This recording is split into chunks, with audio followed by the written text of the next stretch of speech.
This man was clearly an old vampire that adhered to the old customs of loyalty, almost like a knight. Such people in this day and age were a rare sight. "What is your name?" I asked him. "It's Duncan, sir." "All right, Duncan. Because of the loyalty you showed, I will allow you to use my golden fleece to heal your leader." "You would really do that?" "But only if you allow me to come with you." "Yes, of course. I'll gladly allow you to come, sir." "Liam, and this beauty here is Celthia." "Darling, you shouldn't have told him." Celthia quickly refuted with a disgruntled look. "I don't like other men speaking with me too casually." "All right, then I shall call you madam." Duncan smiled. "Umph." Celthia said nothing, only folded her arms and averted her gaze. "All right, then I'll show you to where the estate is," Duncan said, and so we followed behind him. While we walked, Celthia still had a frown on her face. I could tell that something was bothering her. "What is it?" "Darling, if I'm ever in danger, I wouldn't want you to lower yourself to save me. I would be heartbroken if you had to face such an embarrassment just for my sake. I don't think I could live with it." Chapter 2:01. Atrocities. "Darling, if I'm ever in danger, I wouldn't want you to lower yourself to save me. I would be heartbroken if you had to face such an embarrassment just for my sake. I don't think I could live with it." She would worry about my own reputation more than her own life. I was just like her. "In that case, I want you to do the same for me. If I'm ever in danger, then I don't want you to lower yourself to save my life. I would much rather you let me die." Her eyes widened. "I couldn't. You're asking the impossible." Seeing the smile on my face, her eyes flashed with a tinge of anger. "Are you taking my feelings for a joke? Do you see how your request is unreasonable? The same reason you can't go through with it is the same reason I can't." "But—" She tried to speak, but I rested my hand on the top of her head. "You're more important than my reputation. Remember your promise. You said you would be there to help me build my pack. I think that's way more important than something like my reputation." Celthia's expression softened, her cheeks flushed, and a small smile bloomed on her face. She was the type to underestimate her own importance and try to prove herself. Showing her how important she was every once in a while was a part of the job. Her earlier cheerful demeanor returned as she interlocked her arms with mine. Soon, we arrived at a rather luxurious estate. Immediately as we did, a vampire appeared seemingly out of thin air and opened the gate for us. They didn't pay us much mind since we were with Duncan. The first thing that hit me when I entered the estate was the scent of blood. It smelled as if a bloodbath took place here. But I didn't spot a single drop of blood, only the scent that lingered behind. It made sense that there would be internal strife after the Sun Clan was stripped of their title. I assumed there must have been some vampires like Duncan who wanted to be loyal to their clan, while others wanted to find a new powerful clan to serve. "Darling, look." Celthia suddenly tugged on my sleeves when she saw that I was distracted. She was pointing to a section of the mansion that was completely melted. "I thought you said your leader was weak and fragile. If that is so, then how could he have created such damage?" Celthia asked, looking at Duncan suspiciously. "That damage wasn't caused by our leader," Duncan explained. "It was caused by the young miss." "Ah, that's right. Ember told me about the daughter of the Sun Clan. She said that she was shut in who constantly tries to kill herself. The battle that ensued after we lost our noble title triggered one of our young Miss S episodes. A lot of vampires lost their lives that day.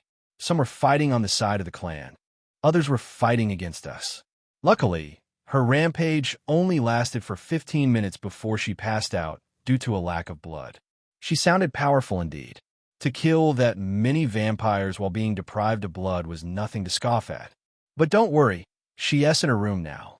As long as we don't cause any commotion, we should be fine." Saying that, Duncan led us into the mansion. There were quite a few vampires inside, and they seemed to have questions about what we were doing here. Duncan explained that he had brought us here to heal their leader, and immediately the hateful glares they were giving us softened. Celthia and I followed behind Duncan as he led us upstairs towards the room belonging to the leader of the Sun Clan. The door cracked open, and immediately we were hit with the pungent scent of death. On the bed was a withered man that looked like a sack of bones. His overgrown blonde hair covered the bed like weeds. The strange thing was that I couldn't sense him until I entered the room. With my sense of smell, I should have been able to sense him the moment I stepped into the estate. Just then, my eyes were drawn to something in the ceiling. It was a green crystal glowing ominously. Seeing where my gaze was at, Duncan quickly explained, "That item is used to conceal our leader's presence. If it wasn't for that, he would have been taken by wraiths already." That made sense. Someone as powerful as him would surely attract those vultures. With Duncan ushering us, we stepped into the room, and immediately as we did, the vampire's eyes snapped open as if jolted by our presence. Duncan rushed to his side and bowed before. "Count 'em on. I have brought some visitors to see you." The leader of the Sun clan furrowed his brow.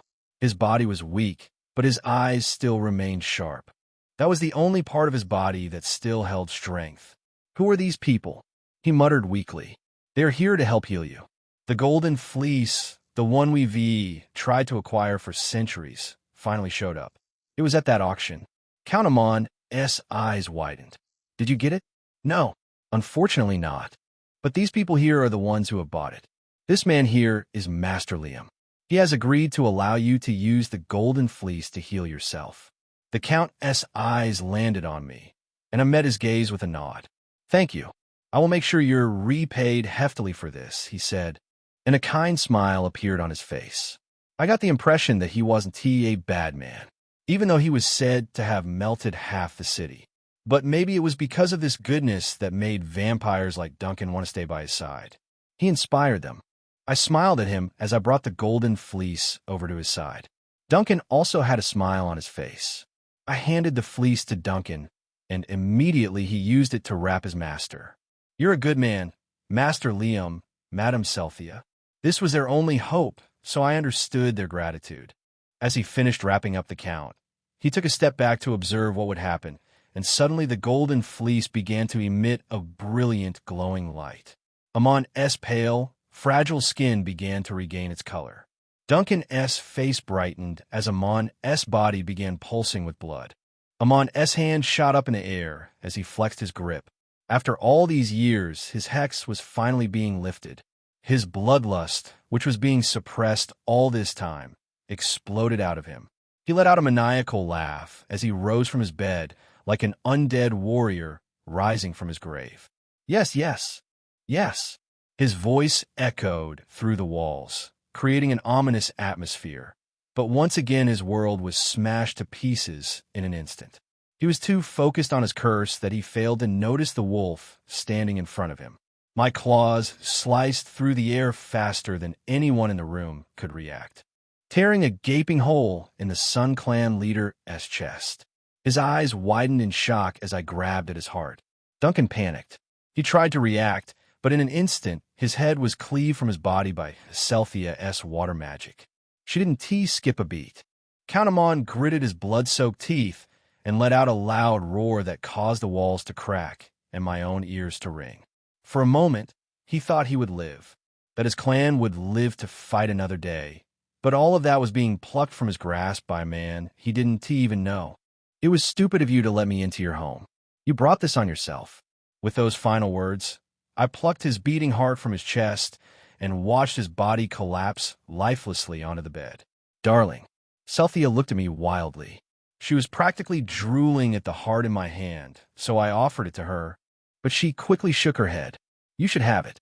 You need it much more than me," she said. She didn't seem surprised by my actions. She knew me so well. No matter what atrocities I committed, she wouldn't bat an eye. She would only offer her helping hand and be glad that she was by my side. I was truly lucky to have her. "I'll have it later," I said. "For now, I need you to handle the vampires. Don't kill them." "Huh? Why?" "I can't rule a noble house full of corpses. This is a takeover, not a massacre. My goal in coming here was simply to take over what was left of the Sun Clan. The vampires here will be a nice addition to my pack." "What about Amon's daughter?" Celthia asked. "You saw the destruction she made outside." "Don't worry, I'll handle her," I assured her. Celthia nodded with a smile on her face, and together the two of us went to conquer what remained of this pitiful clan. Chapter 202. Strange girl, while Celthea went to handle the vampires, all 180 of them that were on the premises, I, on the other hand, went to deal with the one who would pose the most difficulty. I intended to give her the same treatment I gave her father. After that, I planned to meet Celthea with the other vampires. I appeared in front of her door, and, without wasting another second, I broke down the door. The room inside was dark, but even then I could still see the deplorable condition it was in. The walls were scorched. It was a mess of clothes and other pieces of scrap. Her bed, for whatever reason, was completely demolished. The owner of this room was curled up in a corner of the room. Her long blonde hair fell behind her, covering her slender figure. I thought she would attack me the moment I entered, but she didn't even react. "Are you here to kill me?" Her voice was soft and low, barely above a whisper. There was something about the aura she was giving off that let me drop my guard. I couldn't sense any killing intent from her. Neither could I sense any fear. Her heartbeat was slow and steady. "Would you like me to kill you?" Yes. "Will you?" She was strange indeed. A vampire that wants to die and tries constantly to kill herself. There is a huge difference between someone who wasn't afraid to die and someone who wanted to die. This was the first time I was meeting someone like this, and it intrigued me. "Why do you want to die?" I asked. For a moment, only silence lingered between us before she suddenly turned her head back to look at me. Her eyes were glowing red with veins pulsing beneath the skin. Her face was as white as ashes. "You don't smell as bad as the others." "Why is that?" she asked. Having no clue what she meant, I was momentarily lost for words. Suddenly, she turned around and began crawling on all fours towards me. As she crawled towards me, the first thing I noticed was a trail of blood behind her. Then I realized something. Her wrist was slit. She must have been trying to bleed herself to death. And the fact that she hadn't had any blood was slowing her healing. The more I watched her, the more fascinated I got about how odd she was. She raised her nose towards me and began sniffing. "Your scent. It doesn't make me feel like puking. What kind of creature are you?" she asked, looking at me with curiosity. "The kind your people hate. The kind whose very scent is enough to make you fold your nose in disgust." "Oh." She nodded her head, seemingly in understanding. "So you're a vampire." For a moment, I was speechless. "How did you come to that conclusion?" "You said something that makes you fold your nose in disgust. That sounds like a vampire to me. Though most other creatures elicit the same reaction from me, but vampires make me want to gag." "You do realize you're also a vampire," I said to the strange girl. She looked me dead in the eyes and nodded. "Idorielais." But my question still remains. If you're not a vampire, then what are you? Before answering her question, I offered her a hand to help her off the ground, but she only sniffed my hand and looked at me more curiously. "I am a werewolf," I answered.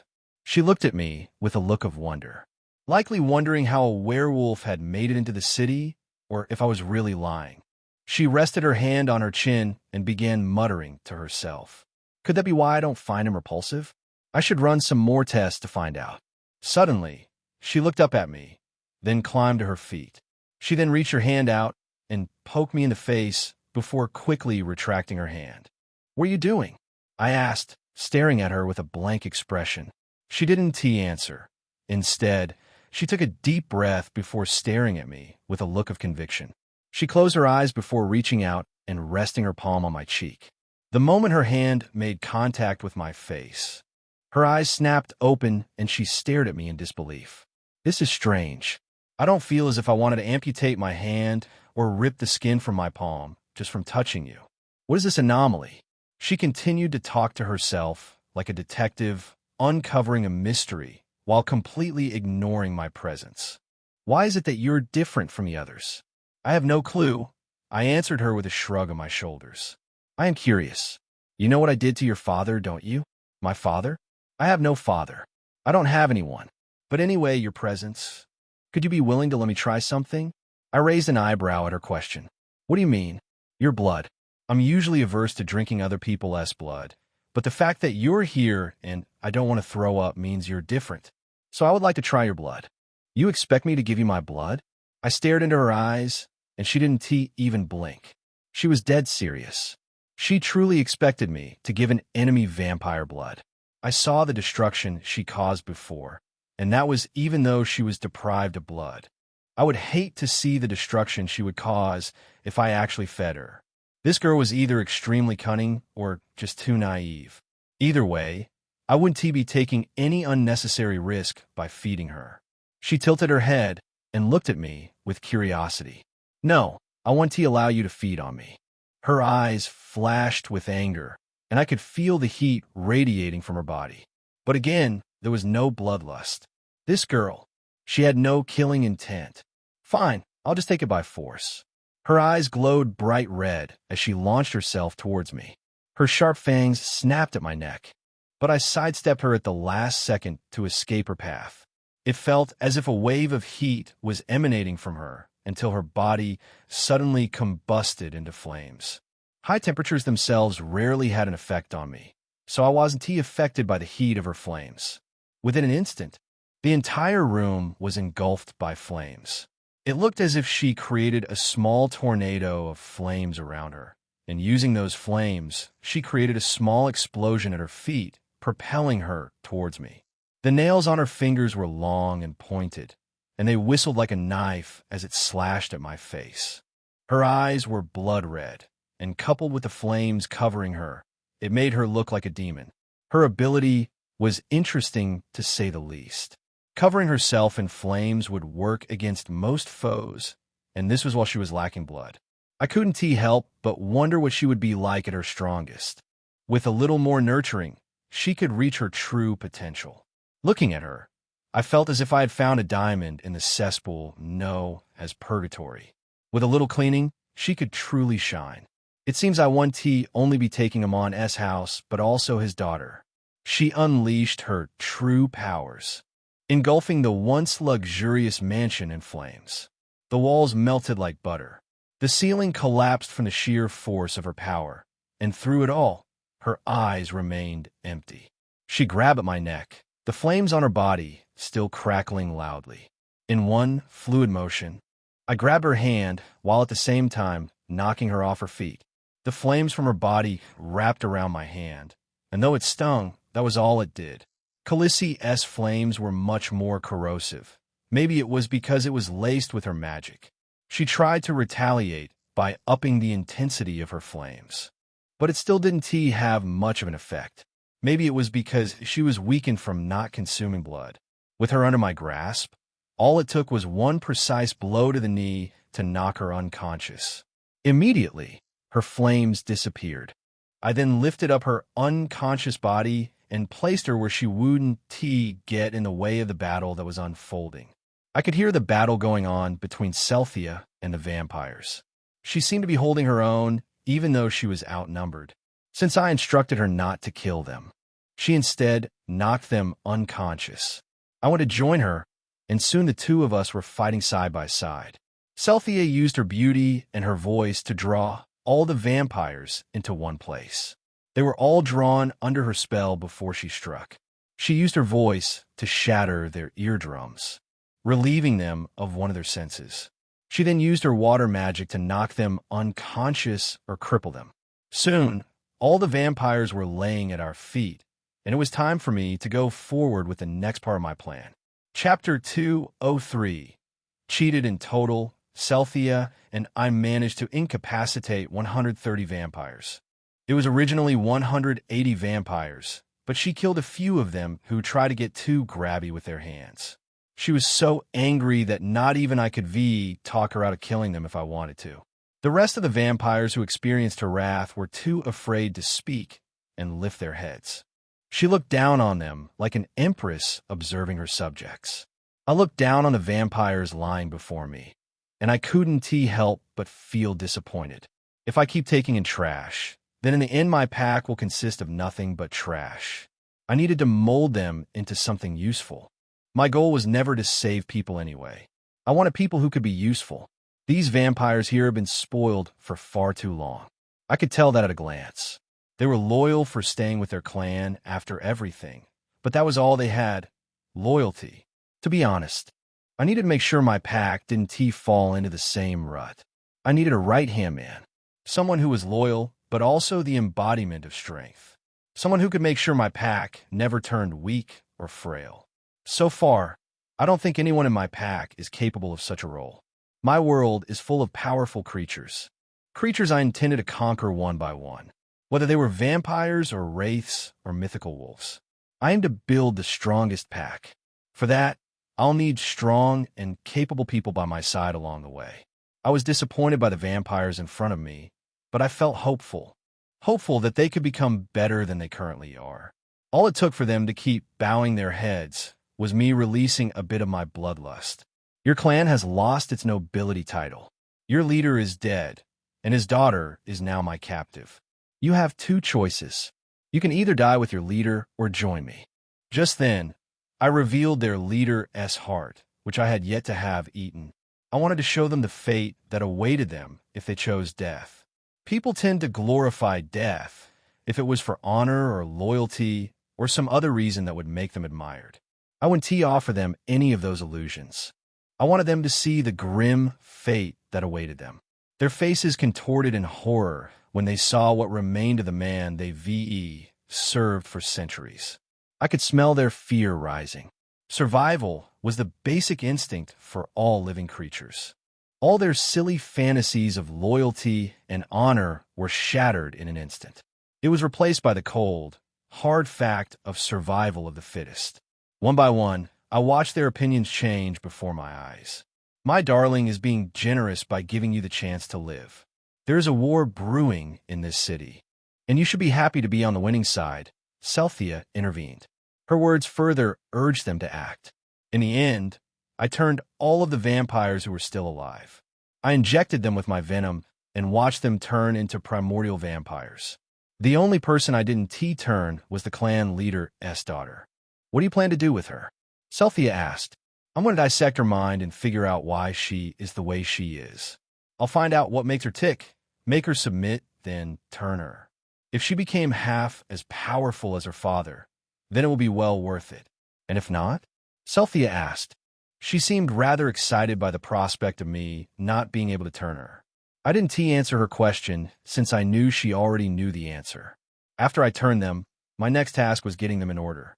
I needed them to be useful at least in some way. I'll use them to get inside the noble vampire society. From this day on, the Sun Clan is no more. You are now the Lycan Pack. The group of ragtag vampires who I just conquered now looked at me as their savior. I'll start by returning your noble title. This was easier said than done. I was a wanted man after killing Alucard, so at the very least, the Valemont clan would never accept me as one of the rulers of this city. Plus the fact that I was a werewolf. This city was ruled by vampires and witches. All the other creatures were subordinate. For another creature to become one of the rulers, especially a werewolf, a race which was cast out for being disliked by vampires, it would be practically impossible. But luckily, I had a plan in store to make sure things go my way. After I was done instructing them on how to behave from now on, I went back to Grey Waste with the daughter of the Sun Clan slung over my shoulder. Celthea walked happily beside me. Before we left, I took a moment to feed her the hearts of the vampires she killed while I consumed the heart of the Sun Clan leader. A heart belonging to such a powerful man wasn't even enough for me to level up, and once again, I felt cheated. It was frustrating. Darling, your eyes are glowing again. Don't worry, you will be able to progress normally again. Remember what the demon said. Celthea quickly grabbed a hold of my hand to comfort me. She was right. But my instincts were telling me to kill everyone in this city and be done with it. But it would be a mistake to rush things.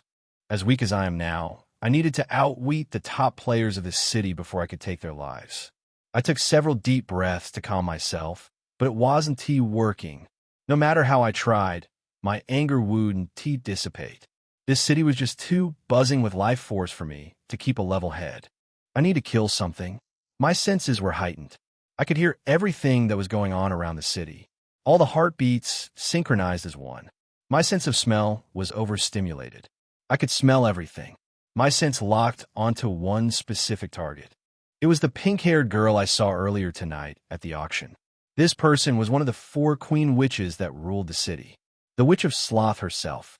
Chapter 204. Bloodlust, the Witch of Sloth. My senses were locked onto her, but even in the state I was in, I wasn't foolish enough to go after her. Darling, would you like to go on a hunt? Celthea asked, looking at me with concern evident on her face. I took several more deep breaths. It was getting harder and harder to control my bloodlust. When did I get so emotional? Giving in to the temptation of killing something is probably not a good idea. I need to be more careful from here on. I'm fine. We should go back home. My vision was doubled, and my ears were ringing. It felt as if my body was punishing me for not giving in to my urges. This was the first time I was experiencing a strong urge to kill. It happened a lot for werewolves. I remember my family and I experienced it a lot when we first went to live in the city, but over time we managed to suppress our urges without hurting anyone. While back then, the other werewolves of the Lycan pack took out their bloodlust on the skinwalkers. The only difference is that what I was feeling now was 10 times stronger, and it was only increasing. It was as if my body was telling me the only way I could get stronger was by killing. Soon, we arrived back at Grey Waste. Most of the others were already sleeping, so I went back to my room with Celthea. I collapsed onto my bed, closing my eyes as I tried to clear my mind. But my senses were too heightened for me to think straight. Your bloodlust is too high, darling. Your body feels as if it is burning up. This happens to one of my sisters a lot, but I've only experienced it once. I heard Celthea's voice, but I could hardly understand what she was saying. My mind was too foggy. Everything smelled like blood. Every sound sounded like a heartbeat. My claws were out, and my fangs were bursting through my gums. I faintly opened my eyes to see Celthea's silhouette undressing while I lay on the bed. "What are you doing?" I faintly muttered out. "We need to cool you down. This is the best way." She was only wearing her underwear. Her face was bright red, and her voice was high-pitched. "Cuddling is the best way to calm your bloodlust right now." When one of my sisters was experiencing this, we would all cuddle together. Our body heat would help the other relax. Saying that, Celthea unhooked her bra and watched it fall to the ground. After that, she removed the last piece of clothing covering her. For a split second, I forgot my bloodlust. She was gorgeous. Every inch of her was perfect. "Don't start too closely." She mumbled something under her breath and suggested we get more comfortable.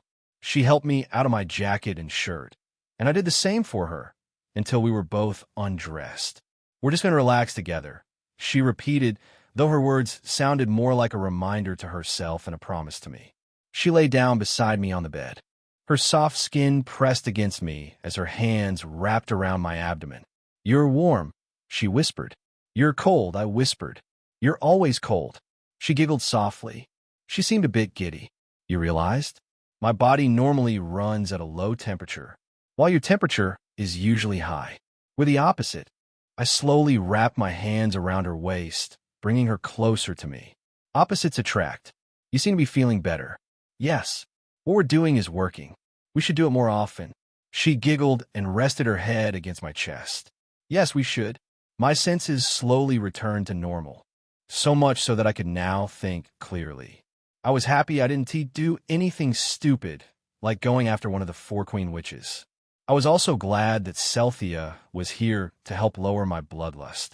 I glanced down to see that she had already fallen asleep.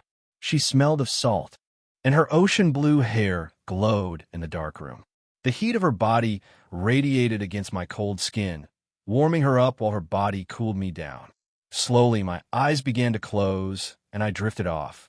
The next morning, I awakened to a sharp pain in my neck. Celthea was still wrapped up in my arms, and for a moment I thought it was Isabella, but something felt different. My eyes shot open, and the first thing I saw were golden locks. In our state, we had completely forgotten about the daughter of the Sun Clan. She was on top of me, drinking my blood. She moaned softly, then lifted up her head to take a breather, and that S when our eyes met. Her once pale skin was now glowing with life. She wasn't as skinny as before. Now she was well-proportioned. Her eyes were the same color as blood as she licked the blood from her lips.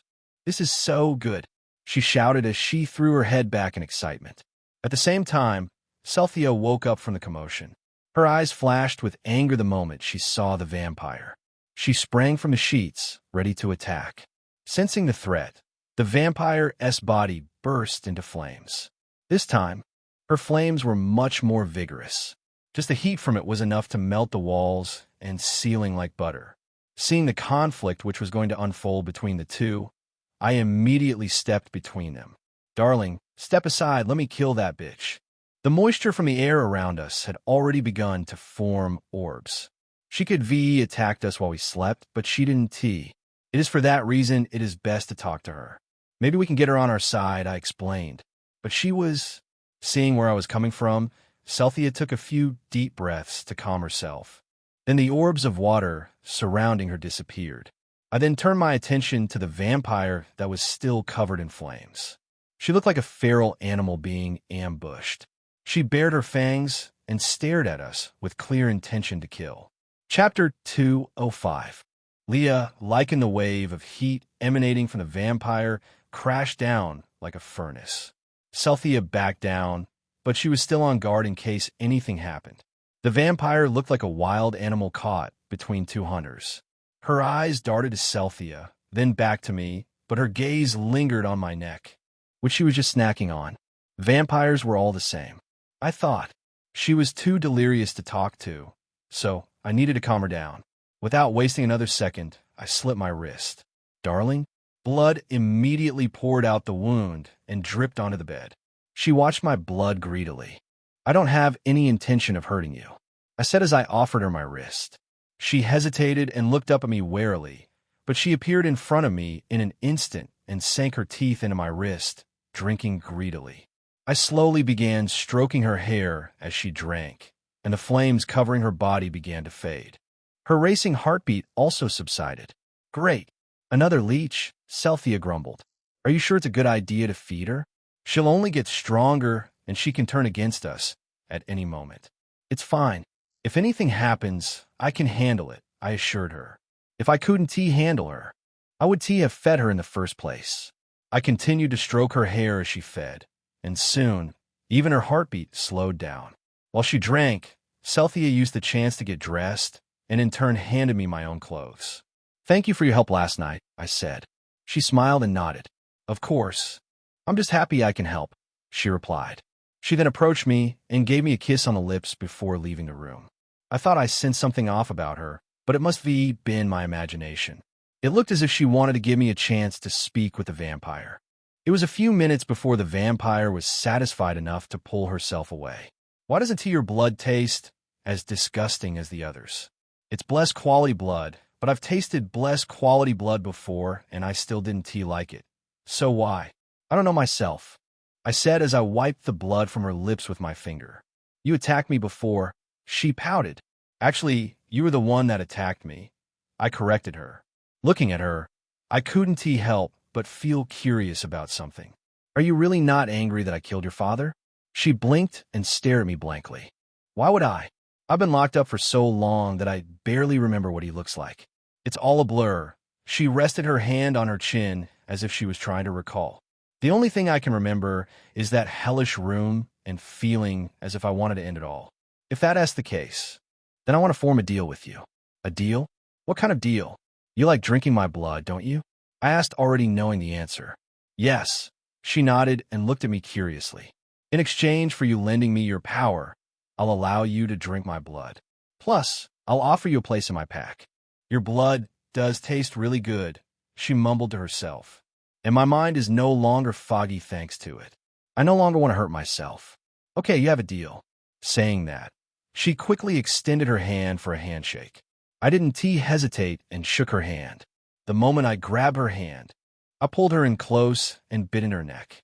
She didn't resist as I pumped my venom into her system. Name: Leah Lycan. Age: 78 core level. LV: 7 race. Vampire classification: supernatural creature bloodline. Primordial vampire Leah? So that's her name. She ain't done much to level up. She probably got that high from killing the vampires who tried to keep her in her room. Still, with the power she possessed, she was a gem. I will make her shine in due time. While I read her status, Leah proceeded to sink her fangs into my neck and began sucking my blood. I allowed her to drink my blood until she was tired and couldn't drink anymore. It was then that I finally left the room. I needed to speak to Khaleesi about something. These last couple of weeks, I asked her to find out something for me. I arrived at her room and knocked on her door. I immediately heard a loud, "I'm coming," before the door mechanics began clicking open. Khaleesi opened the door wearing only an oversized t-shirt, a toothbrush in her mouth, and a mug in her hand. "Don't you know it's unsightly to visit a girl this early in the morning?" she asked with a teasing smile on her face. "You're a demon. It doesn't matter," I answered as I walked past her and entered the room. I glanced around her room as I stepped in. It was clean and it smelled fresh, but it wasn't exactly tidy. Her clothes were thrown about, and I spotted a few empty wine bottles. I learned this recently, but Khaleesi was actually a heavy drinker. I walked over to her bed and lifted up what looked to be a worn underwear where I was about to sit. I waved it in front of her as if I was waving a toy in front of Cat. She said nothing and only stared at me blankly with her hands on her hips. A more modest girl would have blushed. "You said it yourself. I'm a demon. You can keep it if you want. I have plenty more." "No, thank you. As to the reason why I'm here, you want to talk to me about that thing you asked me to look into?" She finished my sentence. I nodded. "Yes, it's that exactly. What have you found out?" Khaleesi stopped brushing her teeth and spat into the mug she was holding in her hand. "You were right. They do have a reservoir of mana crystals here." "Thought so. This city practically runs on the power given from mana crystals." It made sense that they would have a place where they kept all these crystals. Since their society practically runs on mana crystals, if I took them away, I practically cripple them. It would be like taking away the power supply of an entire city. This was just the first step into pushing them into despair. "So, do you know where the mana crystals are being kept?" I asked, but just then, knock. Just then, a loud knocking came from the door. Khaleesi went to answer it, but before she did, the door was shoved and resounding in a loud bang. It was Kimo. She was practically out of breath, and her eyes darted around the room until it landed on me. "Darling, come quick. Something happened to Celthia." Chapter 206. Celthia's changed the moment Kimo spoke. I felt a sense of foreboding wash over me. "What happened?" "Follow me. I'll take you to her." We didn't waste a second, and I followed behind as she led me to where Celthia was. She led me to Celthia's room, and the moment I entered the room, I saw her laying on the bed, writhing in pain. I immediately rushed to her bedside and held her hand. "Darling, you shouldn't have come," she said through her pain. Her beautiful ocean blue hair had turned pale and dull, and her once glistening skin had begun to turn into scales. "What is happening to you?" "It's nothing to worry about. Don't worry about me. Isabella was the one who found her," Kimo quickly explained. Hearing that, I then turned to Isabella for answers. She was standing at Celthia's bedside, biting her nails with a worried look on her face. "I found her passed out on the floor, so I carried her here and sent Kimo to find you. I didn't want to leave her. I owe her. She helped save me back then. As for what is wrong with her, I don't know myself. You did good. I'll take over from here. The two of you can leave." Though both looked worried about what was happening with Celthia, they still nodded their heads and left. When we were alone, I returned my attention back to Celthia. "I don't want you to see me like this. Hideous." I gave her a warm smile and stroked her head tenderly. "You're still beautiful no matter what you look like. But I'll need you to tell me what is happening with you, so I can help." She was on the verge of tears as she nodded her head softly and began to explain. She was more fragile than she looked and acted. "It's my evolution. It started last night after I killed those vampires and ascended to level 25. So that's it. She must have been afraid to tell me because of my outburst last night. I'm trying to suppress it," she quickly said. "It's not fair for me to evolve before you." She was looking at things all wrong. I wiped away the tears welling up in the corner of her eyes and kissed her on the forehead. "I'm proud of you, Celthia. Really? You evolving is a good thing. Since I'm not able to evolve myself right now, I need powerful pack members to fight alongside me. Evolving will make you stronger, so you'll be better able to help me." Her eyes softened, and she nodded her head. "Yes, if it will help you, then I will evolve." I hugged her tightly and felt her melt in my arms. I'll be here to help you along the way, so you don't have to worry. Her lips folded and quivered. Seeing the face she was making while she was crying, I couldn't help but crack a smile. Don't laugh at me. She lightly pounded her fist against my chest. I climbed into bed beside her. At first, she seemed worried about me, seeing her the way she was covered in scales and growing shark-like teeth. But as we began to talk and laugh together, it didn't seem to bother her anymore. Whenever she was in pain, I held her and tried to comfort her as much as possible. Her evolution was long and painful. It lasted for hours as her body changed inside out. She also experienced strong hunger pangs. So I asked the girls to go on a hunt to keep her sustained, but it seemed the more she ate, the hungrier she became. Evolution complete. You have unlocked your sea goddess bloodline. Seeing that notification was like a breath of fresh air. I looked over at Celthia, who was still covered in fish scales. Her mouth was hung open in shock. Sea goddess, she mumbled to herself. Is something the matter? No, I mean yes. How could I have this bloodline?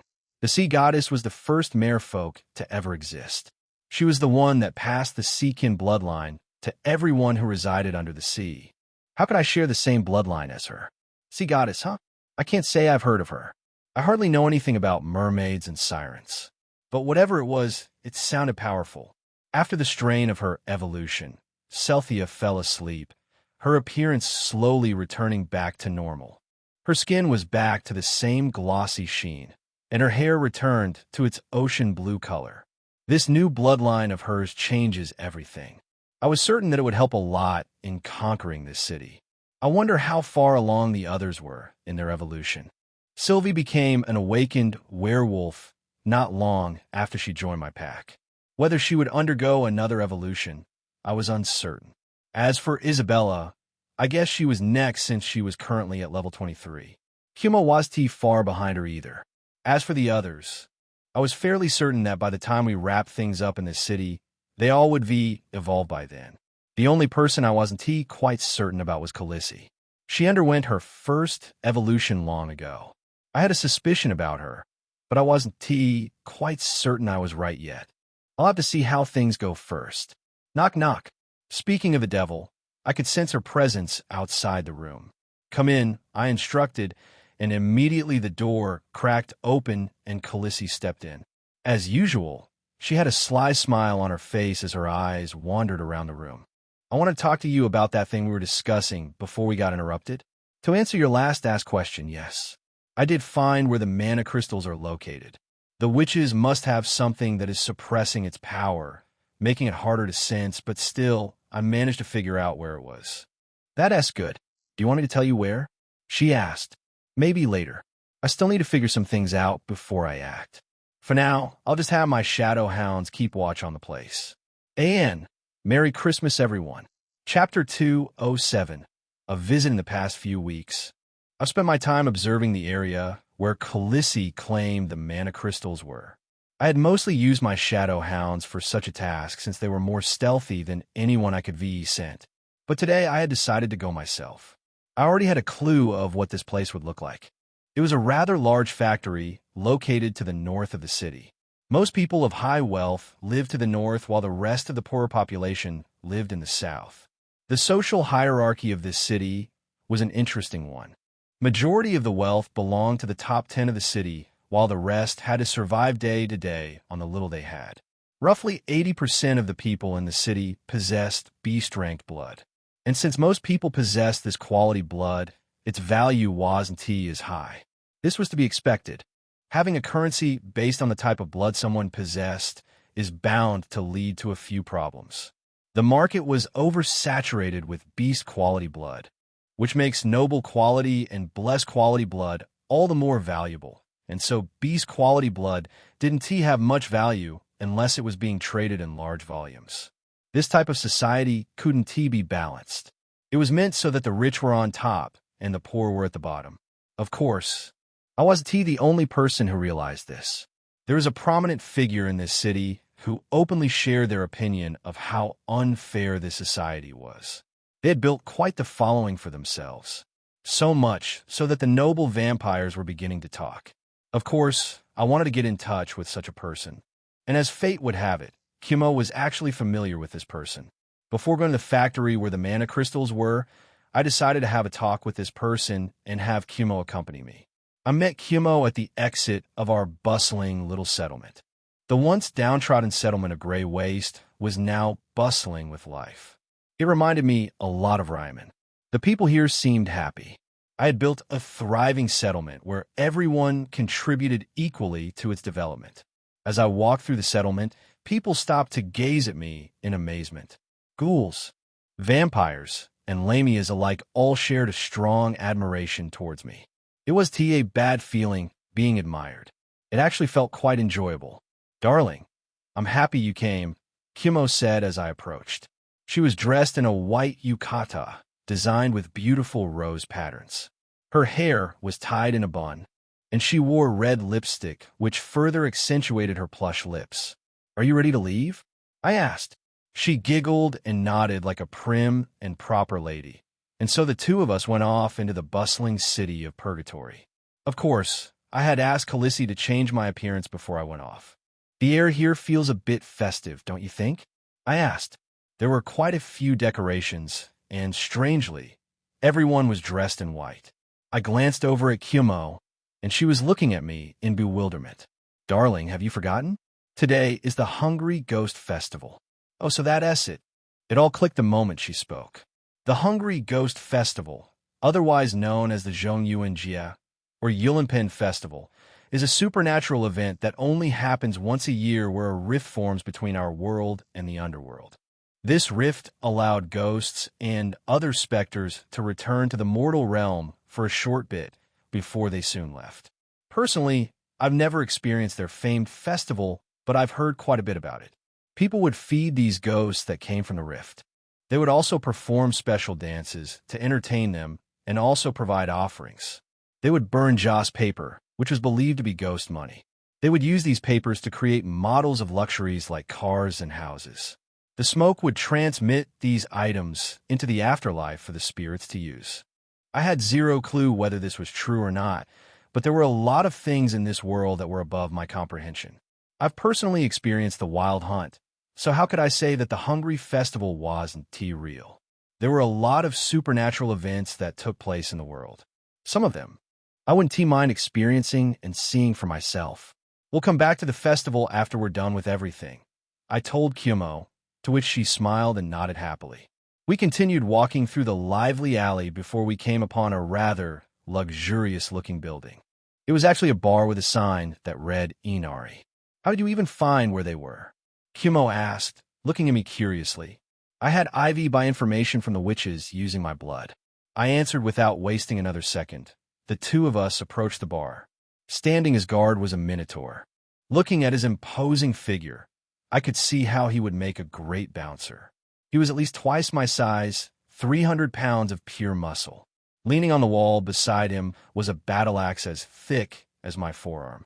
"What business do the two of you have here?" he asked in a loud, gruff voice. "We're here to see your boss." "So step aside," Kumo said.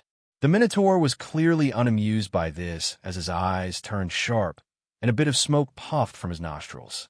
"Tell her the Jorgumo yokai is here to see her, and she will happily let me in," Kumo said. The Minotaur looked at her unamused before opening the door and relaying the information to someone on the inside. After that, all we had to do was wait. A short while later, a creature that looked like a Wendigo returned and whispered something to the Minotaur. Of course, my sensitive ears heard what he said. She said to let them in. After receiving that message, the Minotaur looked at us and grumbled something. "Follow me." With those instructions, we followed the big, burly monster through the bar of drunk patrons and into a back room. This room was heavily guarded as we saw creatures of all kinds standing guard. We walked past them and slipped through a curtain, and soon we were face to face with the person we had come here to see. In front of us was a creature curled up on the sofa, licking itself clean. This creature resembled an orange fox, except it had 3 tails instead of 1. Kumo's lips curved upwards into an amused smile the moment she saw the creature. "Who would V thought you would be here, Kitsune Yokai?" Chapter 208. The three-tailed fox, the creature, continued to lick itself clean without paying any attention to Kumo or me. It was only when its entire body was covered in the glossy sheen of its saliva that it paid any mind to us. When I gazed into the eyes of this creature, I felt something more beneath its appearance. This creature had intelligence, which meant it was no ordinary fox, though you could tell that at a glance. No ordinary fox has three tails. A three-tailed kitsune, Kumo chuckled. You're quite young. It was to my understanding that kitsunes grew stronger the more they aged, and with it, they grew more tails. They could only grow up to 9 tails, and it was said that one tail represented 500 years of a kitsune's life. Suddenly, the kitsune in front of us began to change shape. Its body expanded, and human limbs replaced its paws until what sat in front of us was a woman. A white-haired woman with 3 orange-furred tails swaying gracefully behind her. She perched herself naked on the sofa in front of us. The spark of intelligence that I saw in her eyes earlier had somehow gotten brighter. She looked at Kumo, seeming a bit disinterested. You wretched spider, what are you doing here? I'm here to see you, Kumo answered without skipping a beat. She looked at Kumo suspiciously. I noticed from the moment I entered the room, her eyes never once acknowledged my presence. Well, we're both yokais. Is it really so strange? Kumo asked, and I could see a vein beginning to bulge in the kitsune's forehead. Not all yokais are the same. You should know that. Some are evil spirits while others are guardians. That goes for kitsunes as well. Kumo shot back. Not all of you are guardians. I met a few vicious kitsunes in my time. Ones who thought that the world was their playground. Which type are you? The kitsune clearly looked annoyed by Kumo's question. Tell me, do I really look like an evil spirit in your eyes? She asked. Personally, I didn't think she was an evil spirit, simply because I couldn't sense any malice coming from her. There were also the stories I've heard about her.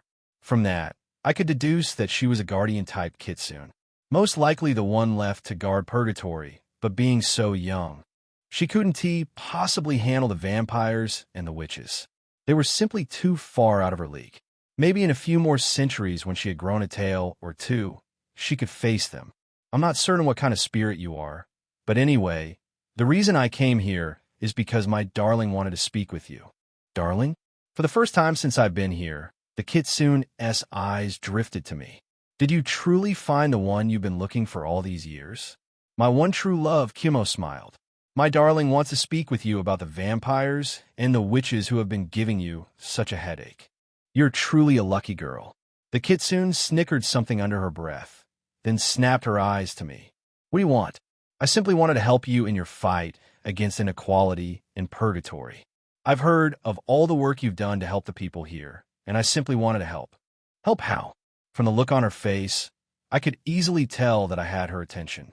I think the problem you're having your fight is that most people simply don't want to do anything, either out of fear of the vampires and witches or learned helplessness. They've gotten so used to their shitty situation that they just didn't see the sense of doing anything about it. I can't accept that, she practically shouted. As the guardian of this city, allowing anything to happen to it was just too unbearable. You want to have to, I said, assuring her. In the coming days, something will happen that will open the eyes of the people of this city. They'll realize just how wicked the vampires and the witches are. During that time, they'll need someone to rally behind. Wait, why does it sound as if you're planning to start a revolt? I was right. She was smart. You aim to turn the people of this city against the vampires and the witches. Is that it? She asked. I don't see any way in which you can create something like this. The people of this city are too afraid. Plus, a revolt may even worsen things. Just leave everything to me, I instructed. This is probably the only chance you'll have to convince the people of this city to fight back against the current order. As the guardian of the city, who else is there to look out for the civilians as a whole? My darling is right, Kumo interrupted. You're only a three-tailed kitsune. There is not much you can do for them at that level of strength. This might be the only way you can help them. Kumo's words annoyed her, but it only annoyed her because deep down she believed it was true. The kitsune closed her eyes, as if contemplating her options. She could either take me up on my offer, or let things stay the way they were. After taking a few more deep breaths, she finally opened her eyes. Fine, you have a deal. If you're somehow able to get the people of this city to listen to what I have to say to them, I'll lead them down the right path. I flash her a kind smile. Good, you made the right decision. Yes, and if there's nothing else, then the two of you are welcome to leave, she said, clearly getting frustrated by my and Kumo's presence. It was best to leave before we somehow caused her to change her mind.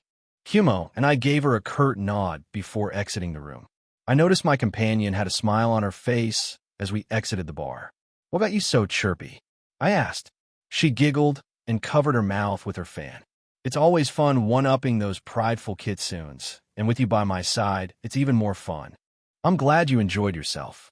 Yes, so. And by the way, we're next. Now that this is over with, it's time for us to see about those mana crystals. Chapter 209. Stakeout and Festival. Kumo and I headed towards the north side of the city. We could immediately tell we were in the upper echelon of society. Most of the buildings and technology here seemed almost futuristic. The things they could do with mana crystals seemed astounding. All the vehicles were shaped like seeds. They were soundless as they hovered through the air. The oddly shaped buildings looked like neon signs as they glowed bright blue. It seems like most of the mana crystals are used here, I said to Kumo. Yes, you're right.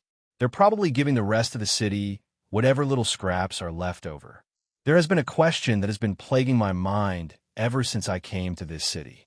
What is it, darling? Kumo asked, looking at me curiously. Where do the witches get the mana crystals that power this entire city? They have a reservoir that has been powering this entire city for centuries. Khaleesi told me that mana crystals are created when the air is so thick with mana that it crystallizes. One of the causes of this is when there is someone powerful to create these crystals. They must have a vast amount of mana, and it must be powerful enough to change the air itself. The mana crystals I found in Starlit City were all formed because of the rift that opened there. Not even Khaleesi is strong enough to create them. Kumo and I looked out a place walking through this section of the city. Most of the population consisted of vampires and witches.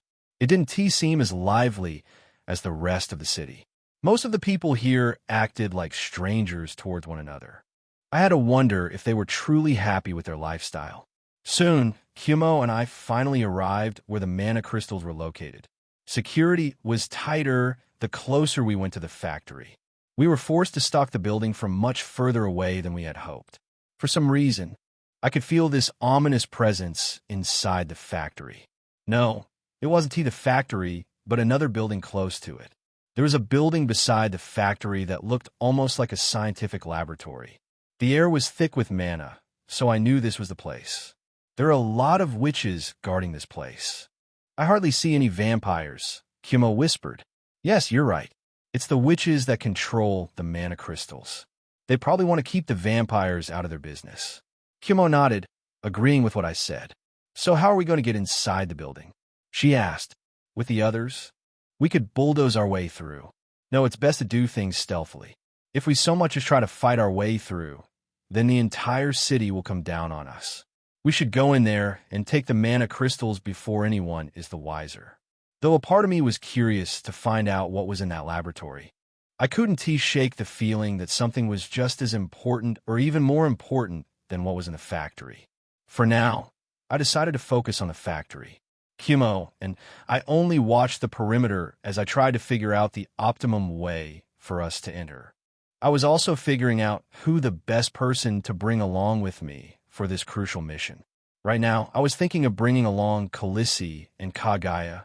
These two seemed perfect for this kind of mission. I doubt the others could pull off anything that had to do with stealth, especially Sylvie.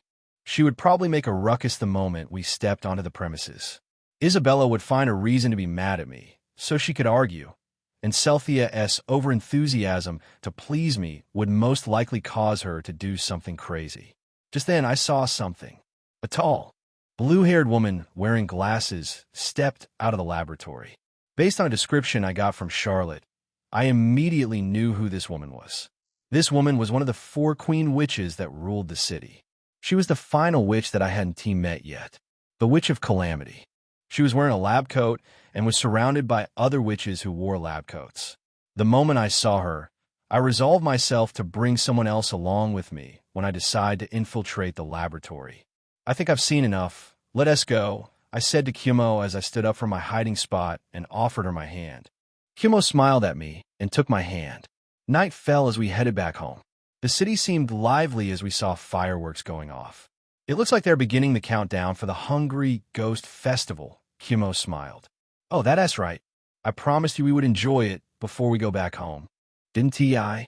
Kumo blushed bashfully. We don't have to if you don't want to. I understand if you're tired after everything we did today. No, it's fine. I'm curious to see what this festival will be about. Saying that, I grabbed a hold of her hand. Her body jolted strangely, and I could see she was trying her best to contain her excitement. There were all sorts of food being sold, food that would be offered to the ghosts that came through the rift. After buying a few gifts, Kumo and I stood in the crowd of people as fireworks went off to count down the time until their arrival. The air was filled with excitement, and Kumo's joy was palpable as she stared at the sky. Even though this takes place every year, it's been so long since I've been to a proper ghost festival, Kumo said. This is my first time. I half expect a giant rift to form and ghosts to pour out like an anthill or a beehive getting hit. Kumo covered her mouth with her fan and giggled. That is not exactly how it goes, darling. I looked at her questioningly, but from the teasing grin on her face, I could tell she wasn't going to tell me anything. Don't worry. You'll see how it is in a couple of minutes. In the meantime, let's play some games. Kumo practically dragged me through the festival as we went from stall to stall. Here, I haven't played this in a while, she said as she stopped in front of a stall that read Goldfish Scooping. In front of the stall was a large tank of water with goldfish swimming around. Where I'm from, this game is called Kingyo Sukue. The goal is simple. Just scoop up as much goldfish as you can before the paper scooper breaks, she explained. The game sounded simple when she explained it, but for some reason, she had a mischievous grin on her face. The two of us were handed a scoop made of paper by the stall keeper. You go first, she said, still grinning. Okay. Without hesitation, I dipped the scoop inside the water. The scoop seemed fragile, so I decided to go for the smaller fishes. I gently glided the scoop across the water, feeling confident that I could capture the tiny fish I had set my sight on. But just then, snap! The scoop snapped before it even got to the fish. The sound of the scoop breaking was followed by muffled laughing coming from behind me. I expected better of you, darling. She teased. You should only lower the scoop into the water when you're ready to catch the fish. Keeping it in there for longer only raises the chances of it breaking. Hearing Kumo's explanation, I felt like an idiot. Don't worry. Not everyone gets it on their first try. It takes a lot of skill and practice. Let me show you how it's done. Kumo held her scoop just above the surface of the water, watching the fishes intensely. It looked as if she was targeting the biggest fish in the pond. She waited for the perfect time before she struck. It happened in an instant. The surface of the water didn't so much as ripple. Next thing we knew, she was holding the largest goldfish in the tank on her scoop. I should expected this of her. Spiders are master hunters. The stall owner stared at her with his mouth hung open as she proceeded to catch every fish in the pond without the scoop tearing or cracking. Her technique was flawless. Her movements couldn't even be seen by most around her, and in the end, she had won the grand prize, a giant plushie shaped like a ghost. Together, we continued to go from stall to stall, playing various games. Strangely, Kumo seemed like she was a master of every one of these games. She always won the highest prize. I'm a master of festival games, she boasted. I used to be something of a drifter. I would go to many different festivals in search of my soulmate. That is why I became so good at these games. When she spoke, she seemed a bit sad. Every time she reminisced about the past, she seemed saddened. But in the next instant, her expression brightened. Were you impressed by my skills? I smiled at her and patted her on the head. I'm very impressed by your skills. You bested even me. Her face flushed, and she began to pant heavily. Darling. Just then, the countdown to the Hungry Ghost Festival came to an end, resounding with a loud bang from the fireworks. Kumo and I stared up at the sky, waiting to see the specters that were going to visit us. I couldn't help but feel excited by what was to come, and immediately as I thought that, a thick white fog descended upon us. Chapter 2:10. Hungry Ghost Festival. A thick fog enveloped us. Kumo quickly grabbed onto my hand as the thick white fog washed over us. The cold night air seemed to stick onto our skin as we waited with bated breath for what was to come. Kumo's hand felt warm, and I could hear her heat beating loudly beside me. It was a testament to how excited we were. I couldn't see anything through the fog, only the heat signature of the people around us. Choo! Choo! Just as the excitement reached its peak, a loud train horn blared. Is it a train? I couldn't help but ask. I couldn't quite make out Kumo's face through the fog, but I knew she was smiling. Have you ever heard of the ghost train? She asked. Actually, I have. It's a specter that appears on the form of a fully operational train. Some believe it's an omen of death, while others say it's a vessel where spirits travel.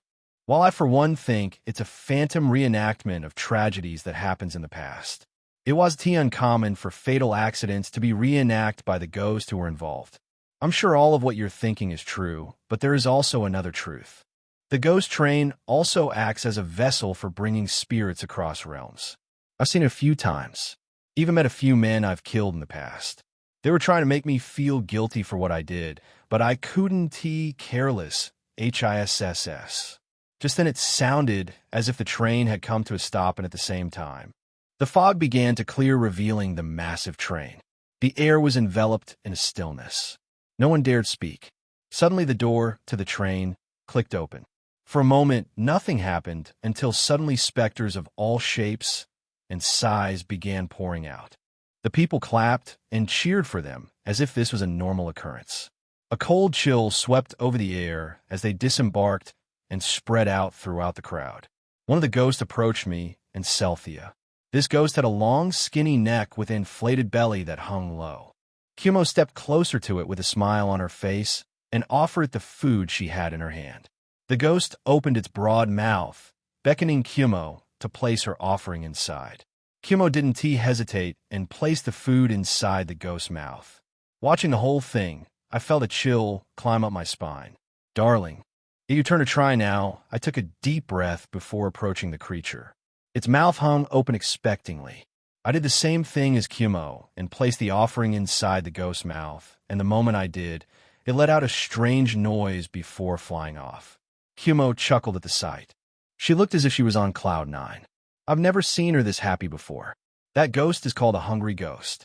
It suffers from insatiable hunger and thirst.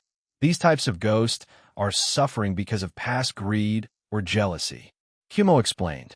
As this ghost flew off, another came to take its place. This ghost had a head as big as a watermelon and eyes that seemed to bulge out of its head. It was just as before. The ghost opened its mouth, beckoning us to place our offering inside. Kumo and I did, and immediately the ghost let out a whistle before flying off. That ghost is called a bulb ghost. They're usually persons who died from head trauma. Just as before, even more ghosts appeared, and one by one, Kumo and I fed them all. As the night progressed, a sweet-sounding melody hummed around us. It was a beautiful voice, a voice that I recognized. It was the Banshee. She wore a white dress, which was the same color of her skin. Her long, black, knotted hair touched the ground, and her voice touched our hearts. Hearing her voice, the ghosts seemed to get more lively. They moved with a rhythm that almost made it look as they were dancing, and just then the sound of a trumpet echoed. I looked around wondering where it was coming from until I finally saw a band consisting of ghosts stepping out of the train. These ghosts were mainly skeletons, and they wore wide hats and baggy pants. The ghosts, the train, everything. Even though it was a bit unsettling, it also felt comforting. It reminded me of the Wild Hunt in a way. The night seemed to pass quickly as Kumo and I enjoyed the festivities alongside the ghosts that came to our world. We danced, we sang, we ate alongside our new companions.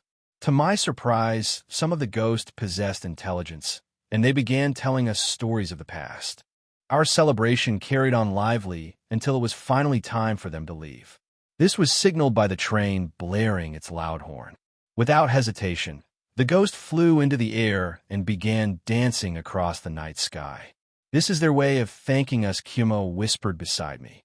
Their dancing only lasted for a short while before they descended the sky and re-entered the ghost train. The train released one final blare before taking off. It traveled on the ground, moving through buildings and any solid objects before it finally took flight. After the ghosts left, the festivities came to an end. Kumo and I decided it was time to go back home, so we walked together on our way back. A happy smile played on her lips as we walked. "That was fun, wasn't it, darling?" "Yes, it was. It's been ages since I've enjoyed a proper ghost festival, and even then, the humans who were around wouldn't stop pestering the poor ghosts. They asked them for all sorts of things like gifts. Another group actually thought that the ghosts were gods and began praying to them. Back then, I couldn't stop laughing at how foolish humans were. You've really lived for a long time, haven't you?" I asked. "Yes, but don't ask me how old I am. I stopped counting long ago, but I'm quite certain I'm well over 1,000 years old. I should have asked you this long ago, but did you ever meet the djinn that created this city?" Kumo's brow furrowed. "I've never met him, but I saw him once or twice. He was a bit of a jolly guy. He had blue skin. I saw him build mountains with just a wave of his hand. He could warp reality with just a single thought. There are countless stories about his deeds. Seeing him at the time, I remember thinking he was some sort of god. Maybe he was, who knows? Yes, he does sound like a god. Maybe he was, or maybe he was just an extremely powerful entity. I do remember he left a few last words. He said he would return whenever we need him." Kumo said. "My mother also told me that.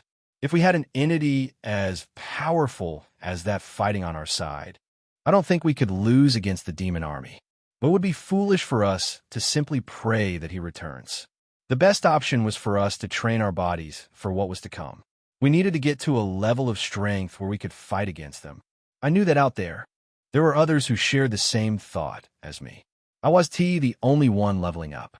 The Demon King had staked his claim to this world, and so will others. I needed to get strong enough to where I could do the same. Don't worry, darling. Your pack will get stronger," Kumo assured me, as if she was reading my thoughts. "Yes, you're right. Thank you," I said.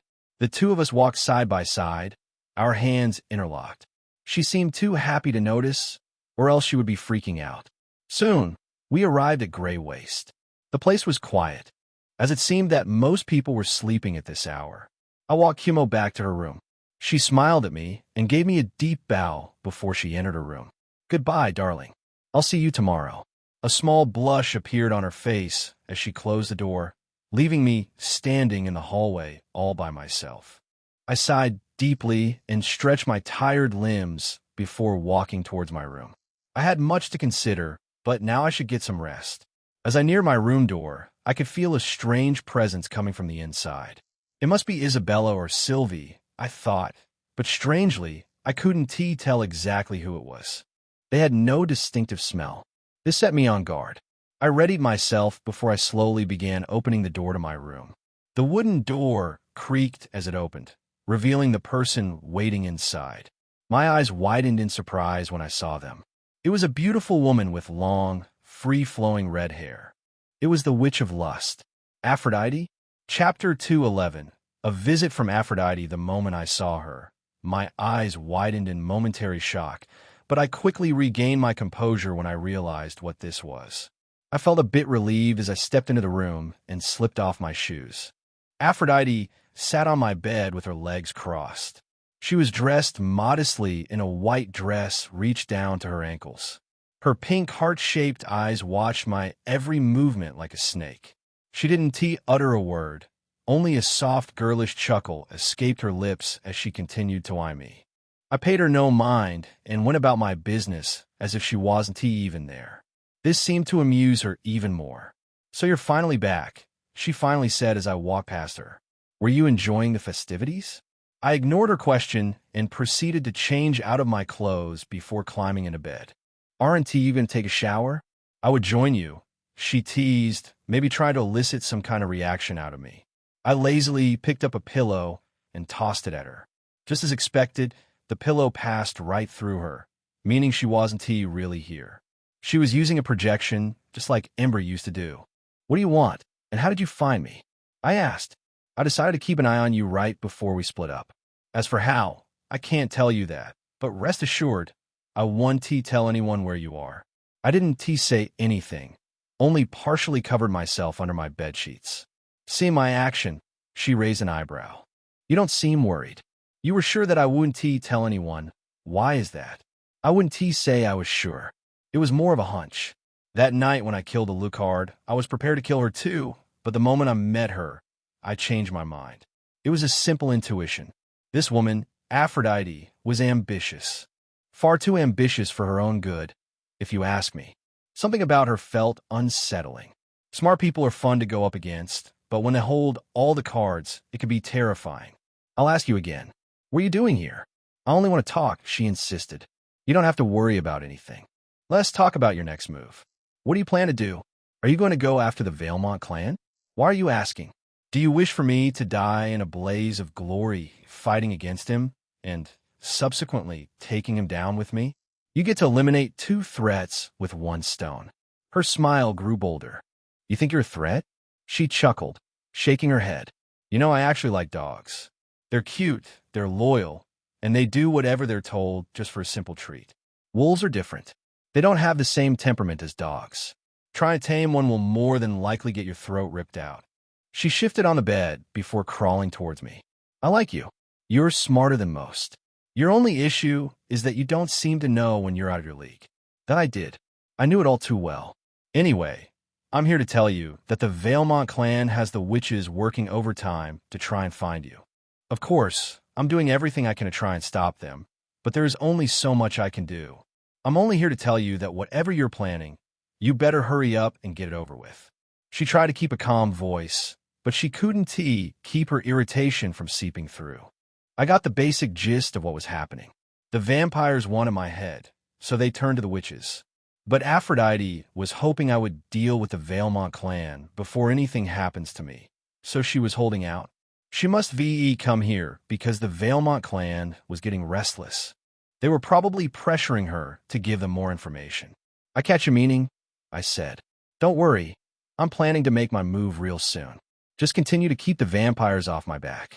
Just then, her eyes turned sharp. You're in no position to order me around. But I'll humor you for now, but I'm warning you. Don't try anything stupid like coming after one of us witches. Remember, the only reason I'm letting you be is so you can take care of the Valemont clan.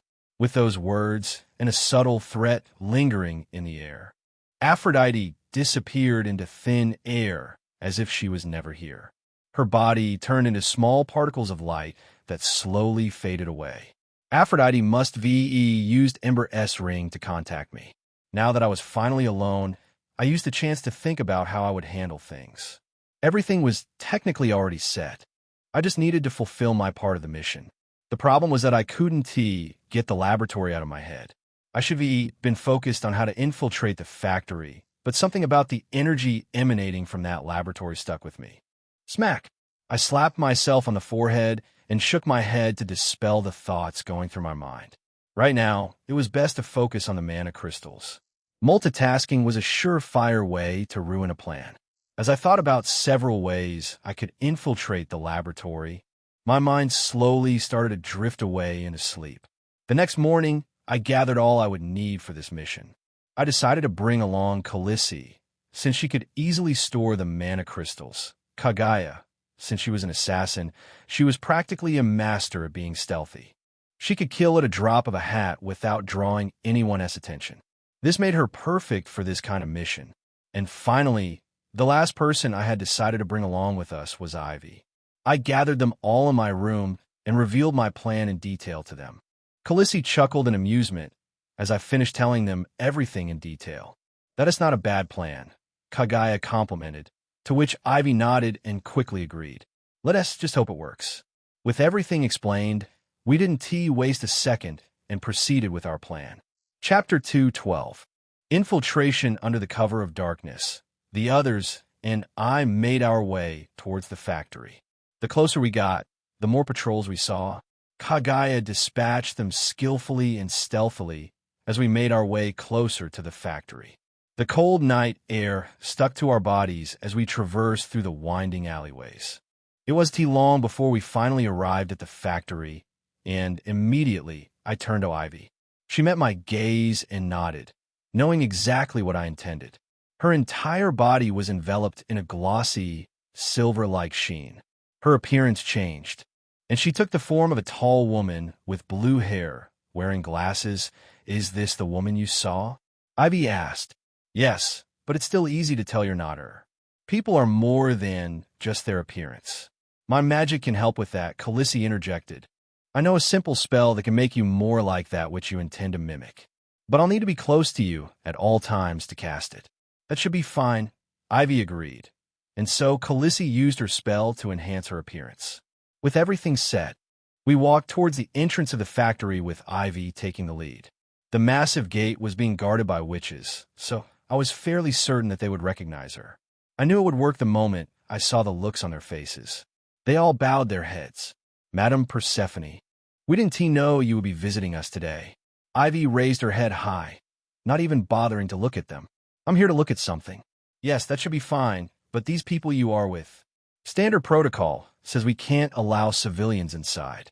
Ivy's sharp eyes landed on the guard that spoke. His entire body froze stiff under her powerful gaze. "But since they're with you, it should be fine," he said, quickly correcting himself. "Right this way, we'll escort you inside." "No need," Ivy said, pushing past the guard, beckoning us to follow behind her. "Oh, okay." The guards could say nothing as they watched us enter the premises. While we walked, I saw a small smile on her face. I could tell she was enjoying herself. Her hips swayed vibrantly as she walked through the factory, drawing everyone's attention. The workers seemed to be packaging the mana crystals. Surprisingly, that seemed to be their only job. I honestly expected more. I knew they couldn't have been manufacturing it, but here seemed to give no clues as to where they actually got the mana crystals. "This is disappointing," Khaleesi whispered beside me. "I don't see any way where they could gotten the mana crystals. But that laboratory next door, I feel something strange coming from it." "So you feel it too?" I whispered. Khaleesi only smiled, and that smile caused me to stop in my tracks. It was the same smile she gave whenever she knew something I didn't "You know something, don't you?" She winked at me and placed her index finger on her lips. "My lips are sealed. If you want to know what is going on next door, then you'll just have to go there yourself." "Madam Persephone." Suddenly a voice called out to Ivy. It was a tall man with crooked legs. He held a cane in his right hand, which he used to walk. "I wasn't informed that you would be coming here." He chuckled awkwardly, clearly nervous. "But then again, you did say you'd be making some unexpected visits to check up on us." For a moment, Ivy looked momentarily startled, but quickly regained her composure. "I assume you're here to see our stock," the crooked man said as he stopped in front of us. Being as close to him, I realized his right I was much larger than his left. "Yes, that's exactly why I'm here," Ivy said. "I want to see the progress you made so far." He chuckled and stomped his cane on the ground twice. He. "No problem at all. Let me accompany you. I would also like to discuss a few things with you since you're here. Don't worry, it won't take long." Ivy looked a bit annoyed, but she was being careful not to let her true emotions show too much. "This way. I will show you to our storage room. It's under maximum security, and only my key card can open up the lower levels." I assumed this man must be been the manager or the one in charge of overseeing the factory. He led us over to an elevator, which required a key card to operate. He took out his key card, ready to slide it, but just then he stopped. His eyes turned back to us, as if he was just remembering something. He chuckled awkwardly. "I assume these people are friends of yours, Madam Persephone. Just to clarify, I can't just let anyone down to the lower floors." Kagaya's weight shifted slightly, as if preparing to act, if anything happened. "Yes, they are with me. Don't worry, they are trustworthy," Ivy assured him. He sighed in relief. "Well, if you vouch for them, Madam Persephone, then I can't possibly object." With that, he happily swiped the key card. The floor of the elevator vibrated for a few seconds before it began moving. As we stood in the cramped space, Ivy's eyes drifted over to me, and so did Kagaya's. They want to know whether they should act now or not. I signaled for them to wait. We didn't know what awaited us down below, so it wasn't wise to act now. Soon, we heard a soft click, and the elevator came to a stop. The door hissed open to reveal a vast room below. It was a room filled with large white boxes. I could immediately tell what these boxes contained. The room spanned as far as the eyes could see, and the boxes lined up, creating a winding path. "This is it," the man said proudly. "We've done the calculations, and this much mana crystals is enough to last us for at least another 50 years. Seeing the treasures that lay before me, I couldn't help but smile. This is it. Chapter 213. Laboratory. This place was practically the key to the city, so to speak, and they just let us in just like that. It was careless, so to speak. The witches and the vampires were too busy watching each other that they didn't even bother worrying about outside threats. If you're worrying about how secure this place is, then you don't have to worry. This place is constantly being monitored. Even right now, the moment we sense any threats, forces will be sent out to dispel it. Do you think you can store everything here? I asked Khaleesi, who was standing right beside me. Of course I can. She answered confidently. The crooked-looking man stared at us in confusion. He then turned his attention to Ivy, looking for answers. When Ivy didn't answer and only smiled, his eyes drifted back and forth between all of us. His heartbeat skyrocketed, and he looked as if he was about to have a panic attack. But before he could, I rested my hand on his shoulder and digging my claws into his flesh in the process. Immediately, his eyes turned bloodshot, and the veins under his skin inflated with blood. They sprouted like worms under his skin from his neck to his forehead. His legs gave out as he fell to the ground, wailing in agony until all his basic instincts and skills were ripped away from him, replaced by a never-ending urge to feed on raw flesh. Who? It seems he was right. We were being monitored because immediately as he fell, a loud alarm went off. The glowing lights on the elevator turned red, which meant it was in lockdown. I didn't even need to give the order, as Khaleesi immediately stored all the mana crystals in the room. At the same time, I swiped the key card from the man I had now turned into a ghoul. Since he was the one in charge, I was guessing his key card could override the lockdown feature. My guess was proved correct when I swiped the key card in the elevator, and it began moving up to the higher floors. Of course, I had brought the ghoul with us in the elevator. I was going to use him to infect the workers here and the guards that were undoubtedly coming after us. Kagaya prepared herself for battle with her stakes in her hand, while Ivy returned to her true form. They stood patiently waiting for when the elevator would stop and the door would open, but just then I heard something. I heard the sound of horrified screaming as the elevator moved upwards. What was happening up there? I wondered as I looked around at the girls' faces, but they all looked just as confused as me. All except Khaleesi, who was making an obvious effort to avoid eye contact, which caused my eyes to narrow at her suspiciously. What has this demon done this time? My questions were soon answered when the elevator came to a stop and the door hissed open, revealing a bloody scene. The guards that I guessed were supposed to ambush us were stuck fighting for their lives. They were busy fighting off a swarm of blood moths. The scene was just as bloody as that fateful day that moths swooped into my classroom. Blood and pieces of flesh were tossed about, creating a haunting scene. The witches desperately cast spells in an effort to fend off the blood moths, but there were just too many of them. The blood moths used swarm tactics to fight their foes. They were much more vicious than I remembered. It's been a while since I gave them a good fight, Khaleesi chuckled. Just like your shadow hounds, my moths also need to feed and level up. Plop! Just as we spoke, something fell in front of us with a loud, wet thud. It landed right in front of me like an offering from the gods. Is that a... Did they just... Khaleesi's mouth hung open. For some reason, she was speechless. It's a heart, I said flatly. I know what it is. She snapped. She clenched her fist and stared at me agitated. The question is, why did MY moths give it to you instead of me? I shrugged at her question. Maybe they like me more. It was strange behavior to exhibit. If my shadow hounds had done the same, I guess I would be upset too. Khaleesi bit her nails, looking anxious. While Khaleesi was contemplating, one of her moths flew down to meet me. Its large wings created a gentle gust of wind as it flapped them back and forth. Its antennae twitched slightly as it stared at me with its bulbous eyes. I reached out and pet the little guy on its head. The moth released a loud skrek before flying off seemingly happily. After ruffling her hair and grunting loudly, Khaleesi let out a deep sigh. "Fine. Whatever," she pouted. If I didn't know better, I would be, though she was jealous. At the same time, Kagaya and the ghoul had already jumped into action. This reminded me we needed to hurry before more reinforcements showed up. I readied myself, preparing to attack, but before I could, I was stopped in my tracks by Khaleesi. "Leave it," she said. "That's the real reason I summoned my moth here. So you wouldn't have to bother with them. There's something else much more important, remember? Could she mean the laboratory? I wish to show it to you, for you to see it with your own eyes. All the witch's attention will be focused here, so you can see it with your own eyes. You should go." Ivy spoke out from beside me. "I'm sure Kagaya will be fine, and I can find a way to sneak out. We'll keep them distracted for as long as we can." I couldn't deny that I was deeply curious about that strange presence I kept sensing.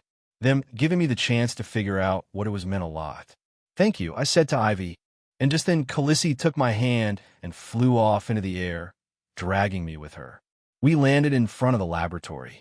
It seemed to be in chaos from what was happening next door. They were also in lockdown, but it didn't matter much, as Khaleesi used her magic to blast down the door. From there we were attacked by an onslaught of witches, but we dispatched them with ease as we made our way through. Their puny magic felt like a bee sting every time I was hit. The laboratory was much larger than the factory, so we captured one of the witches to show us what we were looking for. After he showed us the way, Khaleesi killed him without hesitation. "I don't want him interrupting our moment," she said, with an eerie smile on her face. The further we went, the thicker the air was, to the point where it was hard to breathe. The atmosphere was enveloped in dread, the kind that caused every hair on my body to stand upright. My instincts practically screamed at me to leave. My head buzzed from the sudden pressure of mana, and it became practically impossible to keep a steady breath. I glanced over at Khaleesi, and she seemed only mildly affected. "My body is used to dense mana," she explained. Step by step we continued, towards what we thought was the source of such overwhelming power. Soon we were face to face with the source, and every inch of my body ached as I gazed at it with my mouth hung open. What lay before us was the skeletal remain of a creature that looked to have died long ago. It was only the head of the dead, but still, it was larger than most city blocks. Even a single tooth was still 3 times larger than me. Mana crystals sprouted around the skeleton head like weeds. So that's where they come from. Just looking at the remains was enough for me to feel unimaginable terror. "What is that creature?" I asked as I stared up at it in awe. Khaleesi looked a bit lightheaded, but still her lips curved upwards into a smile before she answered. "That creature is a dragon." Chapter 214. Fossil. The air seemed to hum as Khaleesi spoke. "That thing is a dragon." "Yes." A small dragon. I was left even more stumped when she said that thing was small. The skull that remained was bigger than most mansions. Imagine the rest of its body. I imagine its wings would be as tall as the tallest skyscrapers. I've seen dragons that are as big as entire cities. A single flap of their wings was enough to cause calamities, Khaleesi explained. Compared to that thing, I feel like nothing but an ant. Remember when I told you that you're nothing but a toddler, a hatchling? You're a newborn, just learning how to walk while dealing with whatever complications that comes with your bloodline. It will take time for you to reach an acceptable strength, but that's why I made that offer. I'm not running away with you. I stopped her before she could begin. "Didn't I warn you not to bring that up again? Didn't you say you would tame me? Make me obedient. Until then, you'll have a hard time controlling me." Anyway, back to the dragon. Is it really what is responsible for the mana crystals? I still found it hard to believe. This creature was dead. If I had to guess, it's been so for centuries. But still, even in this state, it still possessed enough mana to run an entire city for centuries. Dragons are something else, Khaleesi chuckled. They're conquerors. They conquered several worlds, turning them into their empire. Their empire stretches across countless worlds. There was a time they even tried to conquer hell. A race of conquerors, huh? They sounded like trouble.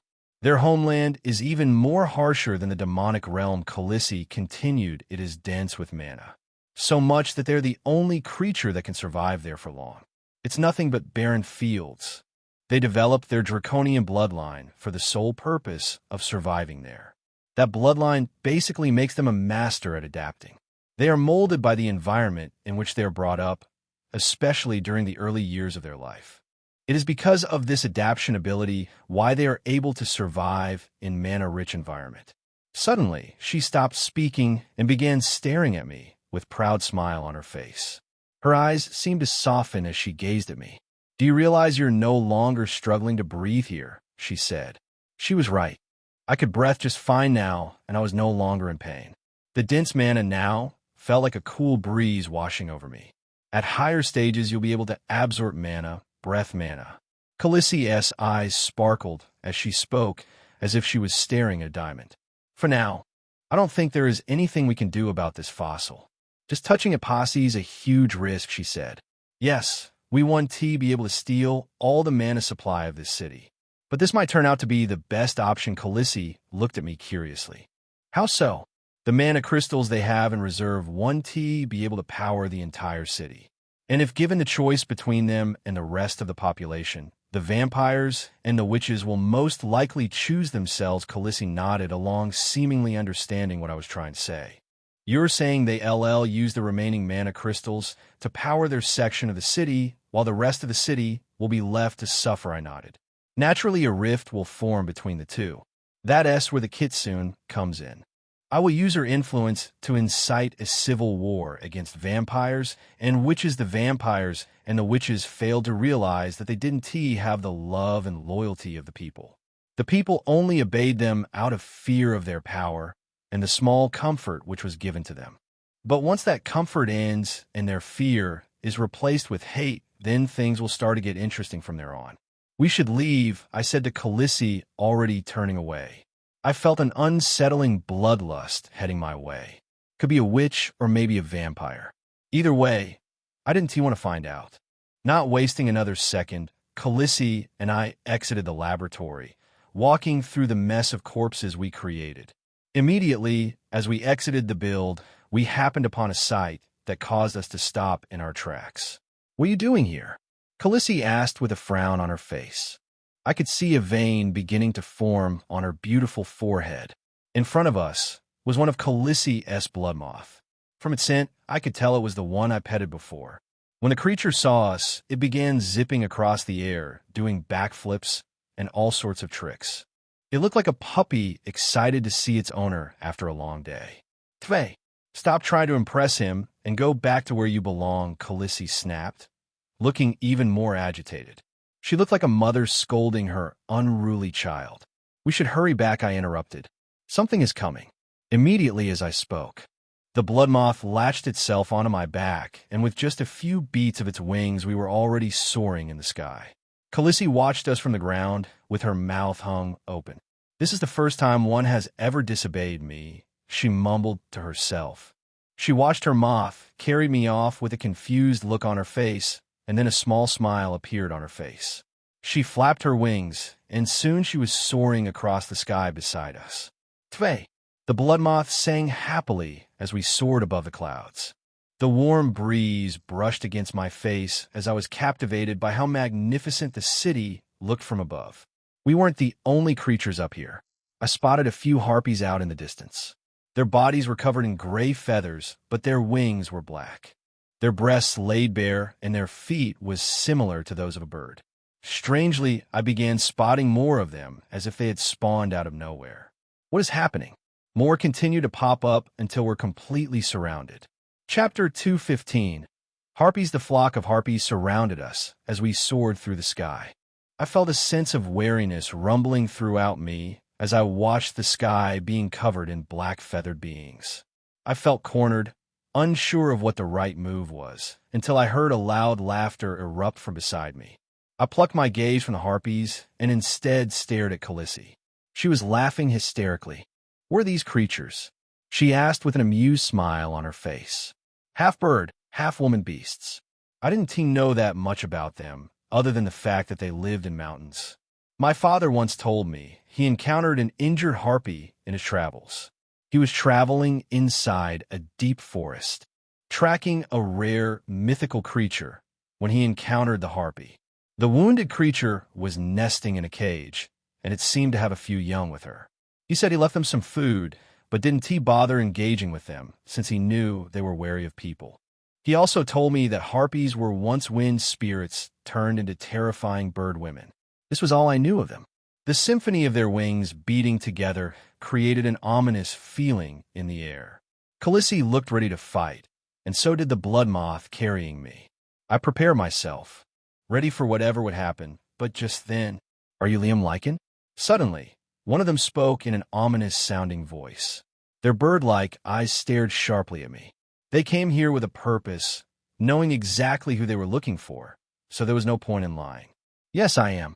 The harpy stared at me blankly without a hint of emotion. "Come with us. Our queen wants to speak with you." "Their queen, huh? It seems I'm popular. The people here must see you as a conqueror. The ones who are dissatisfied with the current rule will now look to you," Khaleesi said. I agreed with her for the most part. Apart from their disturbing appearance, I didn't sense any threats coming from them. I agreed to go along with them, and so we changed course.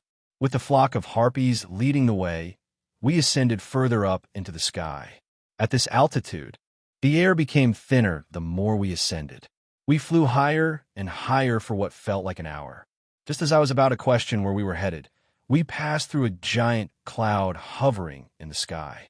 We were drenched with water, but the moment we passed through, Khaleesi and I were left speechless by what we saw. We saw islands. If I had to guess, they numbered nearly 100. Some were larger than others, but they were all relatively small. They floated in place. The land had trees and tall grasses that were unlike anything I had ever seen before. These islands were occupied by other harpies who looked at us curiously. The smaller islands seemed to form a circle around a giant island that was in the middle. "Welcome to Pandora," a harpy said. I still couldn't get over how unsettling their appearance was, like something out of a horror movie. "Tve." The blood moth carrying me let out a loud screech. It looked as if it couldn't hold up anymore. Its wings were flapping in desperation to not fall from the sky. Just then a harpy flew across the sky and grabbed me by the shoulder with its talons. "Thank you," I expressed my thanks. With the weight lessened, the blood moth could now find its balance. I reached out my hand and patted the creature on the head. "You did well. You can now rest TWE." The blood moth let out a happy noise before flying off to rest on one of the sky islands. Khaleesi watched us with a pouty expression on her face. She was really protective of her moths. The harpies flew us towards the larger island in the middle. On the island was a crudely built wooden building. The harpies led us to that building, their wings creating loud flaps as we landed on the island. Immediately, as my feet hit the ground, I realized something. The ground was really soft. It felt almost like mud. There were quite a few black feathers lying about. Some of them were dancing in the wind. Without wasting another second, we were led into the crudely built wooden structure standing in front of us. This building had no windows and only one large exit. Khaleesi and I, surrounded by harpies, entered the building. The first thing I noticed was that there was no furniture. Only a vast empty room with a giant black ball at the back. It took a few seconds for my eyes to adjust to the darkness, and I realized that it wasn't a ball. It was a giant bird-like creature curled up on the ground. Its giant black feathered wings covered its body. Soon the creature slowly began to move. Its wings spread apart to reveal its body. At the same time, all the harpies in the room bowed until their entire upper bodies rested on the ground. Their wings spread across the floor.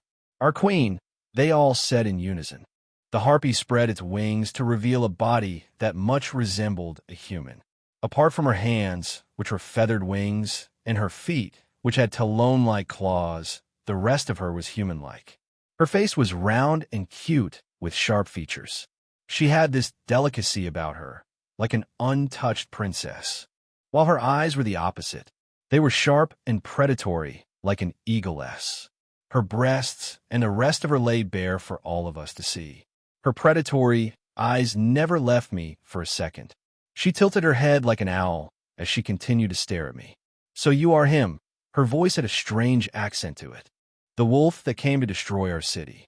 And you are the queen of the Harpies. It's a pleasure to meet you. So you aren't denying it. You came here to kill us and wreak destruction with your pack. I have no reason to deny it. What you say is the truth. Immediately as I spoke, the queen climbed to her feet and approached me. Her eyes were still sharp, glowing with a predatory gleam. The floorboard creaked as she edged her way closer and closer to me. Soon she was standing over me, and I realized she was much taller. The last time I checked my height, I was 6 feet tall. Comparing our heights, I would guessed she was at least 7 feet tall. She stared down at me. Her pale, round face looked even more beautiful up close. The room stood silent, as if everyone was holding their breath. Khaleesi stood beside me, with a smile on her face. It felt as if time was moving slowly. Her eyes seemed to be looking past me, as if she was staring into my soul.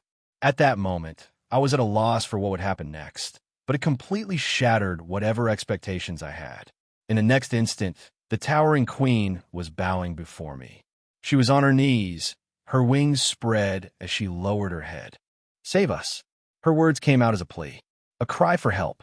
I've watched you with my all-seeing eyes ever since you came to this city. You've liberated so many people, the ghouls, the Lamias, and even the vampires of the Sun Clan. You've given them power to fight. Please do the same for us. Take us under your wings, and we will pledge our alliance to you. All you need is to turn us, right? Here, take my neck. I'll gladly let you.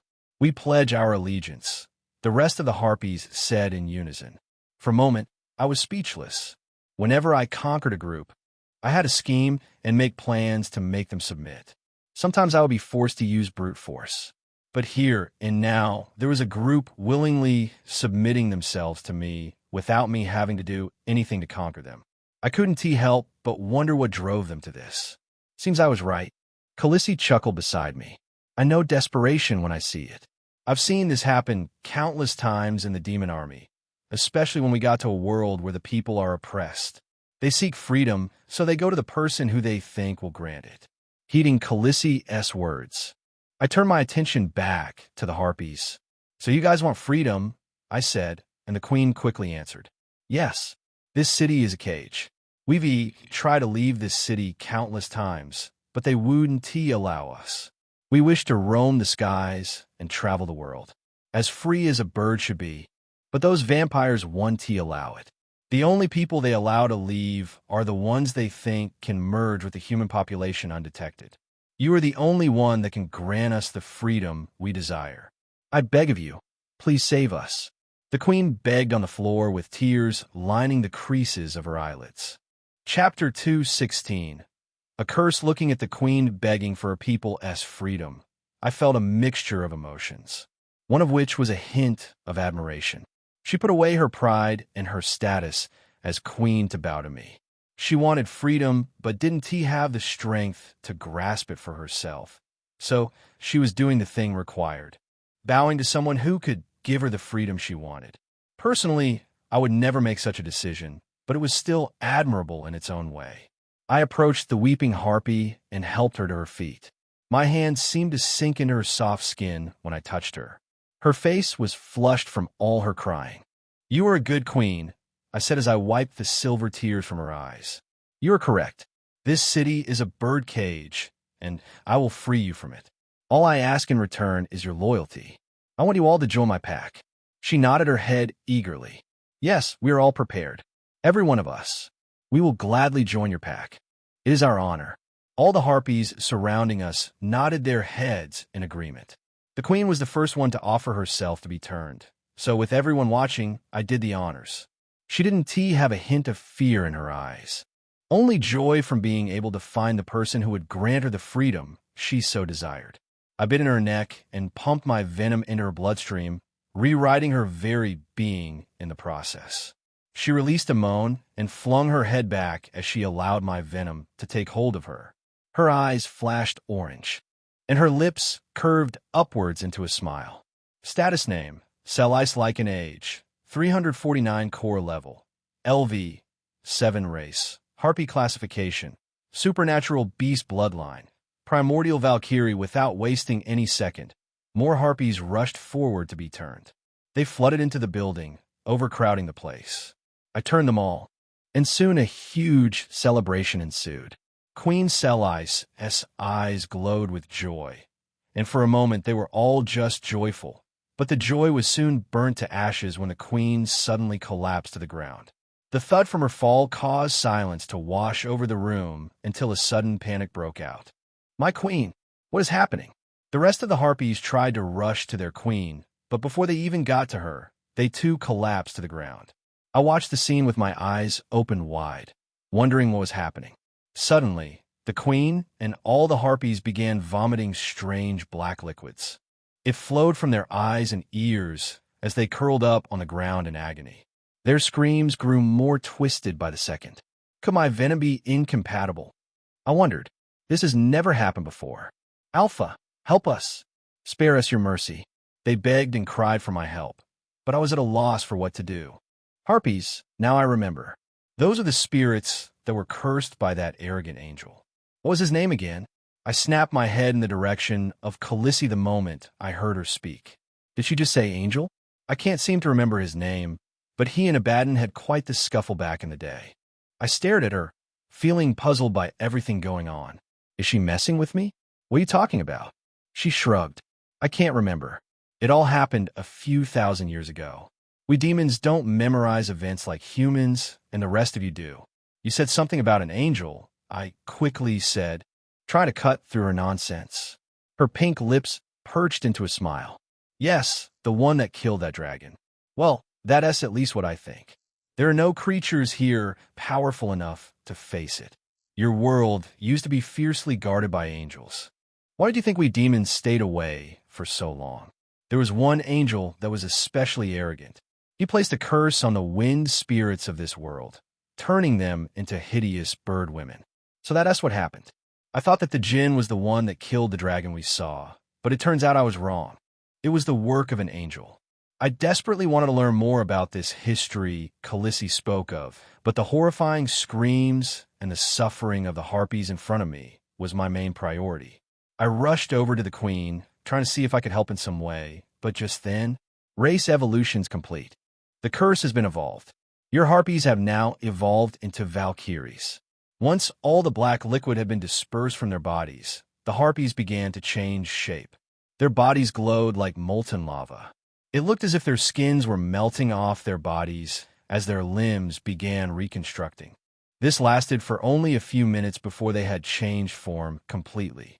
They were no longer the hideous bird monsters. Instead, they appeared like beautiful maidens with black wings on their backs. Compared to how they looked before, they now looked like goddesses. Their beauty surpassed most supermodels.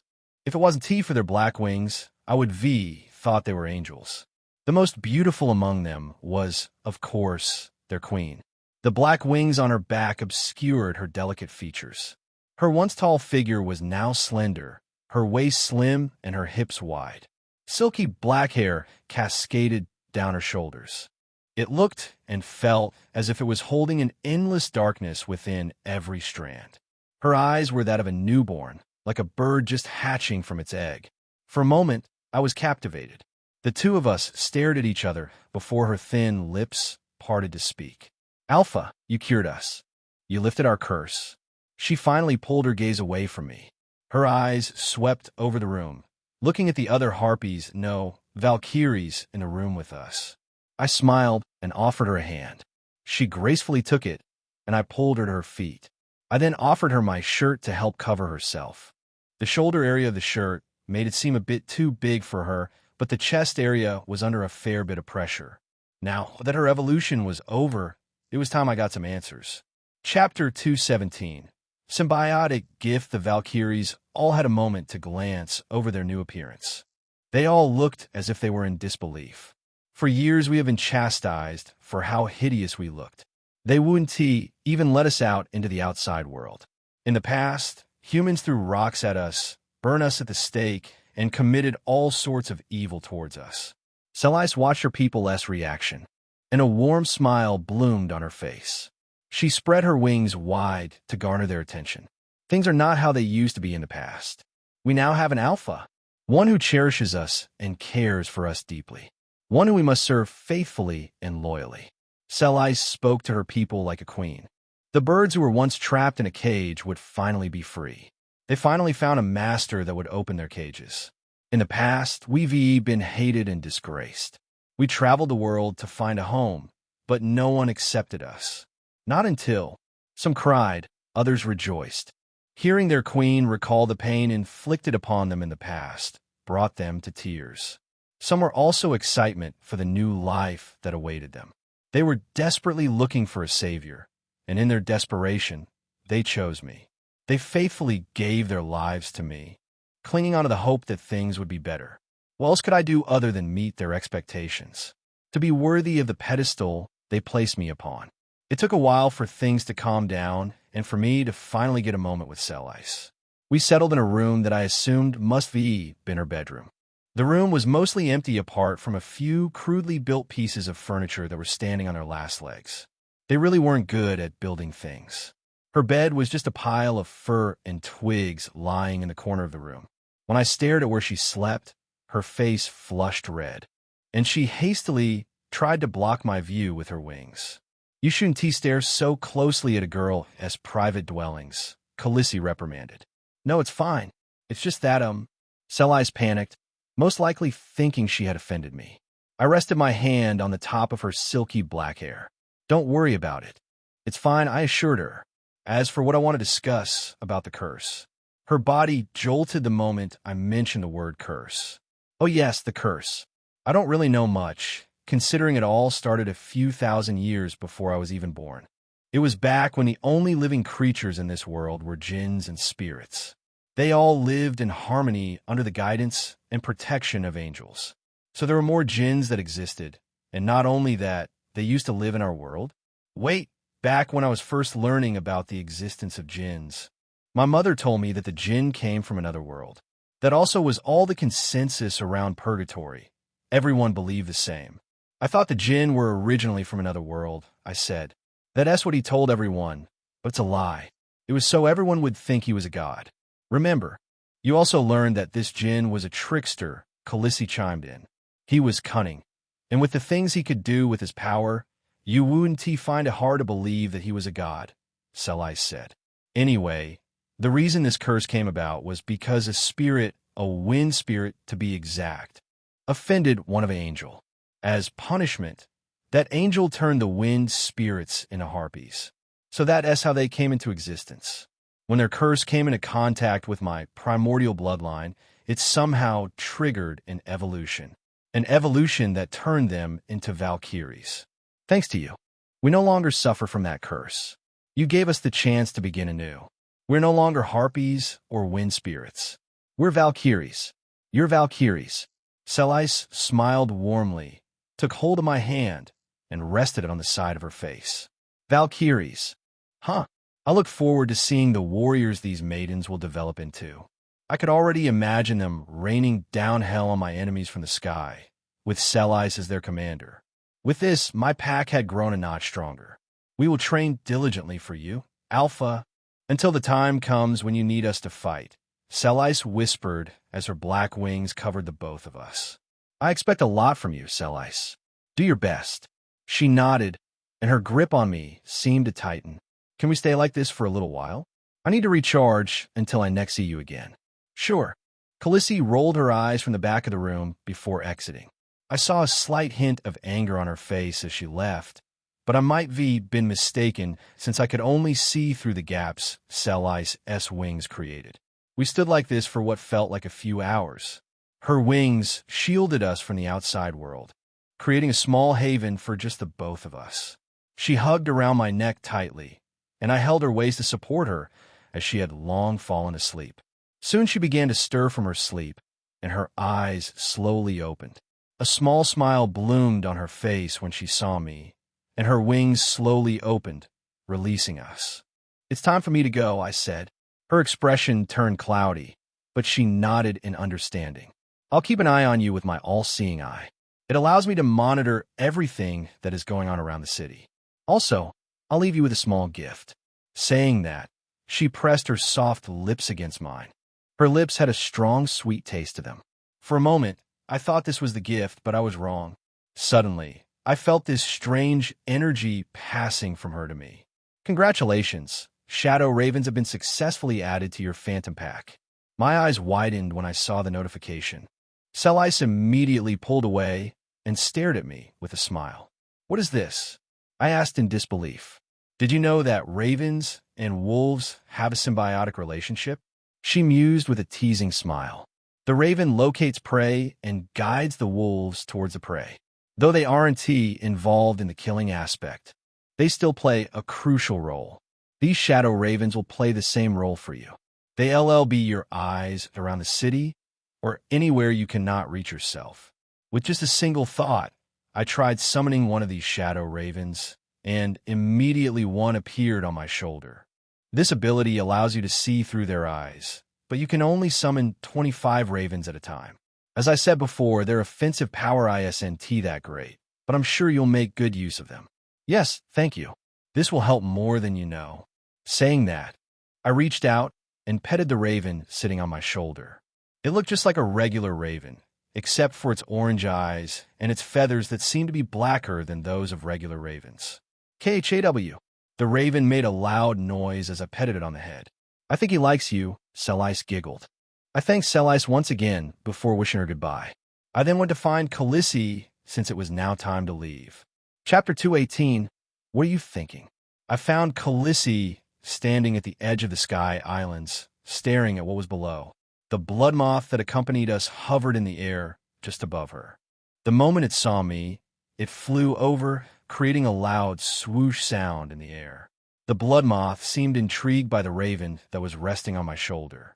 The raven stared at the blood moth with disinterest, while the moth's bulbous eyes continued to scan the strange creature resting on my shoulder. Meanwhile, I continued to approach Khaleesi and stopped right beside her. "Are you and your bird friend done cuddling?" She smiled. "Yes, it was enjoyable." Her eyes turned sharply to me for just a moment before she returned her cold gaze to the city lying below. From this height, it looked no bigger than a dot in the ground. It looked no different from a play field, and with the barrier covering the city, it was impossible to see what lay outside. This city is located in the middle of an ocean.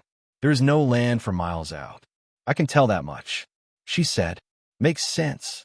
Must be why they are able to exist for so long without humans finding them.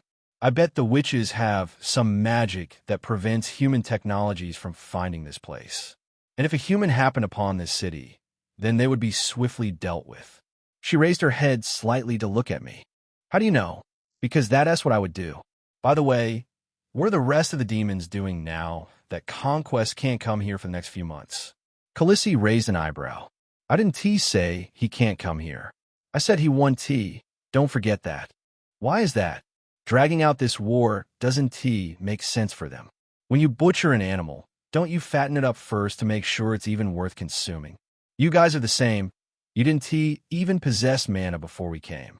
Killing you would do nothing for our strength. Hence, we gave you time to adjust to your power and grow stronger. We need you at a level where it will be worth killing. Death was sent here first to weed out the weaklings that couldn't evolve, but you know how that turned out. That made sense. The only reason they came here in the first place was to get stronger. As for your question, the world itself has begun to change. You originally had 7 continents, correct? Now it's just one huge continent. The mana is slowly changing the plants and wildlife. I'm guessing the first set of dungeons are starting to pop up? Dungeons? I asked. Yes. It will be a great way to increase strength. So I guess a lot of people are already ahead of you. I'm guessing the humans who awakened are already banding together to clear these dungeons. Your world is one that will be ruled by strength. A few striving settlements are already built. I bet most won't last long.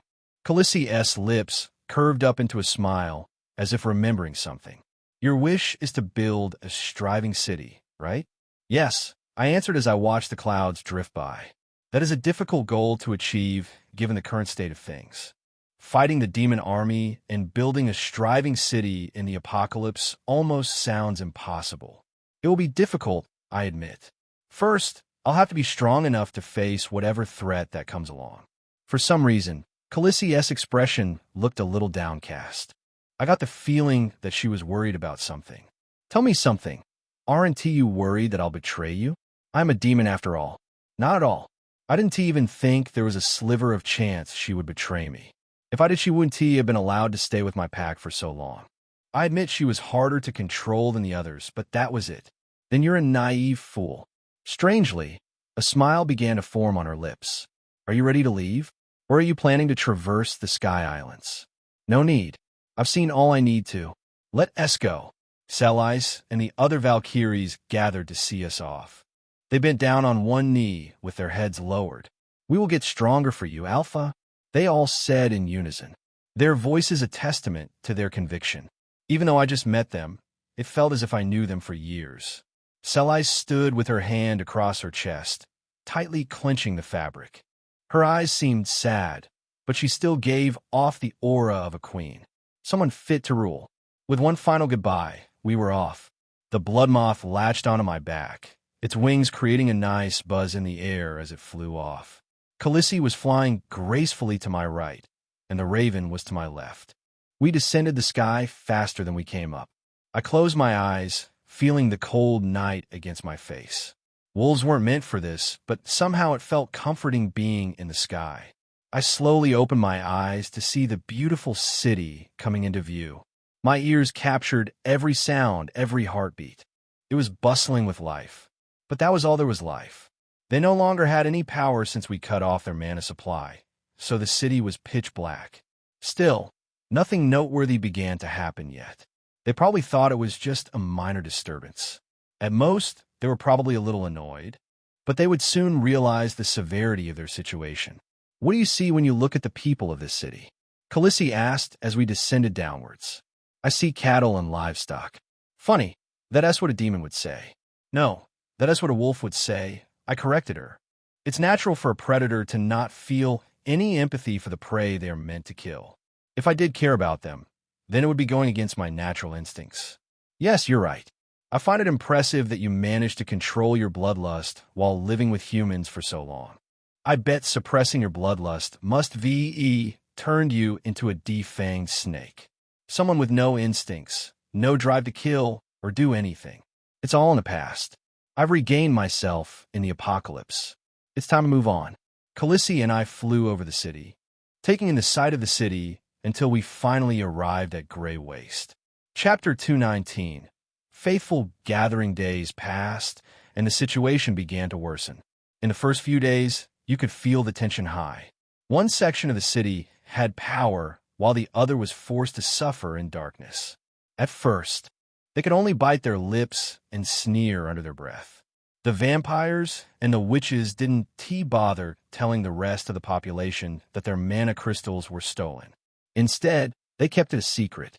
I think the reason they didn't tell the population was because they didn't want to give any more importance to me. If they did, then they would have a situation similar to the Valkyries. Some groups would see me as a terrorist, while others would see me as the hero that came to liberate them. I was already gaining enough popularity by destroying a section of the city upon my arrival and also killing a Lucard. Any more would risk their rule. The people of this city were still afraid of the vampires and the witches, so they wouldn't let their thoughts out that easily. They needed someone to say what they couldn't, and that's where the Kitsune came in. In the days that followed, she let her thoughts about the vampires be even more known. More and more people began silently agreeing with her. And with the added support, she managed to organize an event to gather people who secretly supported her. She did a wonderful job of organizing everyone that even I needed Aphrodite's help to find out where this event would be held. She gathered everyone inside her bar, the Minotaurs acting as security, checking everyone who entered. I came with Kumo, mainly to observe how things would turn out. There were quite a few people packed inside the cramped building. I counted over 300, and these were just the ones brave enough to come. The people present ranged from different races and different age ranges. There were a variety of people, so to speak. We stood shoulder to shoulder, bumping against each other. I stood directly behind Kumo, so she was affected by the crowd too much. She held her head down, her heartbeat racing, and her face was bright red. She has amassed quite the influence, she mumbled. If it wasn't tea for my super hearing, I wouldn't have caught what she said because of the rustling and bustling of the crowd. Indeed, she has. I made the right choice choosing her for this role. Kumo's face brightened as if she didn't expect me to answer, and she nodded happily. At least that kitsune can be good for something. She joked. Unlike the rest of my kind. Have you met other kitsune? I asked, feeling curious. Only a few. Some are mischievous and do anything to create mischief, while others are malevolent. Once they bonded with a place, they would give their life to protect it. That does sound interesting. Maybe it was my greed talking, but having another yokai devoted to protecting Ryman would make things easier whenever I left. Maybe I should try to win her over. As if knowing what I was thinking, Kumo spoke again. Kitsune are easy. The ones that are malevolent only require appreciation. They long for it. Just a few praises, and you'll have them eating out of the palm of your hand. Back in the day, if you wanted one to protect your village, all you had to do was build a shrine and bring offerings to them. I nodded along, catching Kumo's meaning. I rested my hand on the top of her head and gave her a kind smile. Thank you for the information. You did well. She smiled bashfully and nodded her head. Just then, the kitsune stepped onto the stage. Her 3 bright orange tails flowed gracefully behind her.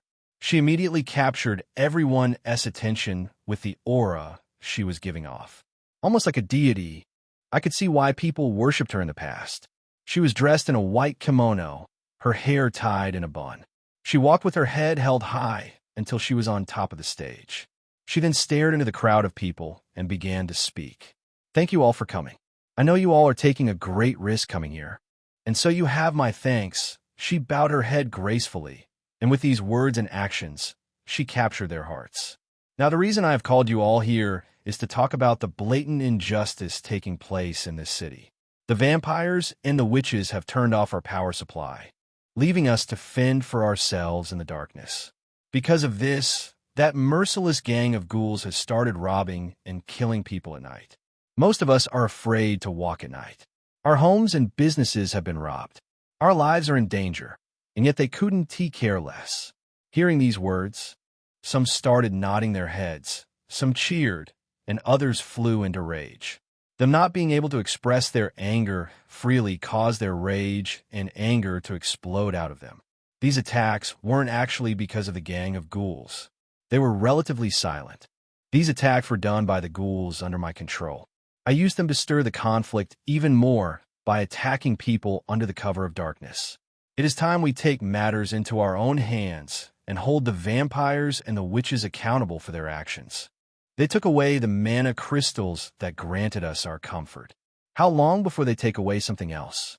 With the outside world now in shambles, this place might be the only safe haven there is, so they're taking advantage of it. It is time we fight back and show them we want to be bullied.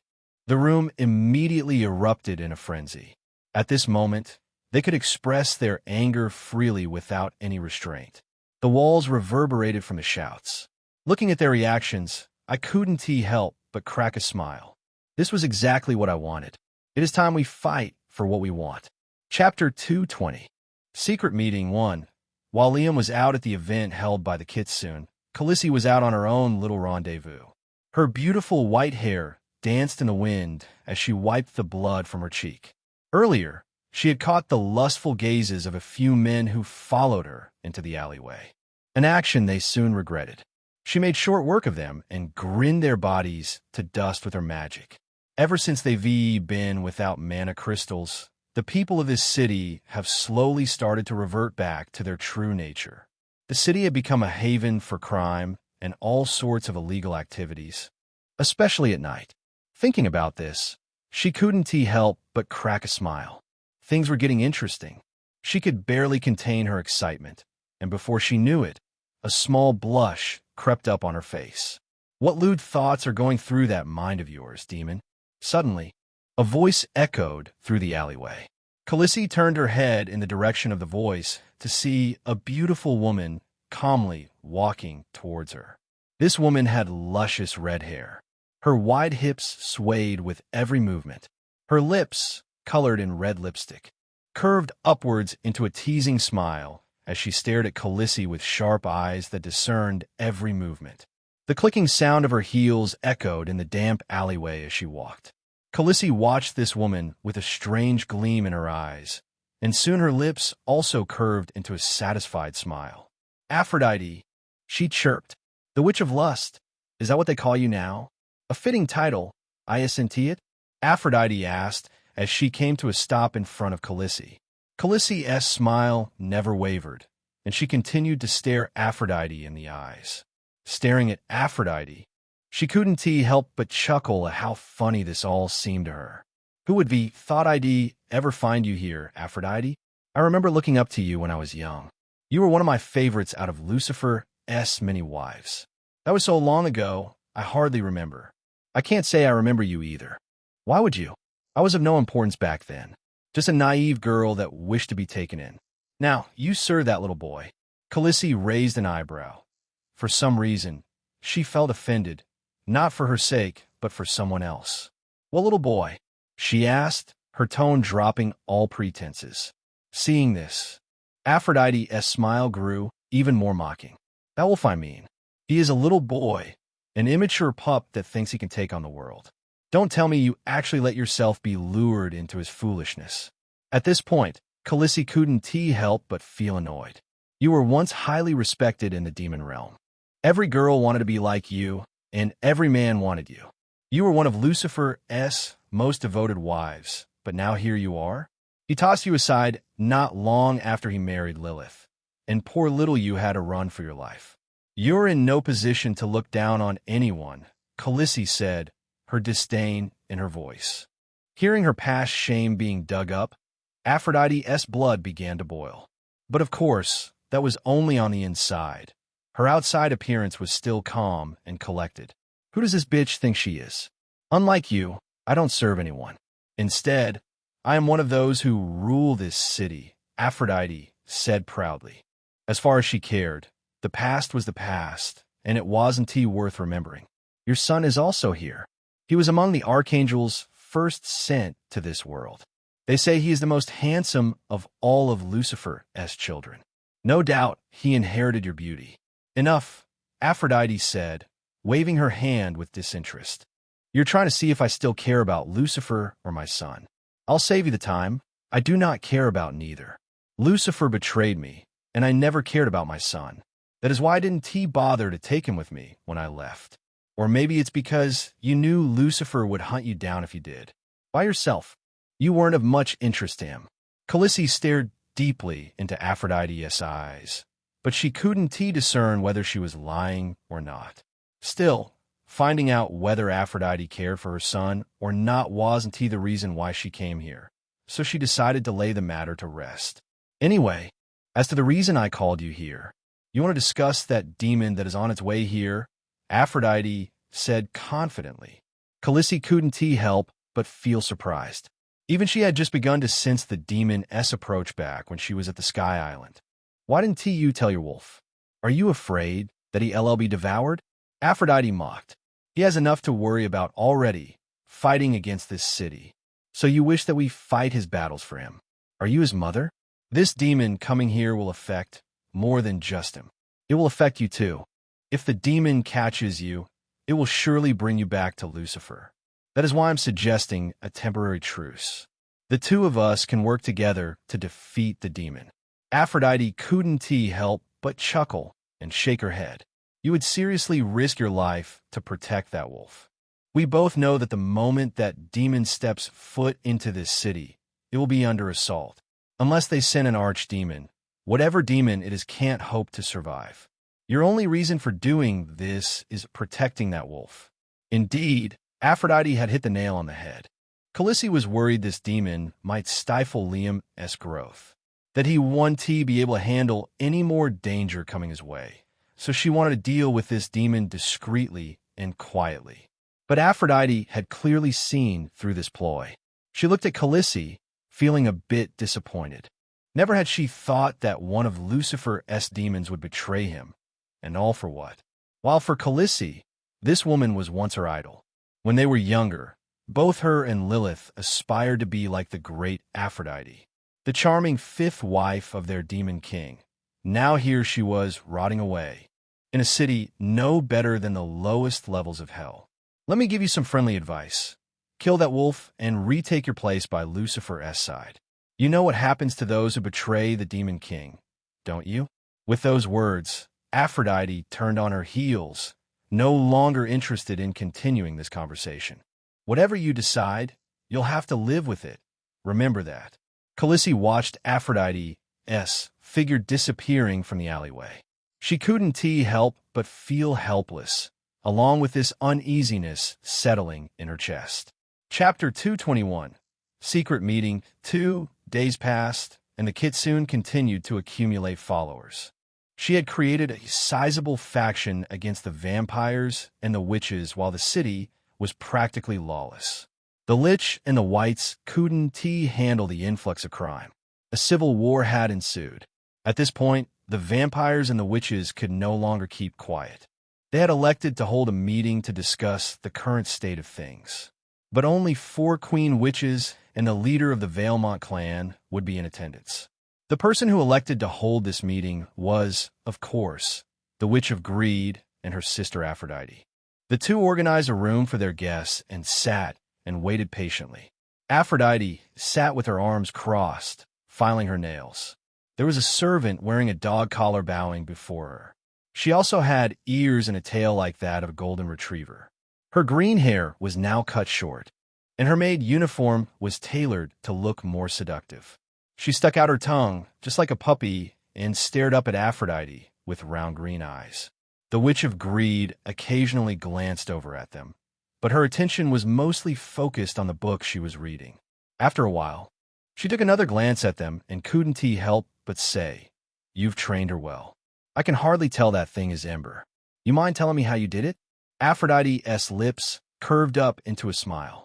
"That's one secret I'll never tell. See what sharing secrets gets me? I want to betray you. No matter what happens, I'll always see you as the founder," the Witch of Greed said. Aphrodite put on a happy smile. "I know you will, dear sister."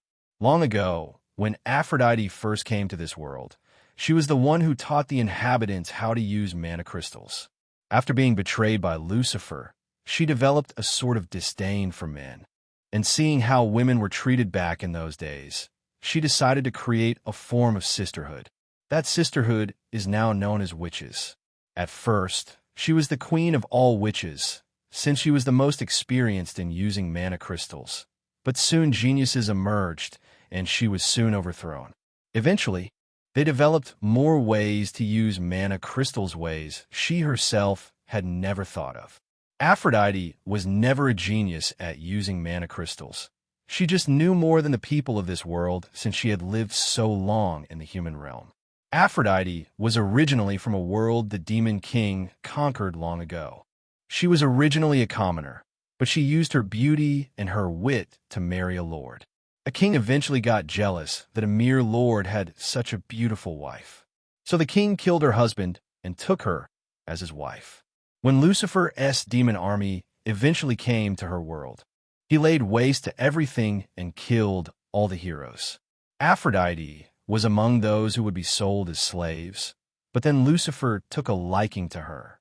He had traversed different worlds and saw many women, but of them all, Aphrodite was the most beautiful human woman he had ever seen, and so he took her as his 5th wife. Knock, knock. Just then, a knock came on the door, and a servant came in. Behind him, a short and slender pink-haired girl stood.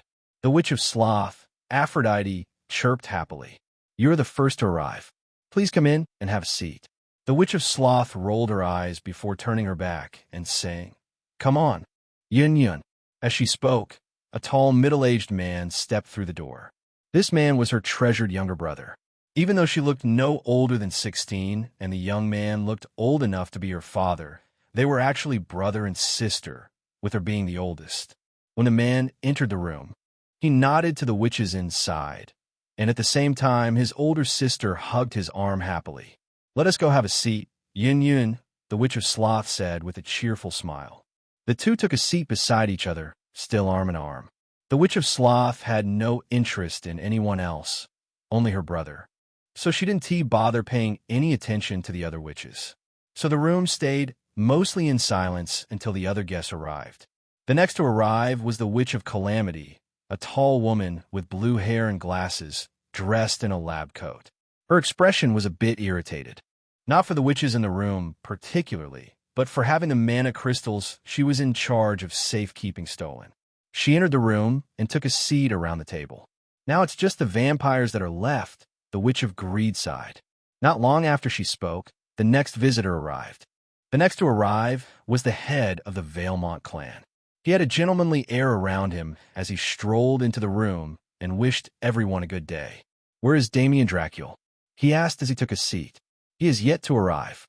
Let us wait a few more minutes to see if he'll show," Aphrodite said, and so they waited. 10 minutes passed, then 20, and just when half an hour was about to pass, the door finally creaked open. A man wearing a black trench coat stepped in.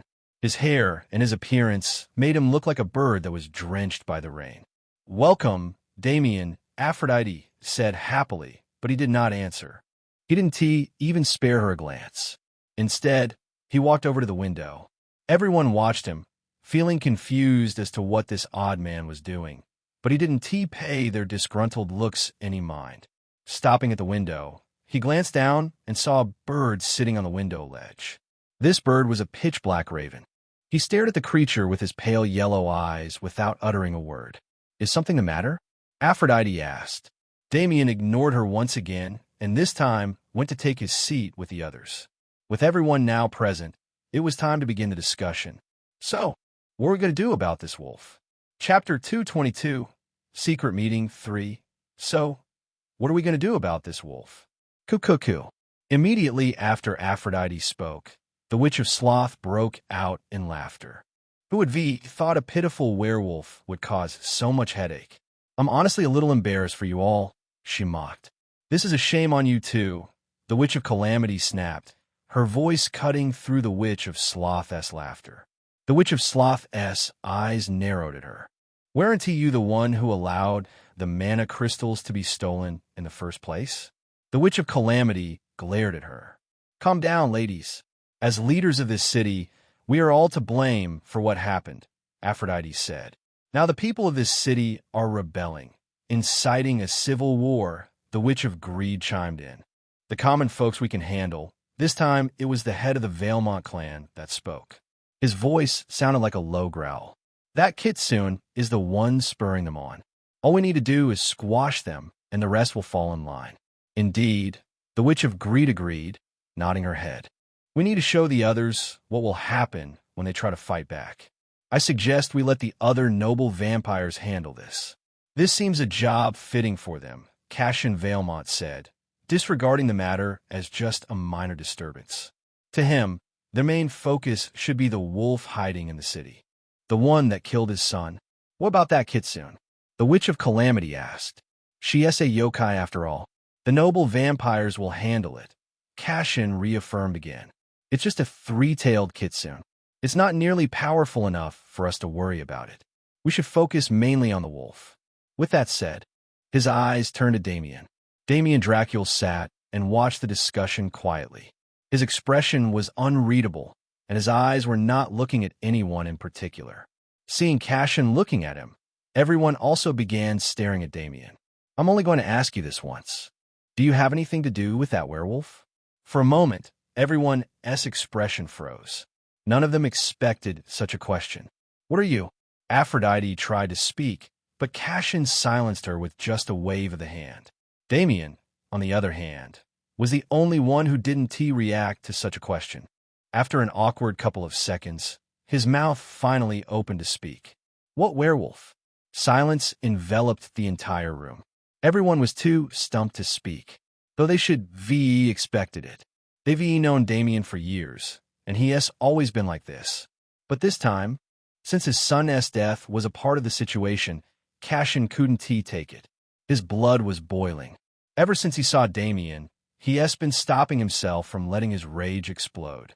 And Damien's cold and strange attitude only seemed to infuriate him more. He is not involved with the werewolf. Aphrodite quickly said. That werewolf only came here because of that matter with your family, remember? Cassian's eyes turned sharply to her. Who has to say he was the one who caused Victor's death too? I saw him turn into a wolf during the Great War. He also turned into a bat and even fog itself. That isn't normal for vampires. You want to sit here and tell me that his pale yellow eyes aren't the same color as werewolves. Everyone understood Cassian's point, but they also understood that the reason he was saying all this was because his son was murdered. Though if the two killed each other, it would be good. None of them wanted to see an all-out conflict between the two. The casualties would be numerous. I'm fairly certain that Damien doesn't have anything to do with what happened to your son. In fact, I also happen to know where that werewolf is hiding out. The moment Aphrodite spoke, Damien snapped his head in her direction. He is hiding out in Grey Waste with the rest of the Lamias and ghouls. Aphrodite spoke with a smile on her face. She hoped the wolf could find a way to kill Cassian, lessening the vampire's rule over the city. But that was just mere hope. If the werewolf couldn't kill Cassian, then she would continue her life in this city like nothing happened. Plus, Alucard was out of the picture, so she could count everything that happened as a win. Cassian stared deeply into Aphrodite's eyes, as if to discern whether she was lying or not. Aphrodite didn't look away and met his gaze confidently. Don't tell me you suspect me too. Cassian thought for a moment, then leaned back into his chair. When you find him, feel free to handle him however you please, she said. Wait, we have to retrieve the mana crystals before you kill him, the Witch of Calamity hastily said. Oh, I almost forgot. You should go with him, Persephone, Aphrodite suggested. I don't want anyone getting in my way, Cassian grumbled. I just want the mana crystals. You can do whatever you want with him, Persephone said. Okay, I'm glad that is all settled, Aphrodite said with a clap of her hands. She was using her beauty and her cheerful demeanor to lighten the mood. That Kitsune is planning a large-scale attack about 2 days from now. Get the noble vampires ready to face her and make sure they kill everyone who even tried to stand against us, the Witch of Greed said. Everyone seemed satisfied by this plan. Their goal was to get their people in line and kill the werewolf that had been causing trouble. As for you, Cassian, when do you plan on attacking that werewolf? Aphrodite asked. I suggest you do it at the same time the noble vampires are dealing with the Kitsune. It's best to get them all in one fell swoop, or else they may offer each other a helping hand. Fine, whatever, Cassian grumbled as he climbed from his seat. Without sparing them another glance, he stormed out. Slam! I've never seen him so emotional before. He is usually calm and collected, Persephone commented, adjusting her glasses. He is a vampire. They're emotional beings. The loss of his son is getting to him. Just then, the Witch of Sloth got up from her chair, yawning. She had dozed off somewhere in between the discussions.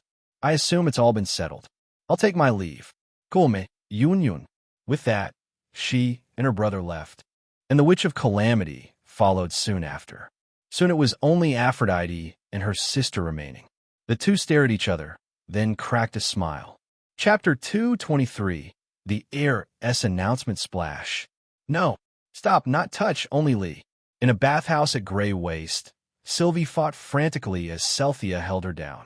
The two struggled, splashing up water in their wrestling. Just hold still, I just want to check something. Why are you trying to grope her anyway? Isabella asked, watching them with a bored expression. Beside her was Kumo, floating with her head laid back as she enjoyed the bath. I'm not groping. I just want to see something, Celthia shouted through gritted teeth as she tried to hold down the kicking and thrashing Sylvie. Only Lee can touch Sylvie's boobies.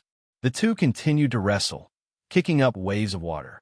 Sylvie tried desperately to escape, but Celthia used her water magic to bind her arms and legs. Finally, after a while of struggling, Celthia managed to restrain her. With Sylvie's arms restrained, Celthia leaned in closer and observed her closely. Thought so. You've changed since I last saw you. No, it's more like they're swollen. Sylvie's eyes glowed orange and fangs burst from her gums. She felt violated and humiliated by Celthia touching her. Don't tell us you were into women all this time, Kumo said with her eyes closed as she drifted on the surface of the water. Don't get the wrong idea. Celthea snapped. I'm doing this only for Darling. Saying that, she turned her attention back to Sylvie. When was the last time you had your period? That single question caused the room to go quiet. Kumo's eyes shot open, and she rose like the undead. Isabella, who was watching the situation with a bit of scorn on her face, now had her mouth hanging open. Wait, you don't mean? Isabella couldn't finish the sentence as her mind drifted back to the time when she saw Sylvie vomiting. It was after they ate dinner. At the time, she stupidly thought that it was because the food didn't agree with her. Just then she also realized that she hadn't seen Sylvie eat anything since then. Kumo, on the other hand, was remembering all the fights Sylvie had since last week. She had been awfully irritable as of late, under the pressure of all their gazes. Sylvie averted her eyes and puffed out her cheeks. She didn't know what the big fuss was about, and thought they were ganging up on her. Just wait until Sylvie tells Lee about all this, she grumbled. Flick. Celthea flicked her on the head. You idiot. Don't you realize what is happening? This means you're pregnant. Sylvie's eyes widened. Not only was she in disbelief, but she was too stunned to speak. Seeing this, Celthea eased her hold on her, giving her space to process. Having free use of her limbs, Sylvie rested her hands on her stomach. Sylvie have baby? Sylvie's widened eyes shone like the most brilliant jewels. Though her mixed feelings remained, Celthea still wanted to be supportive of her. Against her will, she had begun seeing Sylvie as a little sister. She cupped Sylvie's soft cheeks tenderly. Yes, Sylvie, you're going to have a baby. Sylvie has to tell Lee. That was the first thought that crossed her mind. Without hesitation, she tried to rush off, but immediately she was stopped by Celthea. Let me go, I have to tell Lee. I don't think that's a good idea. No, I have to tell Lee, Sylvie said adamantly as she pulled her wrist from Celthea. Just hear me out, Celthea pleaded, and for a moment, Sylvie stopped in her tracks just to listen for a while. It's your decision whether you want to tell him or not, but just listen to what I have to say. Celthea sighed. With everything going on, I don't think it's a good idea for you to tell him that you're pregnant. Why not? Because he'll be going up against some powerful foes. We need him in the right headspace, or else he might get hurt. Lee hurt? Though she really wanted to tell him, she was beginning to understand what Celthea was trying to tell her. Sylvie doesn't like keeping secrets from Lee. Just this once. You can tell him when it's all over and everything is settled. Sylvie looked around at the girls in the bathhouse with her. Each of them had varying emotions on their faces. But one emotion was common among all of them, and that was determination. Liam needs to focus on facing the powerful foes in this city, but until then, we'll protect you. I'll help in any way I can. This time, it was Isabella who spoke up. She approached Sylvie and took hold of her hand to show her sincerity. Same for me too. Kumo spoke up next. Your child is also part of my darling. I'll protect both of you with my life, if needs be. We all will, Celthea said with a kind smile, cupping Sylvie's face. Sylvie felt her cheeks tighten, and before she knew it, tears began rushing down her face. She never had siblings before, but if she had to guess, this was what it must felt like. They would fight and argue, and at times it felt as if they hated each other with a burning passion, but when it really mattered, they had each other's back. Celthea couldn't help herself from tearing up too, and she pulled the crying Sylvie in to comfort her. How are you going to be a good mother if you're so easy to cry? Are you going to cry along with the baby? She scolded as she rubbed her hands through Sylvie's silky hair. Sylvie will be a good mom. Hearing that, an unexpected smile began to grow on each of their faces. Seeing the two girls who normally bickered the most embracing each other, Isabella and Kumo smiled warmly. I know you will. After calming down Sylvie, the four girls huddled together with Sylvie being the center of the group.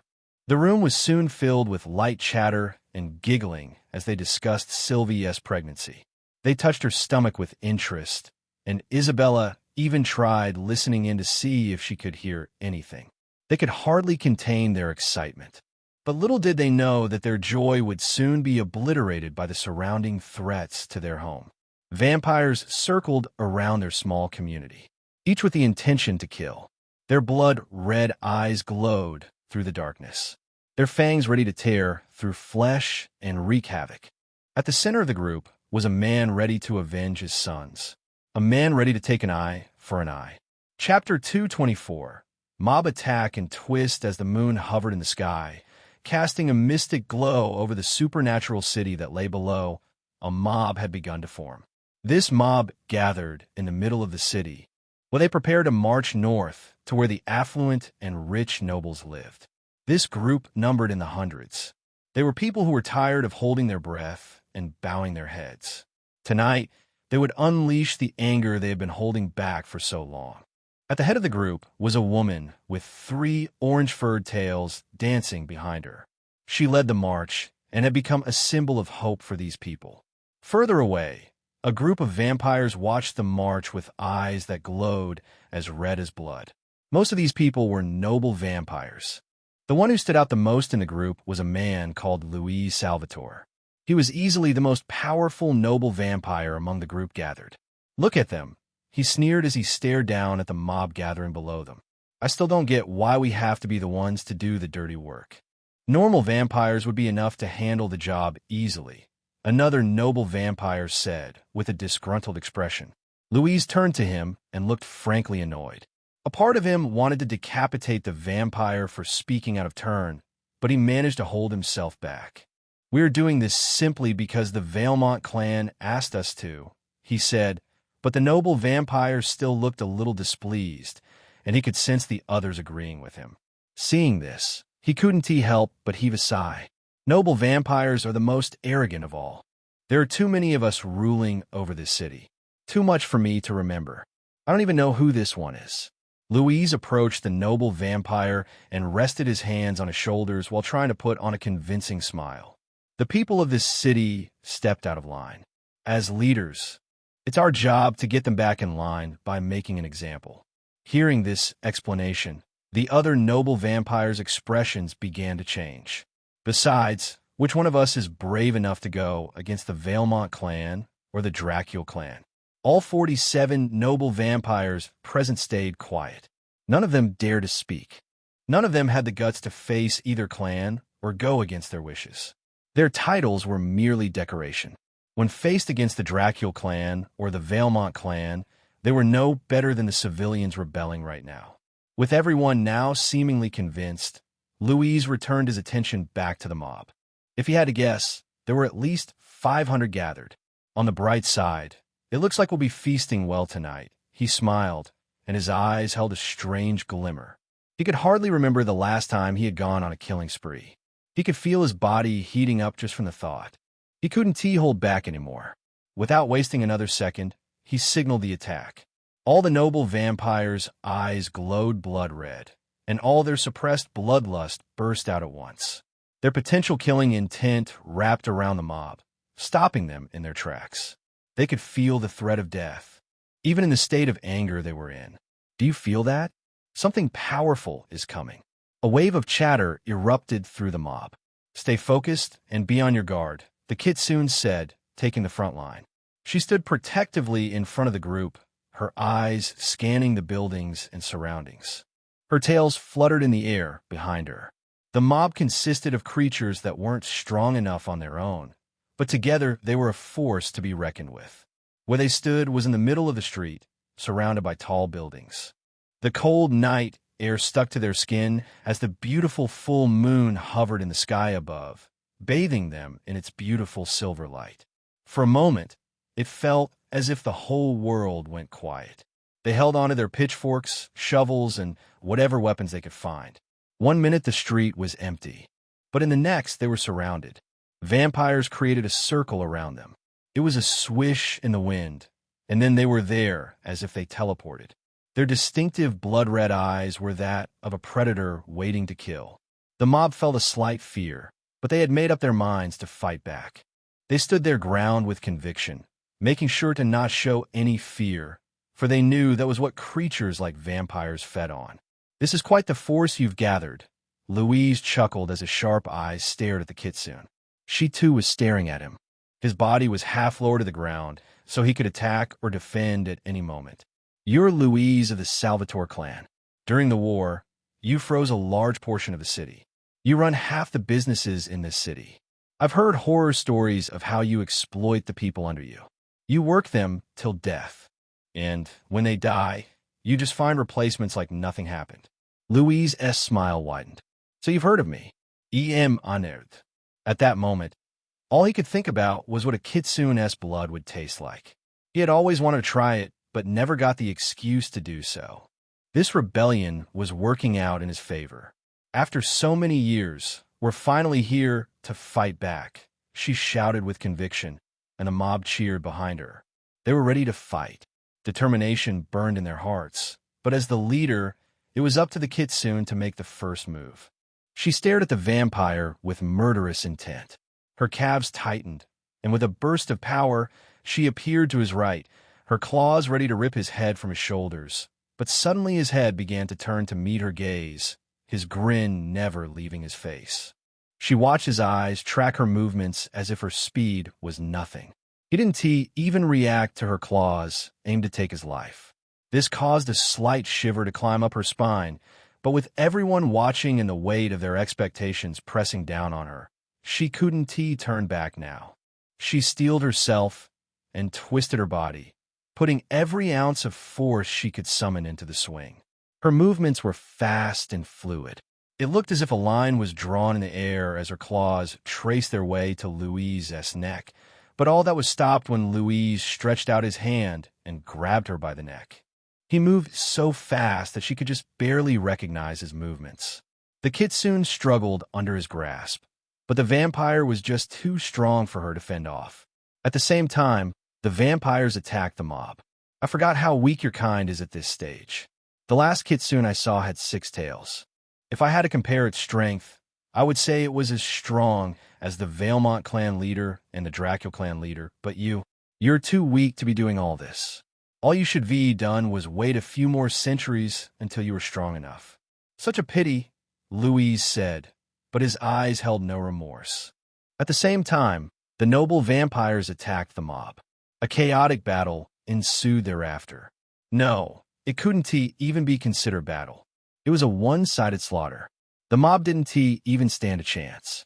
The noble vampires showed them how they managed to remain at the top of the city for so long. The noble vampires moved so fast that it looked as if they were blinking in and out of reality with every movement. With their strength, all it took was a single swing for them to rip off limbs.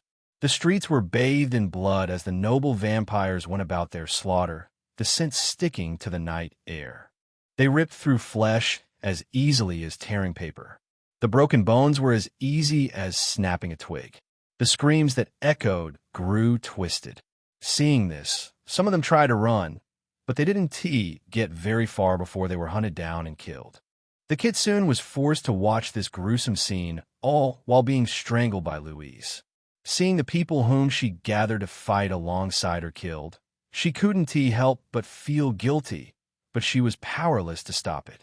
She couldn't even fight against the vampire in front of her.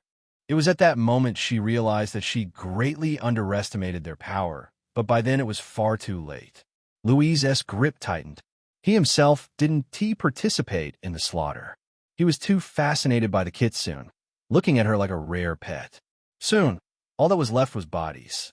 You should be known better than to go against us. It was a foolish choice.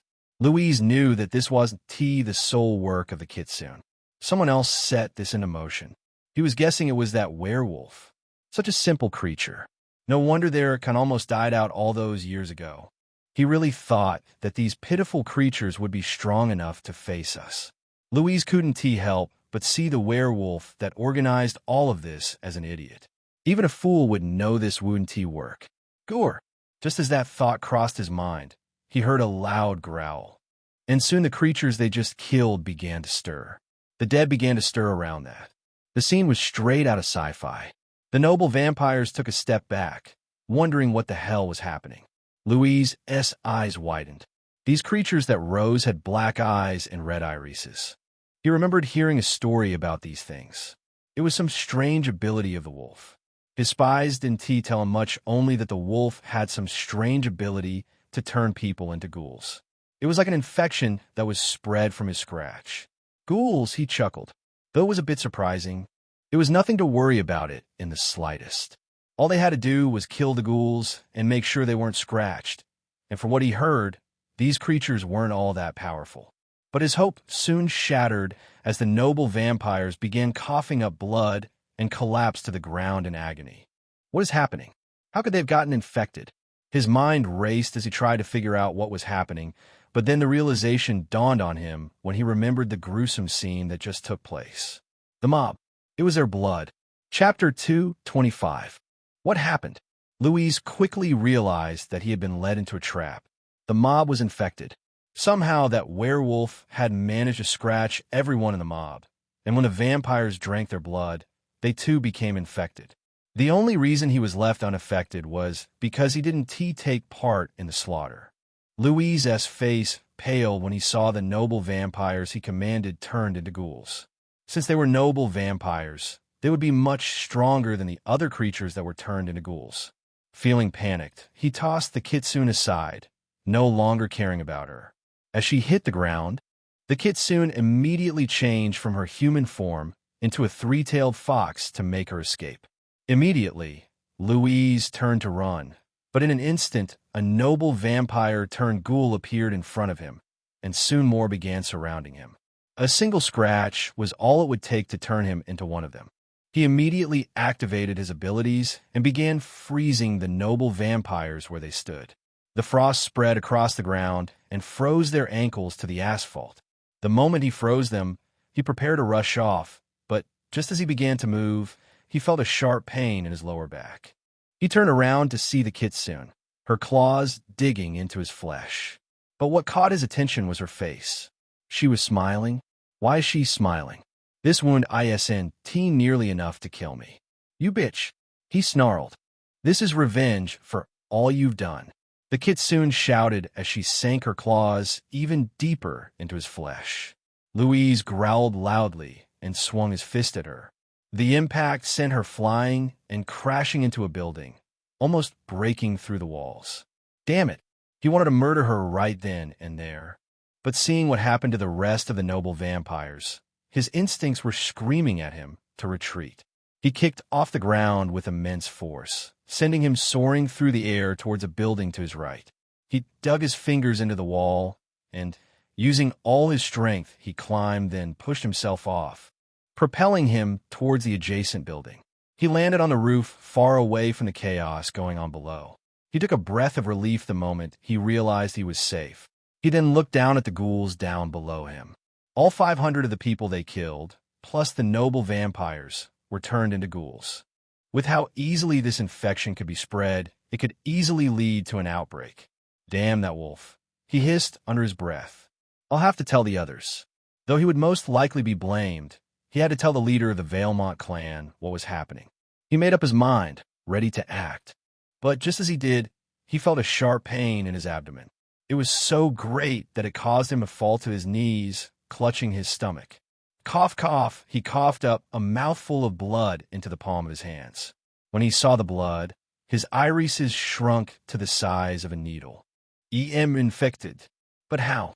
Just as that question crossed his mind, he remembered the last attack of the kitsune.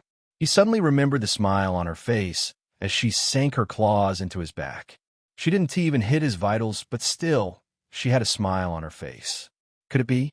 Just then, a haunting realization dawned on him. She must have coated her claws in the blood of a ghoul before attacking me. Just as he thought that, he felt his vision doubled. His body felt as if it was freezing over. The tainted blood inside of him spread across his organs and made its way to his heart.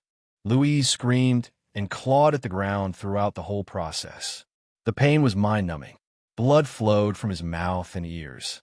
His eyes bulged out as if they were being squeezed out its socket. Someone help. He begged, but there was no one there to help him. But right when he was about to meet his end, he saw a shadow looming over him. He used the last bit of his strength to lift his head to see who it was. He felt every remaining strength leave his body when he saw what it was. The last thing he saw was a black raven with orange eyes staring back at him. The bird stood mere inches away from his face with eyes that seemed more intelligent than that of a regular bird. KHAW. Congratulations, you have ascended to level 42. That was closer than I thought. Too close if you ask me. I mumbled to myself as I sat on my bed. I saw everything that unfolded through the eyes of the raven I sent out. Everything went as planned, and in one fell swoop, I had managed to kill every single noble vampire in this city. Well, almost. There was still the leader of the Valemont clan and the Dracul clan. But still, what I had managed to achieve tonight was a huge step forward. I wanted to laugh or crack a smile, but I couldn't. I knew this was just the beginning. All of this was thanks to me being able to master the ability to turn people into ghouls. I learned how to delay their transformation right after I infected them. After this, all I needed to do was infect the people who sided with the Kitsune. That is why Kumo and I attended every single event she held to discuss her plans. I simply walked through the crowd and scratched everyone present. I delayed the transformation to whenever suited me best. I then used my raven to keep an eye on the situation. Of course, I didn't tell the Kitsune about my plans, and she was the only person I didn't scratch. The only thing I told her was when to march on the vampires and witches. I timed it so her mob would attack on the night of the full moon, which was tonight. Things turned out exactly how I foresaw them. I knew that Aphrodite would betray me and that the vampires would want to get rid of me and the Kitsune at the same time. I knew they would most likely attack at the same time the Kitsune planned to attack them, which was why I organized it so that everything would happen on the full moon when my strength was doubled. Now, Cassian Valemont and his vampires had me completely surrounded.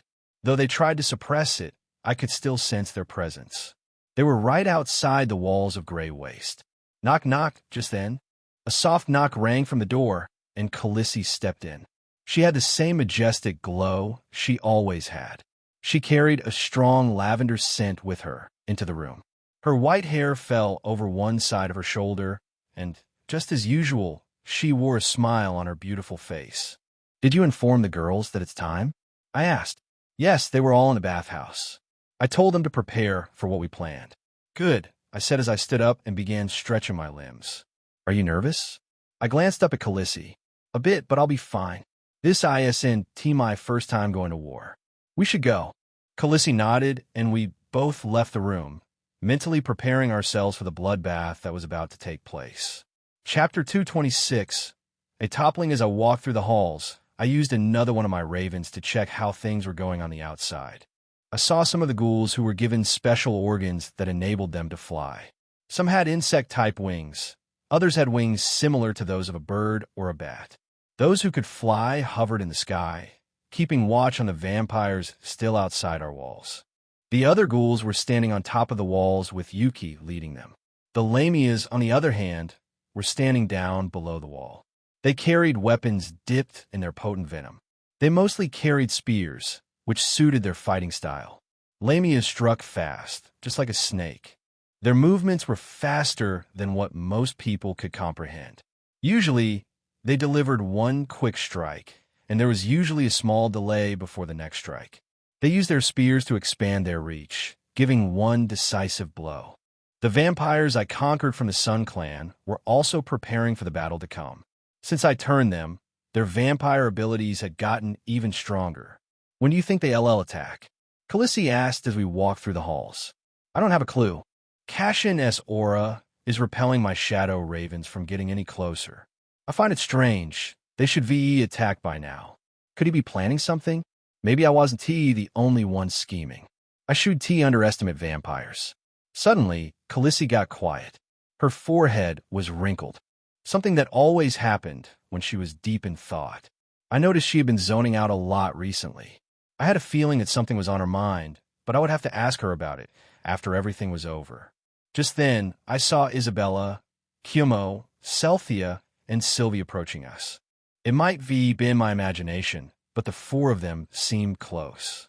Strange. Usually this was the point where Sylvie would rush towards me, but instead she was hanging back with the girls, standing in the middle of them. Her face was slightly flushed, and she was staring off to the side to not make eye contact with me. "Darling." Celthia was the first to rush towards me as if distracting me from Sylvie. Did something happen? I asked. No, of course not. We're just worried about that vampire that is lurking outside our territory, Cynthia quickly answered, putting on a smile. I could hardly focus on her words over the sound of her heart beating like a war drum inside her chest. This made me even more suspicious with everything about to happen, though I couldn't fault them for being worried. Anyway, where do you want us? Isabella asked. I need the four of you fighting on the front lines. Help keep the ghouls and Lamias at bay. What about their leader? Sylvie wants to help. For the first time, Sylvie spoke up, looking adamant. She must be figured that I was going to face Cassian Valmont and wanted to help. I rested my hand on the top of her head to comfort her, and her ears drooped like a sad puppy. Don't worry, I'll have Khaleesi by my side to protect me, I said. She put on a smile and nodded. Our alpha is right. He can handle himself. It is us that should do our part to help him out, Isabella said, managing to give a more convincing argument than me. With that, the girls gave me a kind smile and turned to leave, but just then I grabbed onto Cynthia's hand, pulled her into me, and hugged her tightly. Her face flushed red. Darling, be safe out there. You're important to me too. Don't do anything reckless. I still need you. Hearing that, her body softened against mine as she nodded her head. I know, you don't have to tell me that. Darling, her voice was soft and a bit emotional as she leaned against my chest. After a while, we finally parted ways, and the girls went off. What was that for? Khaleesi asked, waking up from her daze. Just a gut feeling. Cynthia had a way of making herself a martyr. I just want to make sure she didn't belittle her importance and do something reckless. Come on, it's time to go. Outside the towering wall of the community known as Grey Waste, an army of vampires stood waiting. This small army numbered over 100. These vampires were all dressed in black, their eyes red with hunger. They made sure not to drink any blood before the battle. Therefore, their hunger would be more ravenous. Cassian Valmont stood in front of the wall, feeling extremely agitated. Where the hell is that woman? He growled under his breath. Damn you, Persephone.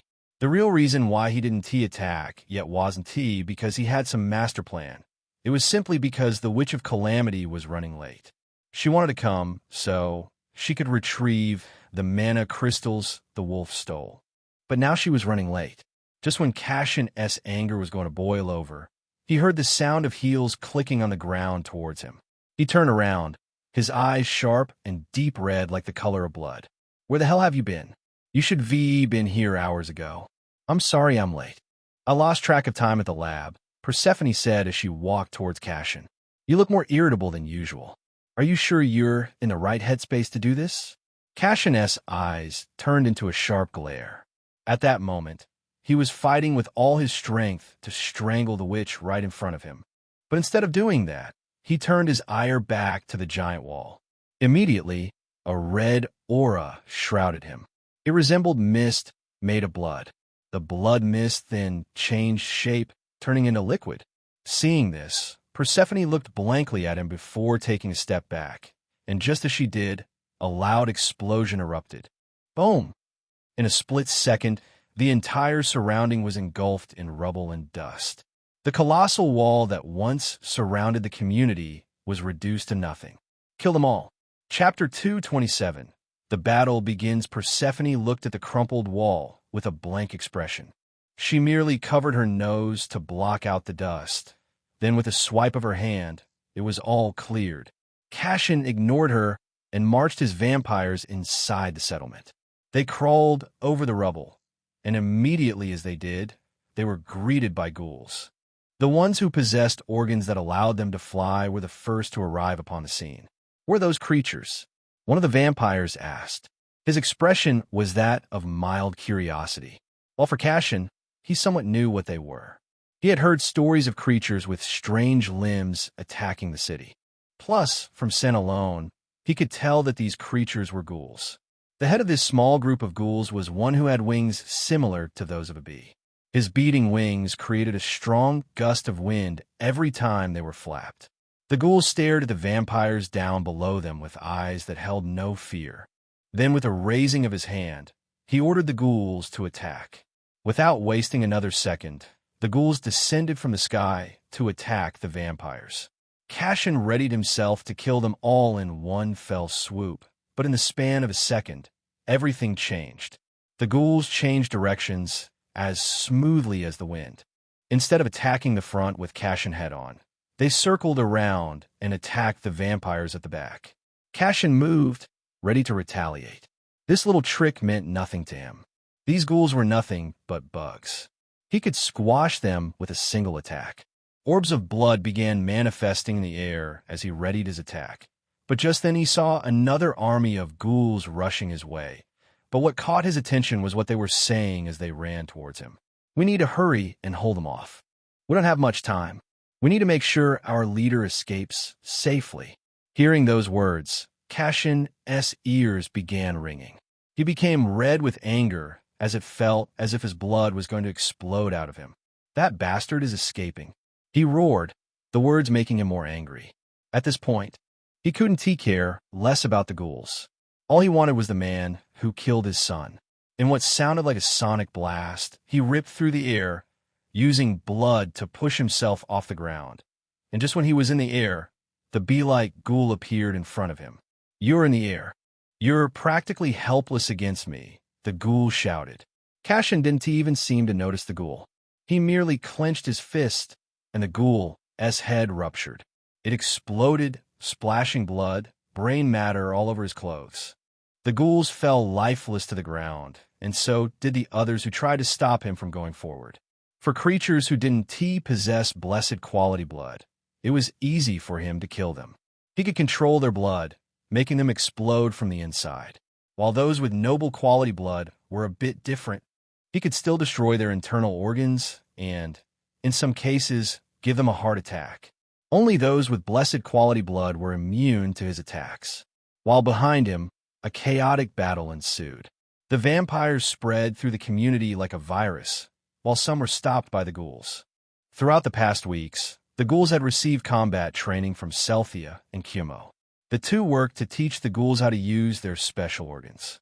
Plus, when they attacked the city, they gained a chance to level up. Because of this, one ghoul was equal to one vampire in strength. The creature, which was once the weakest species, could now fight toe-to-toe with the race who considered themselves the strongest. For that reason, they were happy to fight, not just for their leader, but for the years of torment they suffered at the hands of the vampires. Seeing how powerful the ghouls had become, the vampires were a bit frightened. It was as if they were possessed. And soon, more creatures attacked the army of vampires. The Lamias, led by their queen.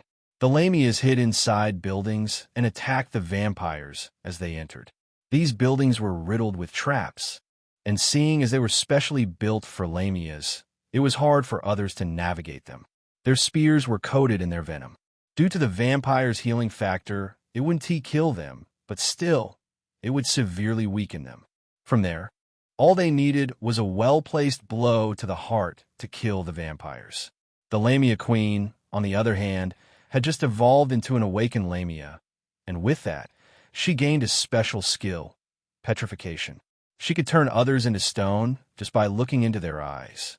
A group of vampires rushed in, ready to take her life, but at the last second, her eyes glowed bright green, and they began turning into stone, starting from their feet until it covered their faces. What is happening? What did she do? The vampires panicked when they saw their bodies beginning to turn into stone. The Lamia Queen watched them with a smile on her face. Her ginormous figure loomed over them. She found their panic appetizing. She watched and waited until every inch of them had turned to stone. Then with one swing of her snake-like tail, she shattered them to pieces and watched them crumble to the ground. In another section of the community, Leah was commanding the vampires who were once members of the Sun Clan. Seeing the girl who was normally holed up in her room at the forefront, the vampires felt proud. They knew in their hearts that they were no longer the disgraced Sun Clan. They were now the proud Leakin Pack. They felt no kinship with the vampires in front of them, only the need to protect their pack. The vampires in front of them had eyes that glowed the same color of blood, but their eyes were the color of flames. Leah was the one who initiated the attack. Her majestic flames lit up the night like a beacon. consuming the vampires rushing towards them with blood-hungry eyes. This beacon of flame was like a signal to the vampires around her, a signal that stirred their blood, making them want to fight for their new home. They attacked the vampires with ferocity, fighting with all their might. The sound of war and the smell of blood permeated through the night as both sides were locked in deadly combat. The next generation of vampires in my pack will be hybrids, I said as I sat waiting for Cassian in a cleared space. It was a thought that just dawned on me. I never realized it before. Khaleesi looked at me curiously, likely wondering what I was even saying. Since I will be the one activating their vampire genes, it means they LL become hybrids like Isabella. Yes, you're right. But not just them. I feel the next generation of every race you turn will be different from how they originally were. Your werewolf venom is more amazing than you think. It allows you to rewrite a person's genetics, making them stronger. It even adds a code that makes them loyal to you. Even now, we still don't know the full effects of it. Indeed, I nodded. She was correct. It was only because of this power that I managed to come this far. In this age, power was everything, and I could exchange it for loyalty. It was perfect. I couldn't help but smile before looking directly at Khaleesi. I think it's time you leave. She raised an eyebrow and began to look puzzled. Leave? But the leader of the Valemont clan? I'll handle him. It's time I began fighting my own battles. No tricks, no ambush, just a proper one-on-one fight between two people hungry for survival. But you're not nearly strong enough to face him. I have the full moon doubling my strength. That's not nearly enough, Khaleesi shouted before grabbing my hand. You're too young. I can sense the bloodlust of the monster coming for you. He is far stronger than you. Fighting people weaker than you is how you grow weak. Not every battle will be a fair fight. I expected that. Khaleesi shook her head adamantly. She clearly thought that what I was planning to do was a foolish choice. I took her hand and rested it against my chest. Do you feel that? Your heartbeat. Are you scared? I'm terrified and excited at the same time. It's hard to explain. It feels like electricity is coursing through every inch of my body. It was strange. Tonight, I may die. Tonight was the closest I have ever come to death. It was coming, and all I could do was sit and wait for its arrival. Go find the girls. That witch Persephone is also here. They need your help facing her. Khaleesi smiled wryly. I know they would rather I stay here with you, but I'll do as you command. I trust you don't die. I want tea. She slid her hand down my chest and turned on her heels to leave. I sat and watched her figure disappear through the darkness. Sitting alone, I then summoned Cerberus. The giant hound crawled from my shadow and stood beside me. I slid my hands over his black fur and watched as smoke oozed from it. Gore, I'm glad to have you by my side, Cerberus. It will be just the two of us now. Chapter 228, A Coming Death on Another Side of the Battlefield. One powerful force was tearing their way through all of Liam's forces. This powerful force of nature was, of course, the Witch of Calamity. She used her powerful wind magic to slash the ghouls in half before they could even react. Around her were bodies, and she stood in the midst of them with a bored expression on her face. Damn you, Cassian. Where the hell have you run off to? She mumbled under her breath. She was hoping that Cassian didn't kill the werewolf before she could get a chance to retrieve the mana crystals from him. Seeing how angry Cassian Valemont was, she doubted that boy would live long enough for her to get the chance. If I can't get the mana crystals from him, then I'll have to interrogate that demon that was with him, she thought, then sighed heavily. But that was only as a last resort. Right now, she would try her best to locate the werewolf before anything happened.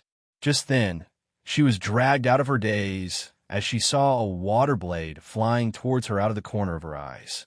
She acted instantly, and with a swing of her hand, she created a wind blade to counteract the water blade. Both attacks collided, resounding in a loud explosion. Boom! The sound rippled through the air. Even those outside Grey Waste could hear the explosion far off in the distance. Persephone angrily stared in the direction where the attack came from. She saw a beautiful woman with light blue hair. This woman stuck out her tongue and pulled down her eyelid in a mocking gesture. A vein bulged in Persephone's forehead as she moved towards this woman, but before she could even take the first step, boom! An attack came from the sky, leveling the ground beneath her. She barely dodged the attack in time by using her wind magic to propel herself back. She floated up in the sky, then landed gracefully a few feet away from the impact. She landed as if her body was as light as a feather. Her eyes then narrowed at the crater that lay where she stood moments ago. In the middle of the crater, she saw a girl with skin as red as blood and black bat-like wings on her back. Of course, this woman was Isabella. Her appearance changed due to the effects of the full moon. Her eyes were glowing orange, the same color of flames. Her irises were slitted, and gazing into her eyes, you got the sense you were staring at a predator. Her eyes, they were exactly like a drago. Before she could finish uttering the words, several blood-based attacks came flying at her. She was forced to dodge all the attacks. She gracefully moved through the attacks like a paper floating in the wind. Isabella continued to summon orbs of blood, then changed their shapes into sharp daggers. The daggers were fast, but not nearly fast enough to catch the Witch of Calamity. While weaving through the attacks, Persephone fired several wind blades, but they were all canceled out by Celthia's water blades. The two worked in sync to try and slow the Witch of Calamity down, but the witch was too evasive. Even as Isabella flew at her, and through multiple attacks, she still couldn't be caught. Meanwhile, Persephone was trapped in a bit of a mental quandary. She was intrigued by Isabella and her new appearance. The reason for this was because Isabella's form resembled the creature she was very much obsessed with. As the head researcher of the lab, she spent all her time researching and studying this creature. She studied the dragon remains that were left behind. She spent most of her time enduring the powerful mana most couldn't even inhale. This had led to a side effect. Glimpses of the past creature's memories were imprinted on her. She had a vague idea of what this creature looked like. The orange, slitted eyes of these creatures popped up in her dreams constantly. Looking at Isabella only dug up those memories. "Were you?" she whispered to herself. She was half tempted to carry the strange girl back to the lab and do several tests on her, but her priorities lay with the mana crystals. Maybe later, she mused to herself.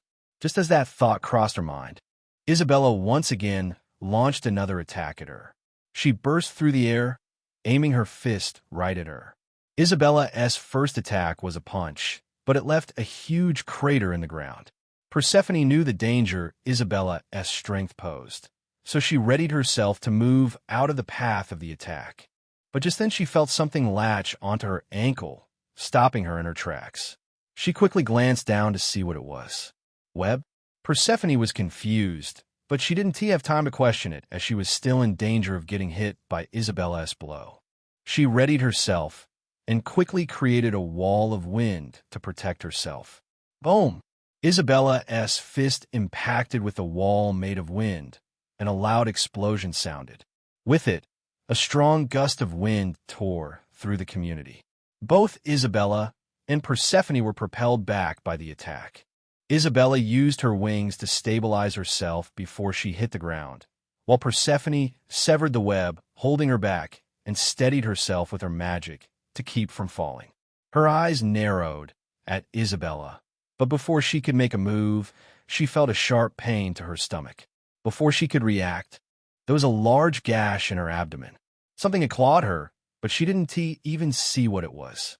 Her eyes darted around frantically, trying to find what or who could have done it, but they were fast.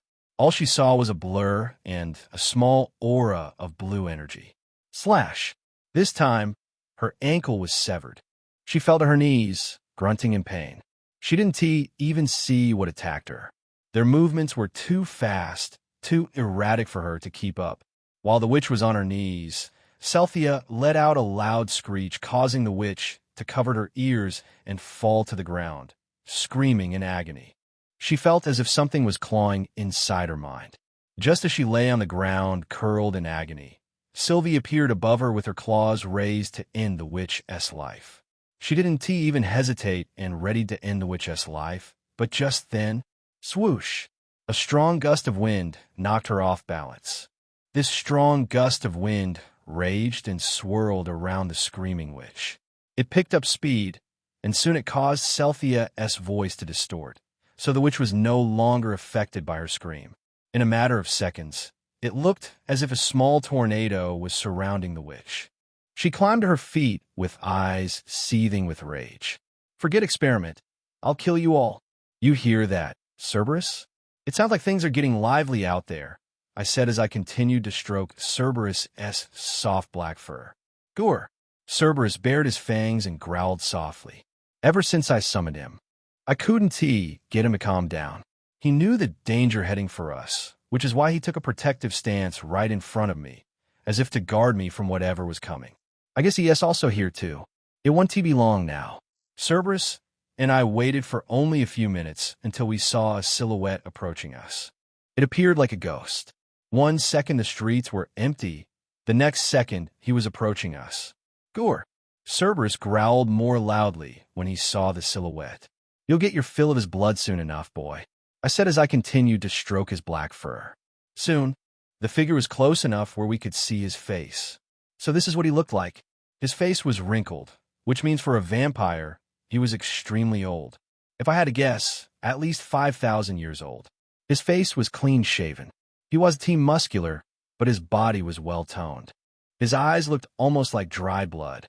His suit seemed well-tailored. I bet it must be cost a small fortune. I would say his appearance was more similar to Victor than Alucard. Alucard must be taken after his mother, since he had blonde hair. "So this is what you look like," he said. His voice sounded old and wise. "Cassian Valmont, it's nice to finally meet you," I said, smiling. His expression didn't change. His bloodlust spoke for him. It showed his rage for him. His bloodlust felt like gravity pushing me down to the ground. He made no effort to hide it. He wanted it to be known that he came here to kill me. "You murdered my son, destroyed the family I spent years to build. Because of you, I'll have to start over again. I'll make sure you die regretting your pitiful existence." Chapter 229. The greatest enemy faced. Cassian spoke with a subtle calmness. I think the reason he seemed calmer than before was because he thought I would try to run away. Now that he saw that I had no intentions of escaping, he was free to take his time. Cassian slowly continued to walk towards me with no concern for Cerberus growling in front of him. Every footstep was slow and deliberate. I didn't react and only continued stroking Cerberus's fur.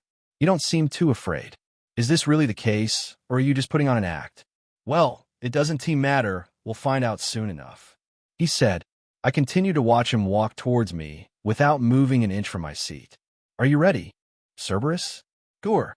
With Cerberus's approval, I finally got up from where I sat. The full moon covered me in its rays. It felt like electricity was coursing through every inch of my body. It densed my bones, making it harder than steel or any metal that exists in this world. My fangs hardened and grew 3 inches from my mouth. My claws were long, black, and had a tip as pointed as a needle. The full moon caused an orange aura to surround my body. It is said that a full moon shows a werewolf his truth, but they couldn't hide their true self. "You're from the Lycan Pack, are you not?" "It's funny, I was the one who killed your founder, the Beast of Gavaudan. He was said to be the strongest werewolf to ever exist, but to me he was nothing but an ant. I don't get how one of you creatures could kill even one of my sons." "Enlighten me?" Cassian said as he plucked his tie from his neck and tossed it to the ground. He deliberately left himself open as if daring me to attack. I happily obliged. Cerberus, as if sensing my intentions, rushed at him. Of course, I didn't think Cerberus stood a chance. I only wanted to see how Cassian fought before I rushed in. Since Cerberus couldn't die, this was the best option. Cerberus snapped his vicious fangs at Cassian. The vampire stared at the beast, uninterested as he sidestepped the attack. Cerberus launched a series of attacks at Cassian. He slashed his claws and snapped his fangs, but none of his attacks even grazed Cassian. The vampire's speed was too immense. It looked like he wasn't even trying. Cassian kept one of his hands in his pockets and only leaned back to dodge the attacks. Cerberus disappeared into the shadows and attempted to launch surprise attacks at Cashin, but all of them failed. He didn't even look at Cerberus, even though the beast was almost 3 times his size. He kept his eyes locked on me, not out of wariness that I would attack, but that I would run. I soon realized that having Cerberus attack him was useless. He wouldn't give me anything. I needed to force him to fight with everything he had. I didn't need to speak. With just a thought, Cerberus retreated, even though he didn't want to. "You did good, buddy. Don't worry." I briefly petted him before he returned back to my shadow. Cashin didn't say a word, only kept his sharp eyes narrowed at me. It felt as if he was looking past me and into my soul. Behind those blood eyes of his was thousands of years' worth of experiences and knowledge. I could only wonder what was going through that mind of his. I readied myself and fine-tuned all my senses to focus solely on him. His heartbeat was higher than normal, but it made sense considering he was standing in front of his son's killer. His very scent stank of blood. I watched him like a predator as I slowly circled around him. He stared at me intently, watching my every movement, but his hand was still in his pocket. I took my time watching him, trying to take in as much detail about him as possible. Then when the time was right, I struck. I attacked from below and clawed at his midsection. It was an attack he couldn't evade just by leaning back. He took his first step back, and when he did, my shin met the back of his knee. It was a leg sweep aimed to knock him off his feet, but when my foot impacted against his shin, I heard a loud pop. I soon realized that the loud pop was the sound of my bone breaking. That strike had done absolutely nothing to Cashin. He didn't even react. At that moment, I felt like an ant trying to push against a mountain, and then the pain gripped me, stronger than anything I'd ever felt before. I had broken bones before, many times in fact, but this felt different. My limbs were twisted, and bones stuck out through the flesh. To top it off, it was taking longer than normal to heal. Not a bad kick, and it even looks as if you were healing. But you're still too weak. You're not worthy of my son's death. Cashin watched me unamused. Being as close to him, I slashed at his face. I expected him to dodge. My only reason for attacking was to create distance between us, but my plan failed. Not only did he not move an inch, but he took the full force of my swing without batting an eye. My claws traced against his skin as I used every strength I could summon to get through. Snap! My hopes were dashed in an instant. Not only couldn't I get through his thick skin, but my claws snapped and broke. My eyes widened in disbelief. How could I believe it? Something like this had never happened before. I didn't even think it possible. All that, and I couldn't even scratch his face. I began to realize the terror of the situation. This vampire was a monster that couldn't even compare to anyone I'd faced before. He was completely out of my league. But strangely, even though I realized this, I couldn't help but crack a smile. He is exactly the kind of opponent I need to defeat in order to grow stronger. Meanwhile, on another side of the battlefield, a raging tornado was building up. Inside this tornado was none other than the Witch of Calamity. Sylvie, Celthia, and Isabella watched helplessly as the witch's power tore through the community that cost a small fortune to be built. Her powerful wind knocked down buildings like dominoes and tore apart roads as easy as lifting up a carpet. They watched helplessly as the witch turned her cold gaze to them with the intention to kill. Isabella flew into the air, trying to force her way through the raging winds, but she was no match for them.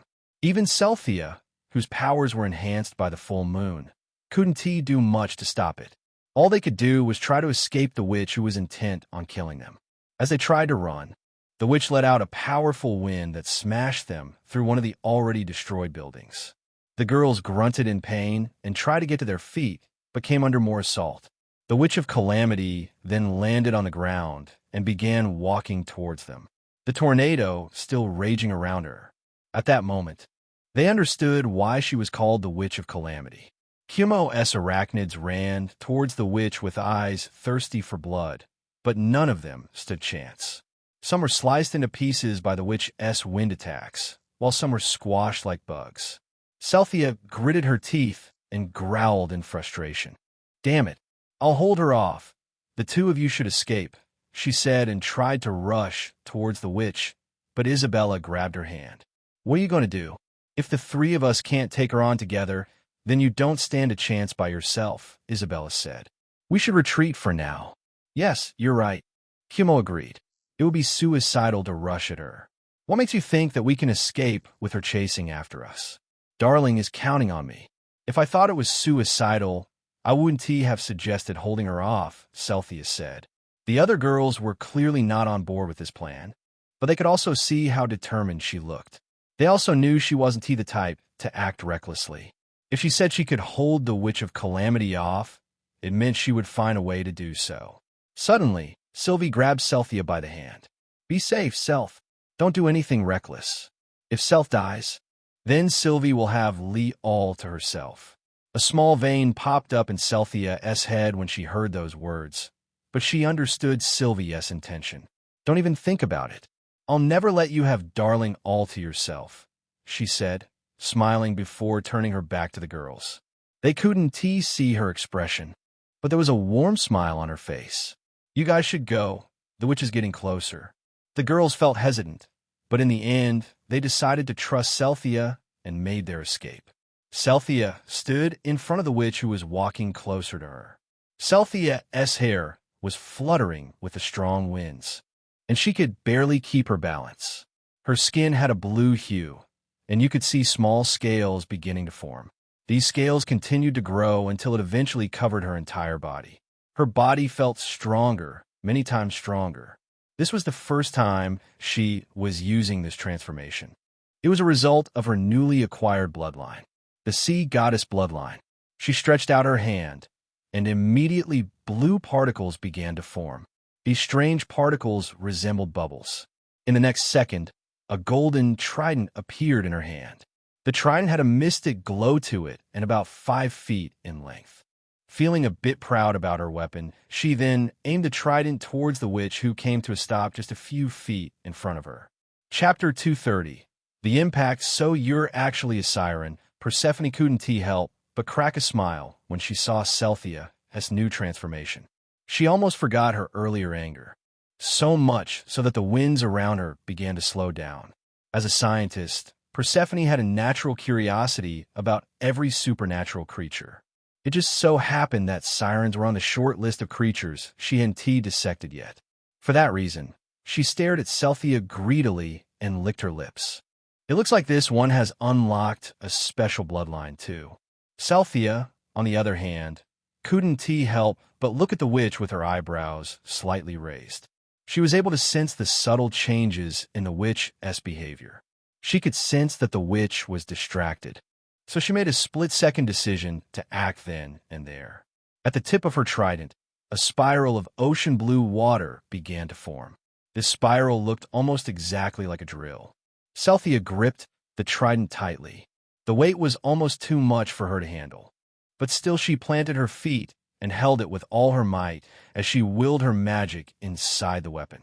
A part of her felt impressed that she could even lift the weapon.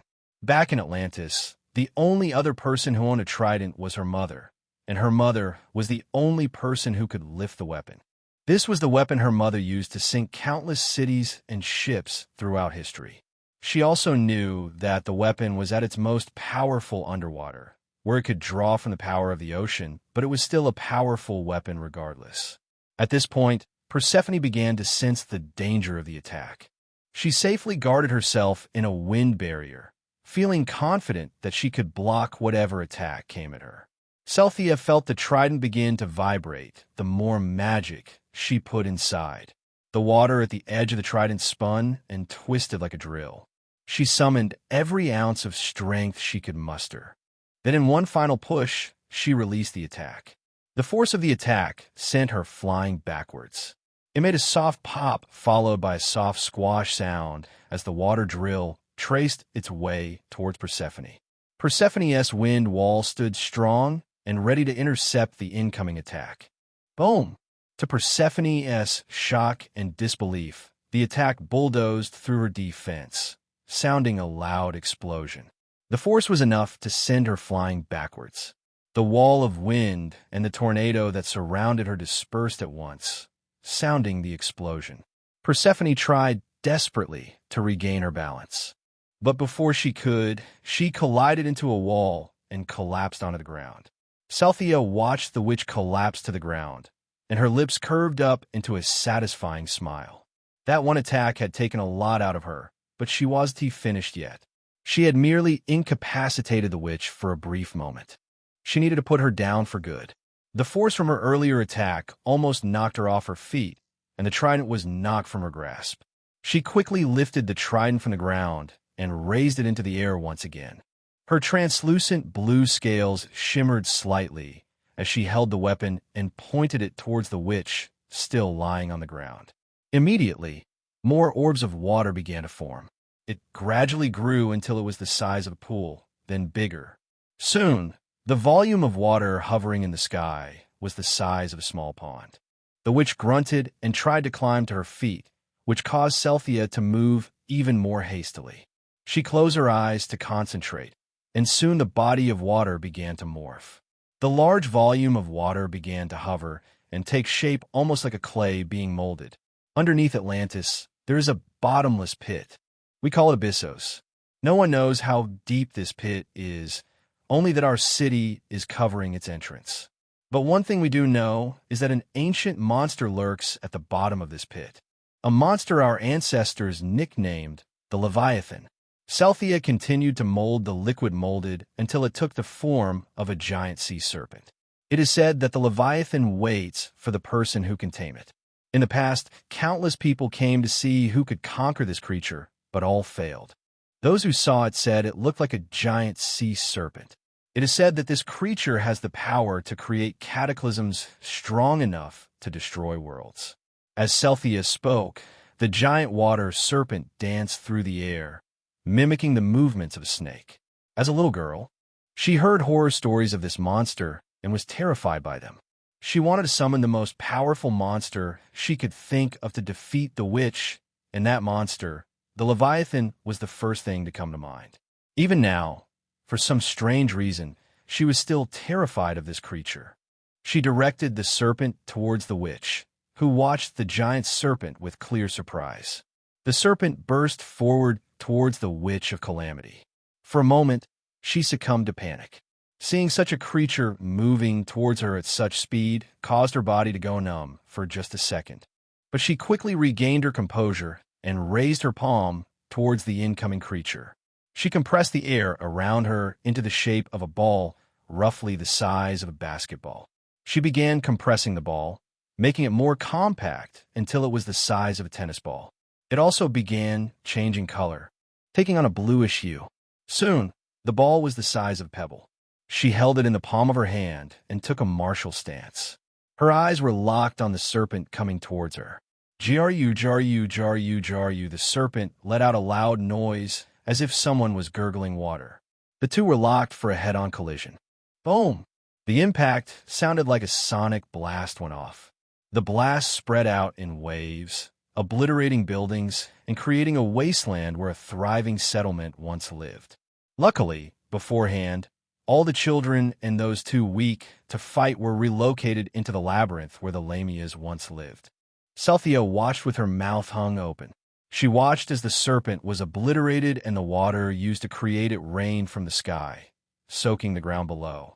She couldn't believe what she saw with her own eyes. At the last second, the witch managed a perfectly placed palm strike, destroying the serpent. Persephone stood, soaking wet, her palms still extended. Her eyes locked on Cynthia, and soon, the same ball of air began to form in her hand.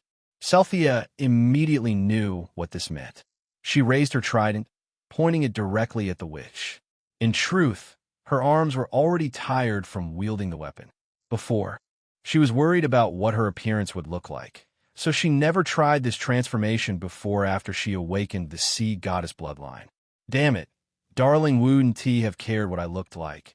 I should practice more, she cursed under her breath, but in the second she took to ponder this thought, the Witch of Calamity was already upon her. She was fast, too fast for her to do anything about the attack, but still she willed herself to fight back. She summoned every strength she could muster and swung the trident at the witch. She saw the small ball in the witch's hand. the same ball that was used to decimate the water serpent. The witch nimbly ducked below the attack, her hand poised for a palm strike against Cynthia. Boom! Off in the distance, I could hear the sound of loud explosions going off, but I didn't have time to worry about it. Crack! Another bone was broken as I was sent flying into one of the abandoned buildings, which collapsed upon impact. This one felt like my spine. I knew that since I could no longer feel my legs, I was bleeding internally. I could tell from the thick clump of blood. I coughed up. Heal! Damn it. My wounds were taking too long to heal. It must be been because they were caused by him. You're sturdier than most werewolves, I'll give you that. But you're still weak. How did you ever manage to defeat my son? Was he holding back? Cassian asked as he strode towards me. I also heard that my son had found a wife. My wife, and I never even got the chance to meet her since I was away on business for a few years. And my wife is always busy with whatever she is up to. He stopped in front of me and pressed his foot into my broken ribs. The pain was maddening, but my mouth was too filled with blood for me to let out a sound. He even told me his wife was pregnant, which is why I decided to return to the city so early in the first place. Tell me what happened to his wife and his child. I didn't see their bodies in the mansion. Did you spare them at least? Or did you kill them? I knew it. He never met Alucard's wife, or else he would be known it was actually Aphrodite. I bet the witches only targeted Alucard because Cassian wasn't here to protect him. Cassian was on the edge of releasing all his rage. I could see it in his eyes. All it would take is one more push to send him over. Of course, I killed him. Chapter 231. From the shadows, Cassian clenched his fist tightly. The veins in his arms bulged. This was the first time since this battle that he was actually showing his anger. I killed them. Do you wish to inspect their remains? He sunk his foot into my broken ribs, causing a wave of pain to wash over me. You are nothing. We were wrong to be worried about you. Then why don't you just kill me? Cassian reached out his steel-like hands and lifted me off the ground by the throat. Maybe I should. He mused, and as he spoke, his fingernails grew long and pointed. He aimed it towards my chest in a motion that implied he was going to rip out my heart. Trash like you aren't even worthy of being tortured. You're nothing. Someone like you isn't a threat to anyone. He looked as if he had his mind made up as he drew back his hand to deliver the final blow. He shoved his hand forward, ready to end it with one blow, but at the last second he stopped. Alucard? His hand grasping my throat began to tremble. At this moment, when he stared at me, what he saw was his son, bloodied and beaten. My eyes of deception were at work. He was much harder to deceive than Alucard, but being this close to him made it easier. What trickery is this? He might be known that I wasn't his son, but who has the heart to kill a person that looks exactly like their son? His hand, which was about to take my life, trembled, and his grasp on my neck slackened. This precious few seconds granted me enough time to heal. Just like that, I slipped from his grasp and switched places with the shadow hound I used to sneak up behind him. I appeared behind him, my eyes locked on the bulging vein in his neck. He was too shell-shocked from seeing his son that he couldn't react. My claws planted on his neck, and using every strength I could summon, I tore through his flesh as easy as tearing paper, spraying clean lines of blood across the ground. He acted instantly and swung the back of his fist towards me.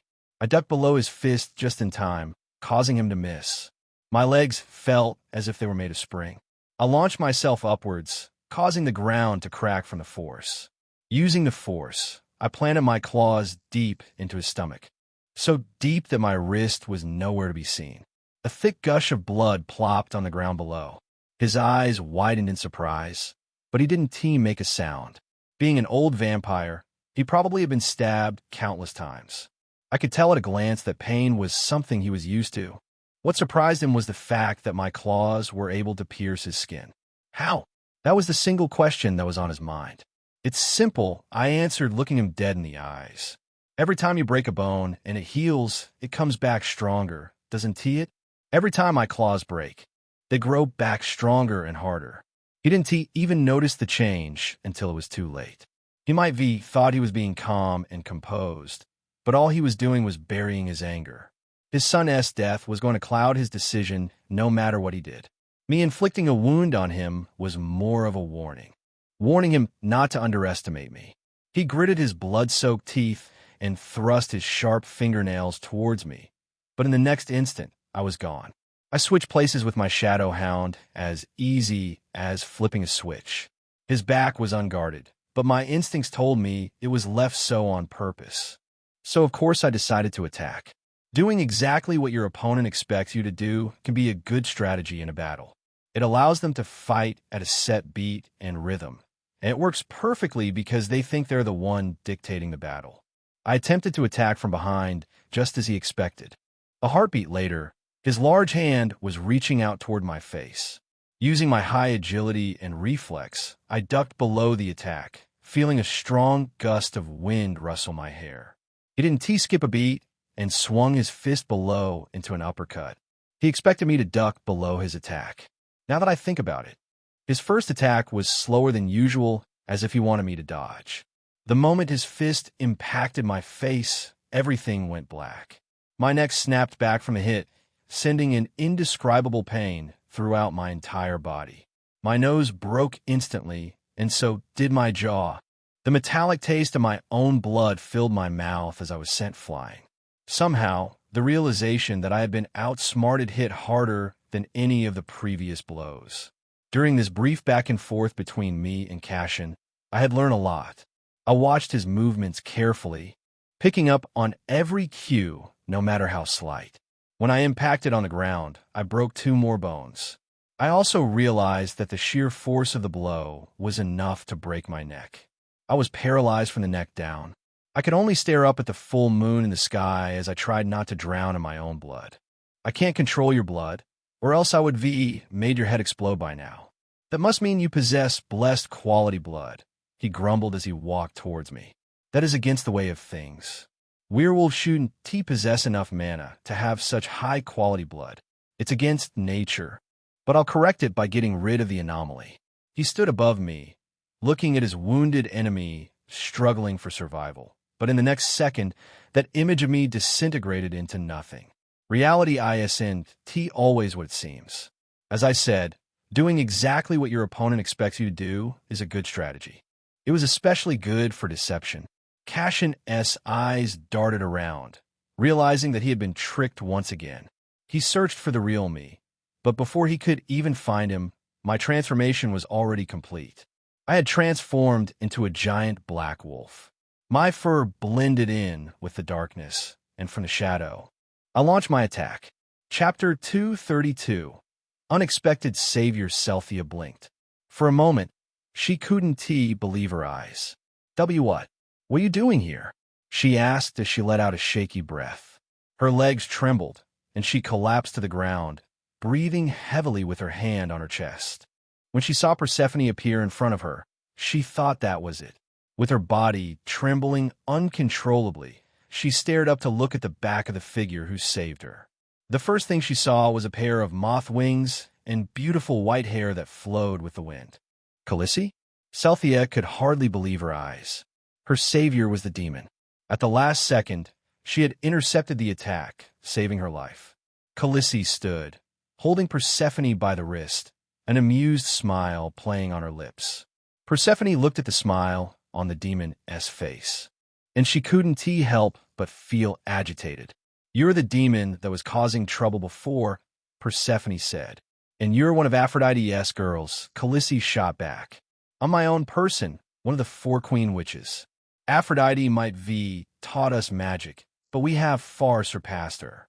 Aphrodite doesn't know much about magic to begin with. Surpassing her is nothing special, Khaleesi said, and then a teasing smile appeared on her face when she saw the mana crystal around the witch's neck. These witches can't even cast spells without mana crystals. It's not because they can't. It's just lack of skill. Just then, she realized something.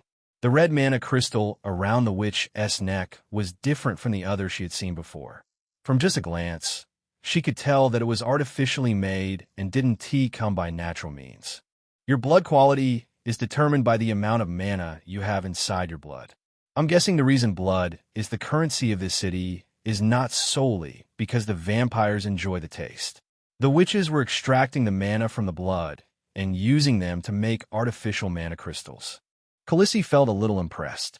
Of course, demons had figured how to do this centuries ago, but only a select few that were close to the Demon King knew the technique. Many had tried to figure it out, but most had failed. She never would have imagined that the witches would figured it out. This caused her to be slightly more curious about the witch in front of her. "Something caught your eye?" Persephone asked as she noticed the demon staring at the mana crystals around her neck. Persephone was secretly excited to face a demon.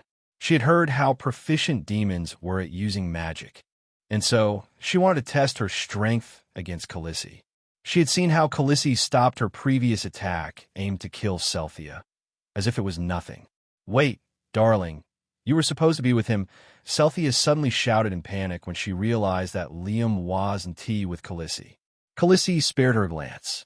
She didn't even seem worried about turning her attention away from the witch. This disrespect made Persephone more irritated. "He is fighting against that vampire. He was worried about you, so he sent me here to help," Khaleesi explained. Selphia wasn't convinced by this explanation. She wanted to go help, but she couldn't lift her legs to stand up. "It's fine. He can handle the vampire," Khaleesi assured her. And just when her back was turned, the witch struck. She compressed the air around her into the palm of her hand, ready to release the pressure and create a powerful explosion. She struck while Khaleesi was distracted and attempted a palm strike. She was confident that the attack would hit, but in the next second, her confidence was dashed. Before she could even make contact, Khaleesi grabbed her wrist.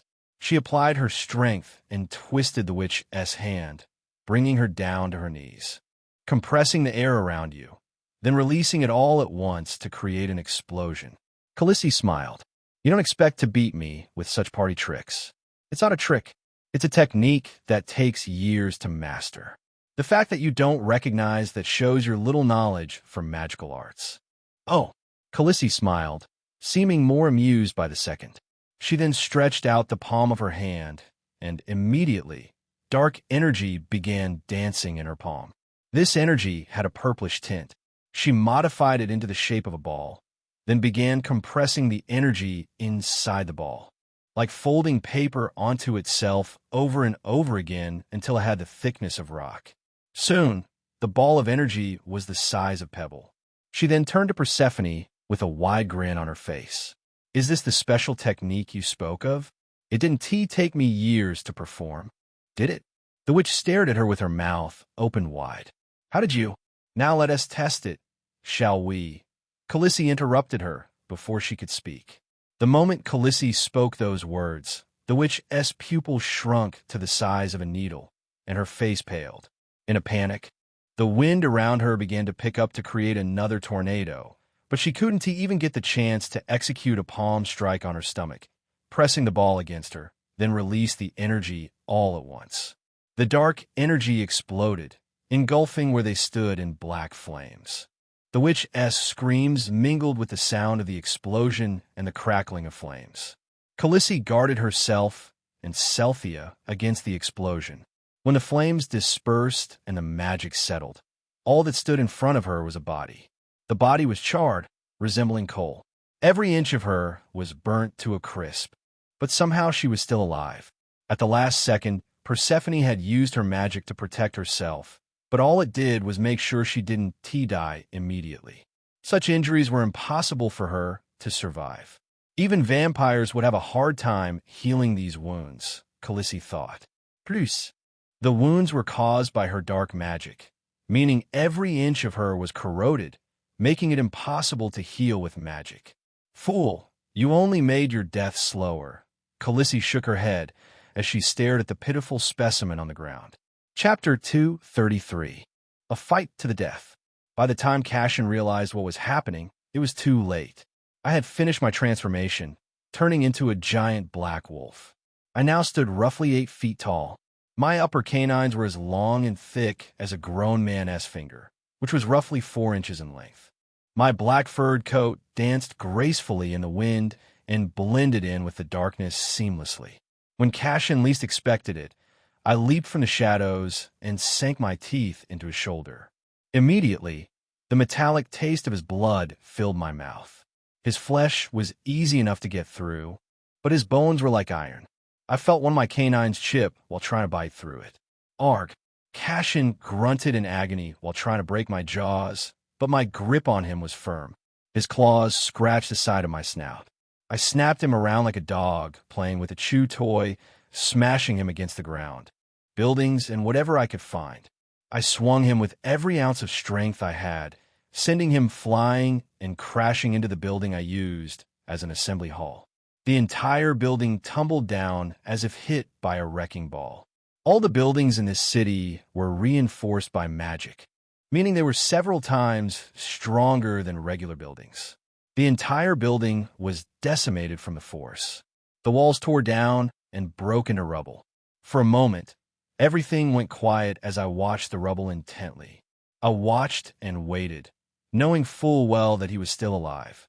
I could still hear his heartbeat, beating faster and faster by the minute. I readied myself for whatever would come. Lines of blood burst out from the rubble, looking almost like lasers. Dodging all the attacks, I galloped toward the rubble. Soon, Cashin rose from the debris and watched as I charged toward him. He raised both his arms, and a giant orb of blood began to form. Then thousands of small blood orbs began to form around me, circling me from all sides. The thousands of orbs lit up the night sky like beautiful red stars. Seeing this, I immediately retook my human form, and as I did, all the orbs fired all at once. My senses were heightened to their peak. I could feel the vibration of all the red orbs coming at me. The first one was on a trajectory to intercept my head. The second one was heading toward my abdomen. I leaned back and twisted my body to avoid both, but I didn't even have time to rest as more flew toward me. Using my reflexes and high agility, I dodged through them all while never stopping or slowing down my charge toward Cashin. He still had the giant orb of blood in front of him, growing larger by the minute, while the other small orbs fired at me. With the speed and abundance of them being fired at me, it was as if I was dodging rain. Cashin gritted his teeth, the bite mark on his shoulder still not healed. My devouring bite wasn't corrupting his flesh as it should, but it was at least stopping him from healing. I continued to dodge all the orbs until I was close enough to him. Then I leaped into the air. Just then, a loud explosion rippled through the air. For a second, the night lit up like a beacon, a red light so bright it could be seen by the rest of the city, and the explosion that followed felt as if it shook the city's core. I could see why he was one of the rulers of this city. With such power, it was inevitable. But still, my body felt as if it was constantly adapting throughout this fight. I performed feats I never dreamed of. The blast made it feel as if my skin was being ripped from my body, but still I gritted my teeth and pushed through it. Then I retook my wolf transformation. Cashin's eyes widened when he saw me emerging from the blast. He immediately covered himself in armor made of blood, just like Alucard did. He was confident I couldn't bite through his armor, since I was able to bite through his bones the first time. He also wielded a spear in his hand, and the moment I got close, he thrust it toward me. The spear pierced through my underbelly, but still, I pressed through it and bit into his shoulder once again. This time, I heard a loud crack as I broke his bones.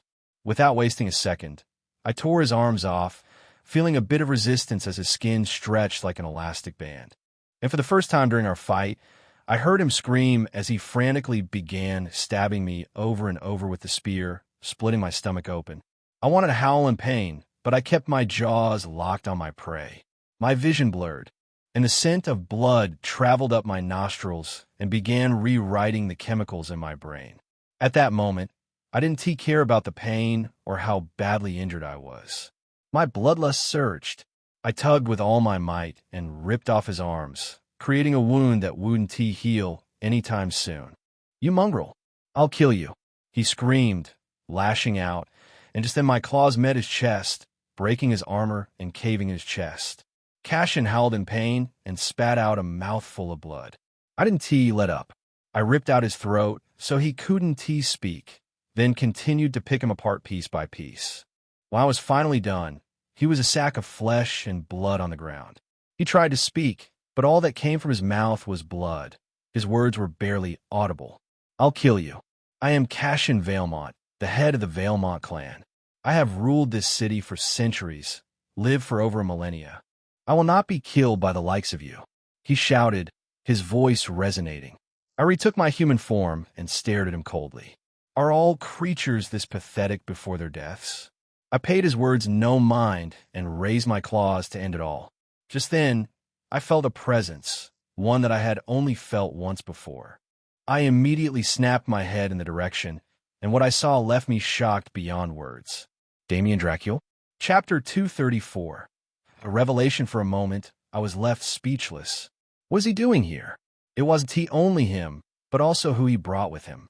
Damien Dracul walked out of the shadows, carrying Khaleesi and Selthia unconscious bodies over his shoulders. I could hear their heartbeats, so I knew they were still alive. His pale yellow eyes stared directly at me, without even sparing a glance for Cassian. How is he here? I sent my ravens to keep an eye on him in case something like this happened. I didn't know how he got here, but I readied myself for a fight. Somehow, I would have to defeat him while protecting both Khaleesi and Selthia. Seeing my reaction, Cassian slowly turned his head to see what I was staring at. He looked just as shocked as I was. "Damien, what are you doing here?" Damien still didn't react to him, and only continued to stare at me with his pale yellow eyes. Looking at him, I found it hard to believe that I was staring at another person. What is with him? This is the first time I was ever face to face with someone whom I couldn't read. If you asked me how old he was, I couldn't tell you. Even his face was unreadable. Even his heartbeat was mostly quiet, so I had to strain my ears to hear it. If I had to guess, his heart was the size of a grape from how it sounded. I felt a strong urge to act. I'll summon Cerberus. My top priority is securing the girl's safety first. I thought. Stop. Just as that thought crossed my mind, Damien finally spoke. His voice, this was the first time I was hearing it, and he didn't even sound like a person, more like an alien trying to mimic human language. "I'm not here to fight," he said. "Let's make a deal." I kept my guard up, waiting for him to make a move. I wasn't sure if this was a trick or not. Why would he want to make a deal with me? "What are you doing, Damien? Stop being a freak and kill him," Cassian shouted from the ground, as his body slowly put itself back together. I rested my foot on his throat and pressed down just hard enough to shut him up. Damien didn't even spare him a glance. It was clear that his sole interest was me. "You fool." Cassian was adamant about speaking, and to be honest, I was a bit interested in what he so desperately wanted to say since he was fighting so much. "You're a fool and a freak. But if there's one thing I know is that you care about this city. I've seen how much you care by how you secretly try to help the people of this city. Well, this wolf is the one threatening your precious city and its people." For the first time, Damien stared down at Cassian. His expression was unreadable. "He is not the real threat here," Damien said simply. His words nearly caused the dying Cassian to explode with anger. "What are you saying? He is the one who endangered us.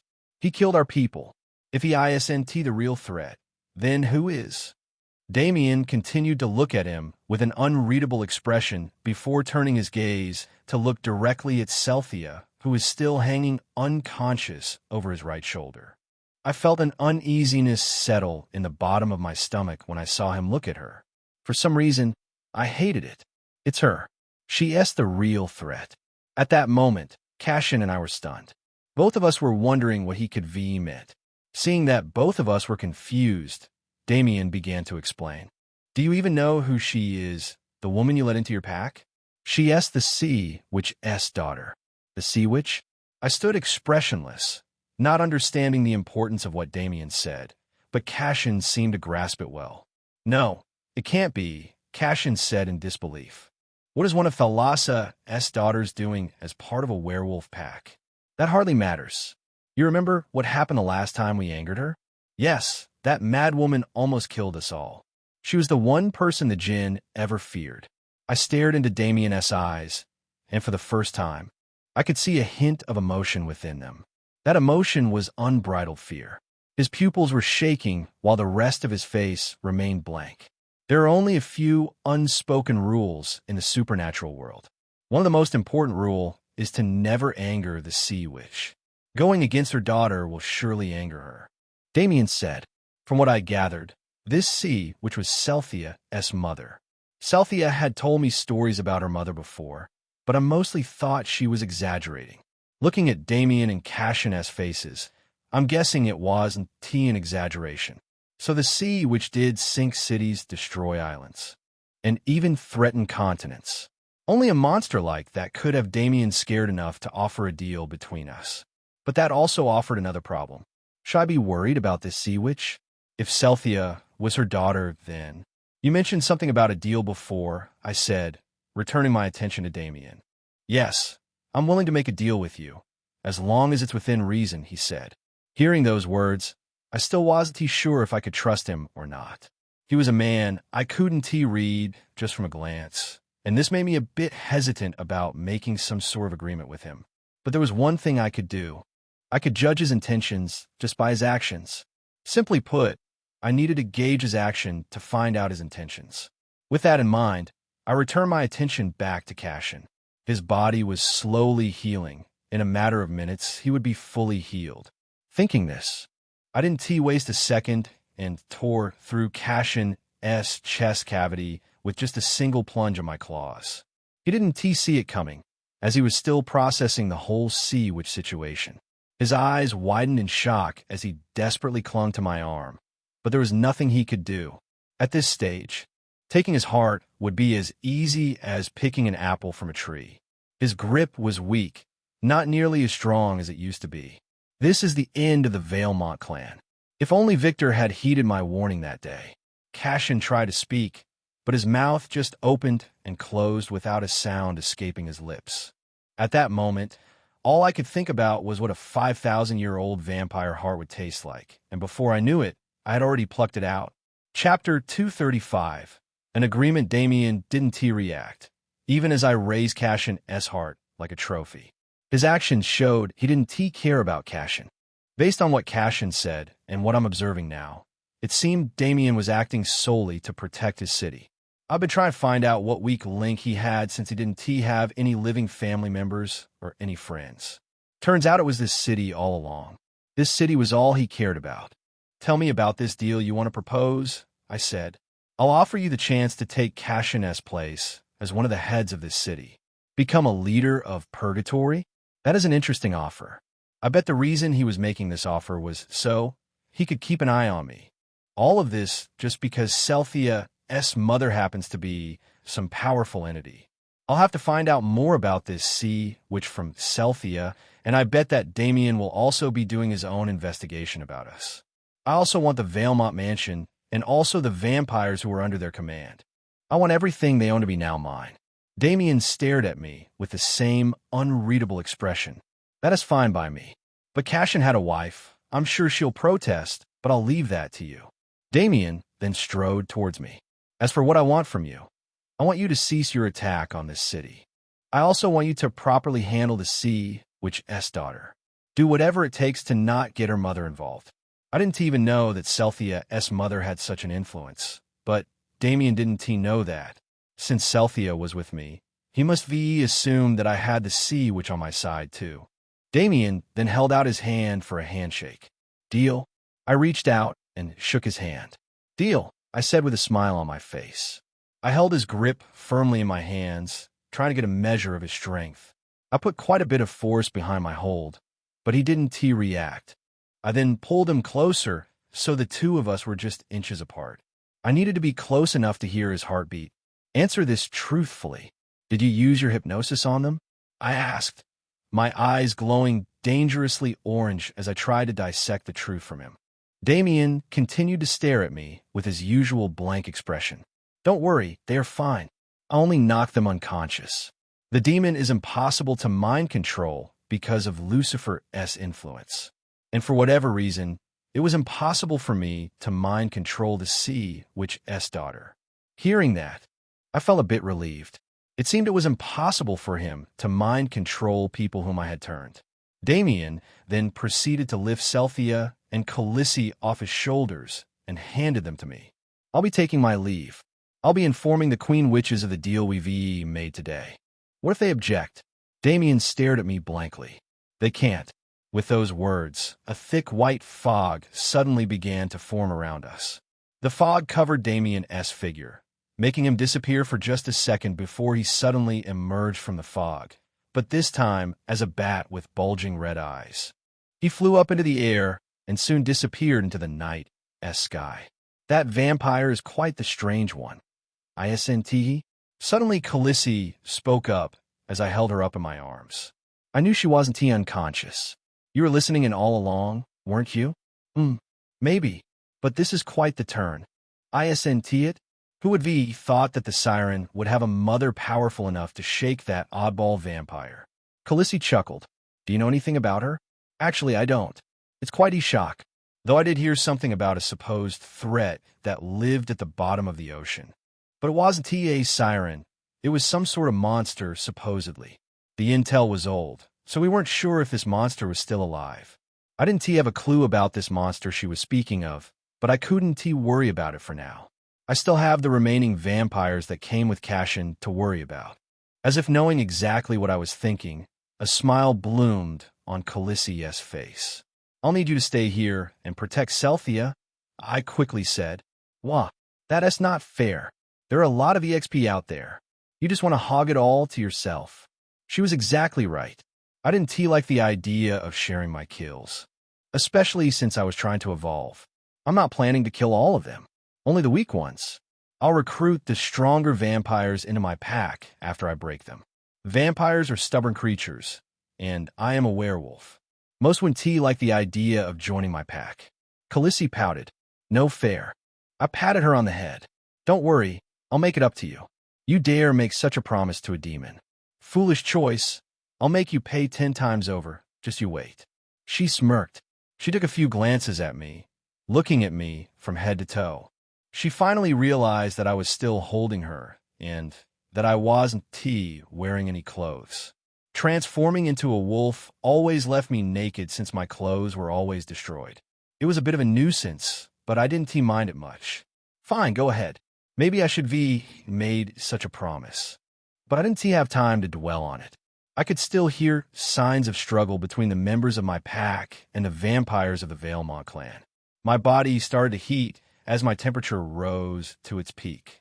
My teeth transformed into sharp canines, and my claws got even bigger. Black fur burst out from every inch of my body, transforming me into a giant wolf.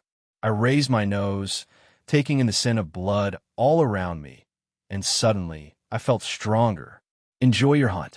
With my bloodlust at its peak, I burst forward, my mind consumed by the thrill of the hunt that awaited me. Chapter 236. Secret weapon as I dashed through the streets on 4 legs. The first place I went was where the battle was thickest. Most of the vampires had come forth for an all-out assault. Most of the vampires had come together for one final push through. The ghouls and the vampires from the Sun Clan were fighting them off while the Lamias circled around them for a pincer attack. Seeing this, I couldn't help but feel a bit proud. We had done a good job training them. I suppressed my bloodlust, so they wouldn't know I was coming. I attacked from the shadows. The first vampire I came across was fighting against a Lamia who was holding a spear. He dodged the Lamia's attacks, then appeared behind her, his claws poised to end the Lamia's life. But at the last second, I rushed in and ripped out his throat. Alpha! Thank you, the Lamia thanked me. But just then another vampire rushed towards us. This Lamia was a young male. The moment he saw the vampire, he stepped into the path of the attack as if to shield me. It was a noble effort, but an unnecessary one. I leaped over the Lamia's head and landed down on the vampire rushing at us. Holding the vampire down with my claws, I used my fangs to rip his head off, but with my strength, I ended up ripping off his upper body instead. I then blitzed through the battlefield, killing the vampires before they could even react. Soon, all the vampires were huddled up in a circle with me, surrounding them. Every time a vampire would break from that circle and run, I would kill them instantly. My pack members stood off to the side and watched me handle them. They knew my presence meant that I had one against Cashin, and just seeing me caused them to smile boastfully. Some were cheering. The vampires understood what this meant. They also couldn't feel his overbearing bloodlust anymore. They were panicking while huddled together like a herd of deer being cornered by a predator. I circled around them, watching their every move intensely. A lot were fearful, but I think most were just wary of the giant wolf in front of them. They knew what would happen if they tried to run, so instead, they just stood their ground, preparing for an attack. They weren't a bad group. Cashin had done a good job training them. In fact, they seemed disciplined, and they were also powerful. I'll offer them the same choice I gave to the others. Just then, I spotted Sylvie, Isabella, and Kumo joining the scene. I then transformed back into a human. When I did, their expressions immediately changed. I saw on their faces that a few were contemplating whether to make a run for it, but none of them moved. I'll give you the same choice that I gave the others. You can either join my pack or meet your end right here and now. The choice is yours. I didn't expect all of them to join me. I could see in their eyes that most were loyal to their clan and wouldn't be swayed no matter what. I thought I could convince most of them, but it looks as if I was wrong. It was admirable in a way. In the end, only a third of them decided to join my pack, while the others that didn't, I'll let my pack handle it. Since the city was destroyed, the other members of my pack whom I hid away in the labyrinth had to stay there for now, but I would be working on a better place for us to live. I was practically a noble now, one of the few people who rule over this city. I don't know how long it will last, so I'll make the most of it for now. I wonder how the city will take this news. My pack, on the other hand, seemed excited by this news. Darling. Just then, the girls rushed over to me. Sylvie, Isabella, Kumo. Glad to see you're all safe, I said, but for some reason, I got the feeling they were all worried about something. It's Cynthia. We tried searching for her, but we couldn't find anything, Isabella hastily said. Later that night, I sat in my room holding Cashin as hard in my hand. Thankfully, the girls in my living quarters weren't destroyed. Somehow, it still felt alive in my grasp. Without wasting another second, I sank my teeth into it and began eating. Congratulations, you have ascended to level 50. I immediately felt my body strengthening. It was a warm sensation, one that I never felt in a while. If I was a human, this was the stage in which I would reach my second evolution. And if I was a demon like Khaleesi, I would had my first evolution. Ding, you have unlocked the skill, Demon Lord. Skill description: all members of your pack will forfeit 30 of their EXP over to you upon killing. My eyes widened as I stared at the glowing screen in front of me. This was the first time in a while in which I had unlocked a skill. I almost forgot what it felt like. And it was a skill to collect more EXP at that. It couldn't have been any more perfect. Though I did find it suspicious that the name of the skill had the word demon in it. Knock knock. Just then, I heard a knock on the door, and I pried my eyes away from the screen in front of me. I then got up from my place on the bed and opened the door to see who was outside. I opened the door to see it was one of the girls. Their expressions told me they weren't happy. They seemed worried about something. We need to talk, she said, barging into the room. I closed the door behind her as she stepped in. Is something the matter? Yes. Maybe. I don't know. She took a seat on my bed, but as if feeling uncomfortable, she jumped to her feet. She began biting her nails while pacing up and down. Calm down. Tell me what's the matter. No, I can't. I don't know what to do. She was spiraling, pacing up and down. So I grabbed her and pulled her in for a hug to comfort her. She seemed to melt in my arms when I grabbed her, and soon I saw a single drop of tears roll down her eyes. I began stroking her hair tenderly. Just tell me what's the matter. We'll figure out together, Isabella. Isabella took a deep breath and nodded her head. Her face turned stern as if she had made up her mind about something. No, it's nothing. I was just being a silly emotional vampire. Never mind me. Saying that, she practically stormed out of my room before I could stop her. The whole thing left me in a bit of daze. What was that about? I couldn't help but wonder. The news of Cashin's death spread quickly throughout the city. Most were shocked upon hearing it. They couldn't help but feel worried about the future of their city. But then they heard another piece of news. when they could hardly believe. They heard that a werewolf would be taking his place. Of course, most didn't know the circumstances surrounding this, so they were left feeling worried. They knew what happened last time during the Great War. They knew the power the vampires held. So for one to be killed, what power could the one who killed him hold? They were further shocked that this person was a werewolf, the race that was ostracized and kicked out of purgatory. How could one of them rule over purgatory? When the news hit, one person could hardly contain their joy. That person was, of course, Aphrodite. She skipped around her mansion happily, a leash in her right hand. Attached to the leash was Ember, crawling like a dog on the ground behind her. Aphrodite wore a beautiful smile on her face as she greeted all her servants. She made her way to her sister's study and, without knocking, shoved the door open. There, she saw her sister, the Witch of Lust, sitting behind her desk with a newspaper in hand. This newspaper was, of course, the one detailing Cassian's death. The Witch of Greed had read the paper over 100 times, and every time she did, she had to pinch herself to make sure she wasn't dreaming. Cassian is dead? He was killed by a werewolf. No matter how many times she read those words, she just couldn't believe it. Sister, have you heard the news? We are one step closer, Aphrodite said cheerfully as she wrapped her arms around her sister from behind. Yes, I have. But are we sure this is real? What if it's a fake? Not to worry. I've already confirmed the accuracy of the paper with Damien. He was as dry as ever and wouldn't give me any details, but he said it was real. Aphrodite's smile seemed to grow wider and more ominous as she spoke. Do you know what that means, sister? The Witch of Greed nodded her head. She knew exactly what it meant. It was the secret weapon she and her sister were preparing, the weapon that would conquer this city. Don't worry, the spell is already completed. Chapter 237. Monopoly in the days that passed. I mainly focused on settling into my new role as one of the heads of Purgatory. The witches and the vampires paid for Grey Waste to be rebuilt, and it was renamed to Wolf District. It was a little on the nose, but I didn't care much. Now, the people of my pack were allowed to freely enter the city whenever they pleased. This was a huge turning point, especially for the ghouls. Most of them didn't even know what the rest of Purgatory looked like. They were afraid of whatever punishment they would face if they did escape. Now, they didn't have to worry about it, and had the chance to explore as they pleased. This also led to something else. There were more people showing up at our gate to beg to join my pack. I turned most of them away and only hand-selected a few whom I thought could be valuable. My werewolf venom was arguably one of the valuable things I had. I couldn't just hand it out to whoever asked.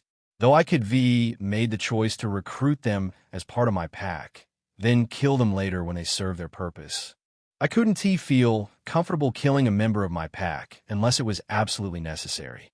I think the quality of people I added to my pack is much more important than quantity. Currently, I was going to meet with Damien and the 3 Queen Witches. This meeting was to be held inside the Witch of Greed's mansion. Arriving at the mansion, I was greeted at the gate by Aphrodite. She was wearing a white dress and greeted me with a smile. She was holding a leash in her hand. Attached to the leash was a green-haired girl with fluffy dog ears and a tail. I could tell by her scent that this girl was Ember. Aphrodite had turned her into her plaything, making her practically useless. I spared her a glance, but mostly kept my attention on Aphrodite. Alpha Liam, welcome. Aphrodite, you came alone. I thought for sure you would brought one of your pack members with you. Maybe that demon? You look well, I said, purposefully evading the question. This caused her smile to grow venomous, brighter, on the outside. She didn't seem to care and even began to blush as if she was flattered. Thank you. You don't look bad yourself. She looked at me teasingly before turning on her heel. She then began leading me into the mansion. Ember hastily crawled behind her to catch up. She sent glances at me every once in a while. Her eyes seemed to convey the message, help me. But every time she looked at me, she would quickly turn around to see if Aphrodite was watching. Soon, we arrived at the meeting room. Aphrodite excitedly shoved the door open to reveal who was inside. It seemed everyone else had arrived. All of them I had personally met except the Witch of Sloth. The last time I saw her, was at the auction. She was sitting beside an older-looking man that I remembered Charlotte told me was her brother. The other two persons in the room were Damien and the Witch of Greed. Strangely, even the usual late Damien managed to arrive on time. I wonder what could be the reason, Aphrodite teased, flashing me a wink. Entering the room, I took a seat at the table opposite Damien, while Aphrodite settled in beside her sister. Now that we're all here, let us get down to the reason behind this meeting, the Witch of Greed immediately said without wasting a second. Her purple eyes turned to me. I knew exactly what she wanted to discuss. The mana crystals. When you plan to return them. I also heard he has the Witch of Calamity as his hostage. Since she is the one most familiar with using mana crystals, we'll need you to return her too. This time, it was the Witch of Sloth who spoke. I watched each of their faces, Damien's face especially. I wanted to see how he would react. So far, his expression remained blank. He didn't seem to care, as far as I could guess. The others looked at me expectantly. When I didn't respond immediately, I could see the Witch of Sloth getting agitated. Persephone isn't my hostage. She is my partner. Your partner? The Witch of Greed questioned. I find that hard to believe. That old hag would never join you. All she cares about is that fossil. It's the truth, and from now on, the two of us will be handling the mana crystal distribution in this city. Bam! The Witch of Sloth slammed her fist down on the table and pointed her finger at me, but then she froze. With just a raise of his hand, Damien caused her to freeze. He can't do this, she shouted. The mana crystals are the single most important resource we have at our hands. Without it, we witches are powerless, and this city itself will cease to function. By monopolizing mana crystals and determining how they are distributed, he is practically ruling this city. Damien didn't react. It wasn't as if he didn't understand. He just didn't care. Whether I hold mana crystals or not, it would do nothing for his power. If the Witch of Calamity agrees to this, then I see no issue. Let us not create unnecessary quarrels, he said. The Witch of Sloth gritted her teeth. She wanted to fight back, but with Damien agreeing to it, she saw it as not having any other choice. Who is to say Persephone actually agreed to this proposal? A few of the vampires from the Valemont clan escaped that night. They said that Persephone was near death the last time they saw her, that her body was burnt beyond healing. The Witch of Greed said. Where are these vampires now? I asked. The Witch of Greed said nothing. She looked unwilling to answer until Aphrodite chimed in. They all joined up with Nerissa Valemont, Cashin's wife. The Witch of Greed shot her a glare as she spoke. Don't worry, you'll get the chance to speak with Persephone. And we're supposed to trust your word? The Witch of Sloth snapped. Calm down, sis. Suddenly her brother tried to calm her down. Seeing this, her expression softened. Yun. Looking at her brother, I couldn't help but think he seemed familiar. So to summarize, you won hand over the mana crystals or Persephone, the Witch of Greed said. This time her tone seemed to imply, do you really want to make that decision? To summarize, Persephone and I will be working together to handle the distribution of mana crystals throughout this city to make sure they aren't stolen again. Don't worry, I'll make sure the witches get their fair share while the rest will be used for the people of this city. None of them said anything. It wasn't that they gave up. It was more like they didn't see the point of arguing. I had the feeling that they all would be making moves to make sure they get what they want.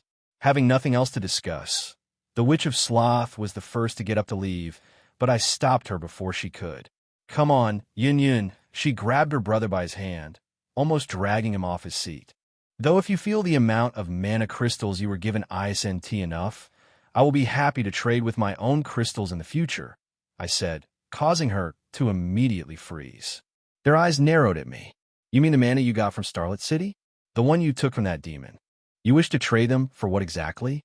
Yes, I'm willing to trade them in exchange for powerful witches from each of your factions. I want them to join my pack in exchange. I'll give you mana crystals. Each of them had various reactions. The Witch of Sloth and the Witch of Greed looked as if they couldn't believe what I was proposing. Aphrodite alone seemed on board. Really, how much mana crystals are you willing to pay? She asked. That depends on the witch.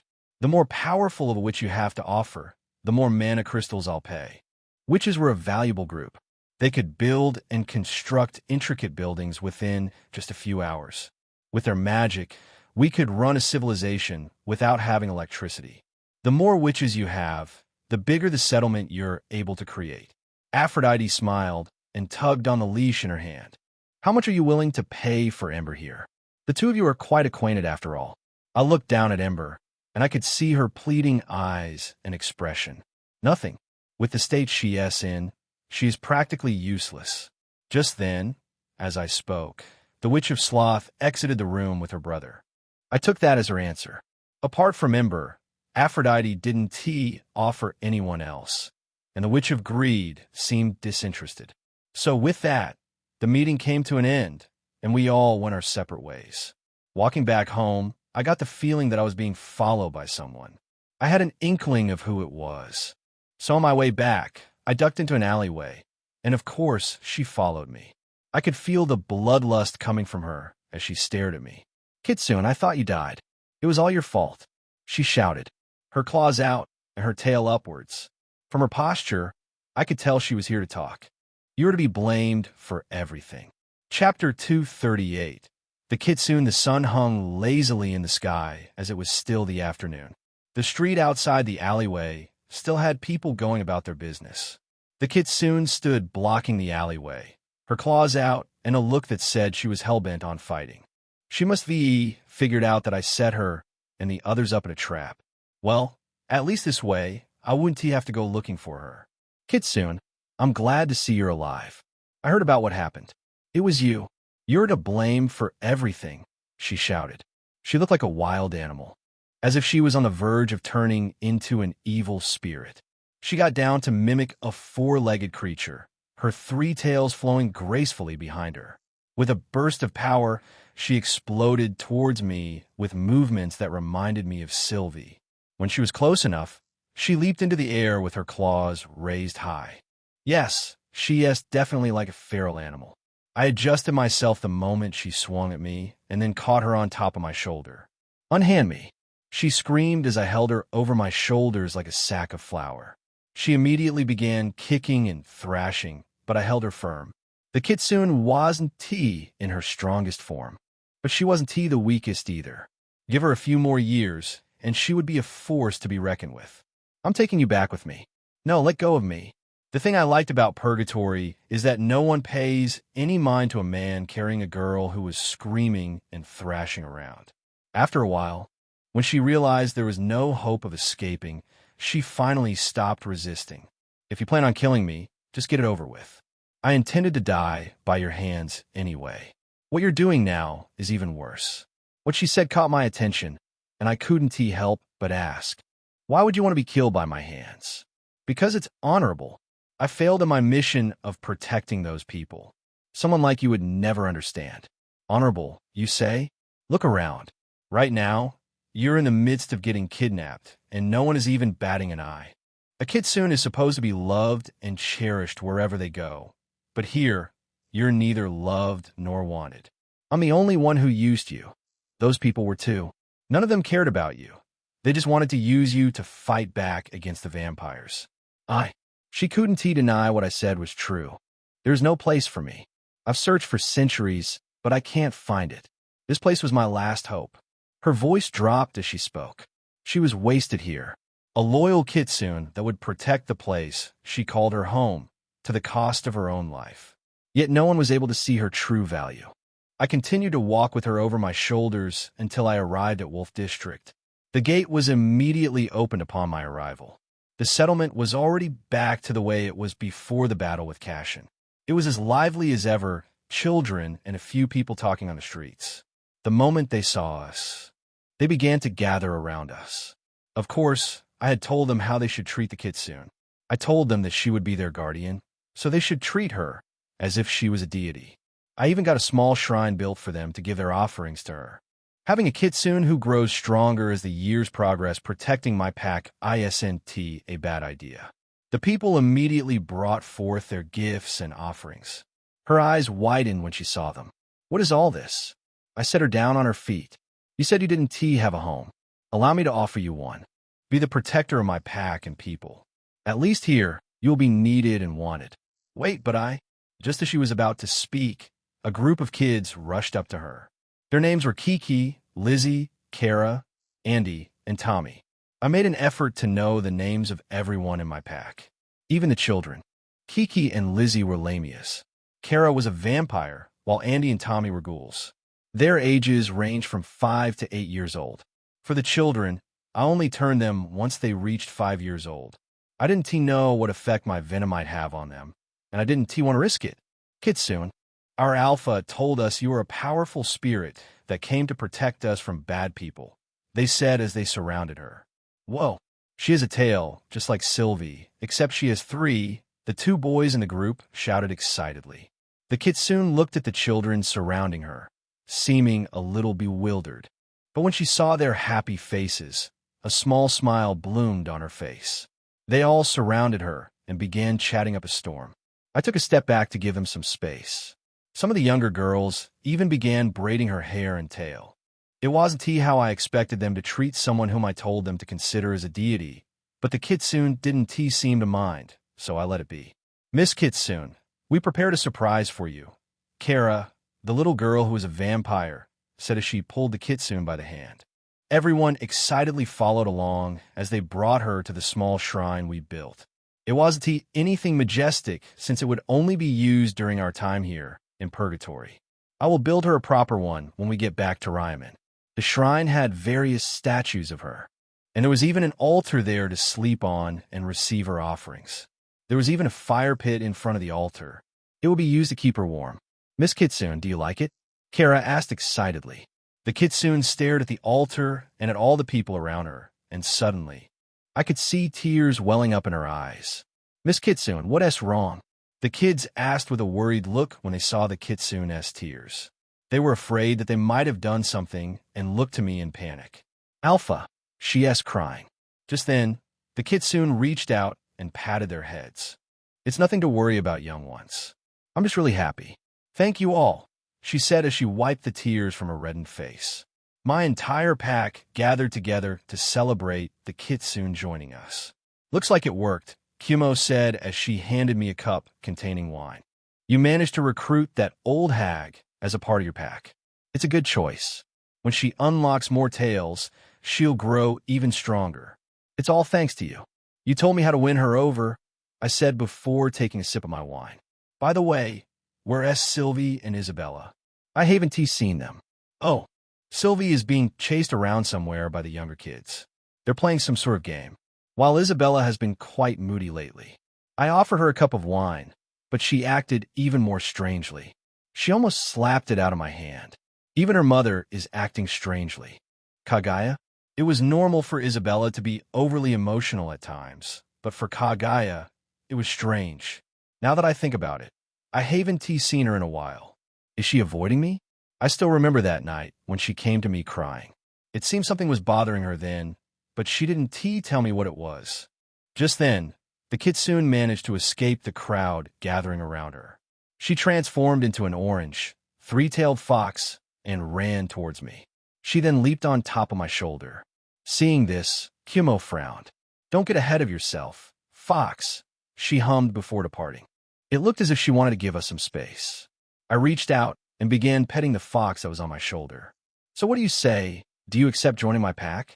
The 3-tailed fox let out a soft purr. I took it as a yes. She then hopped down from my shoulder and retook her human form. I accept. There was a blush on her face as she spoke and a smile that she could hardly contain.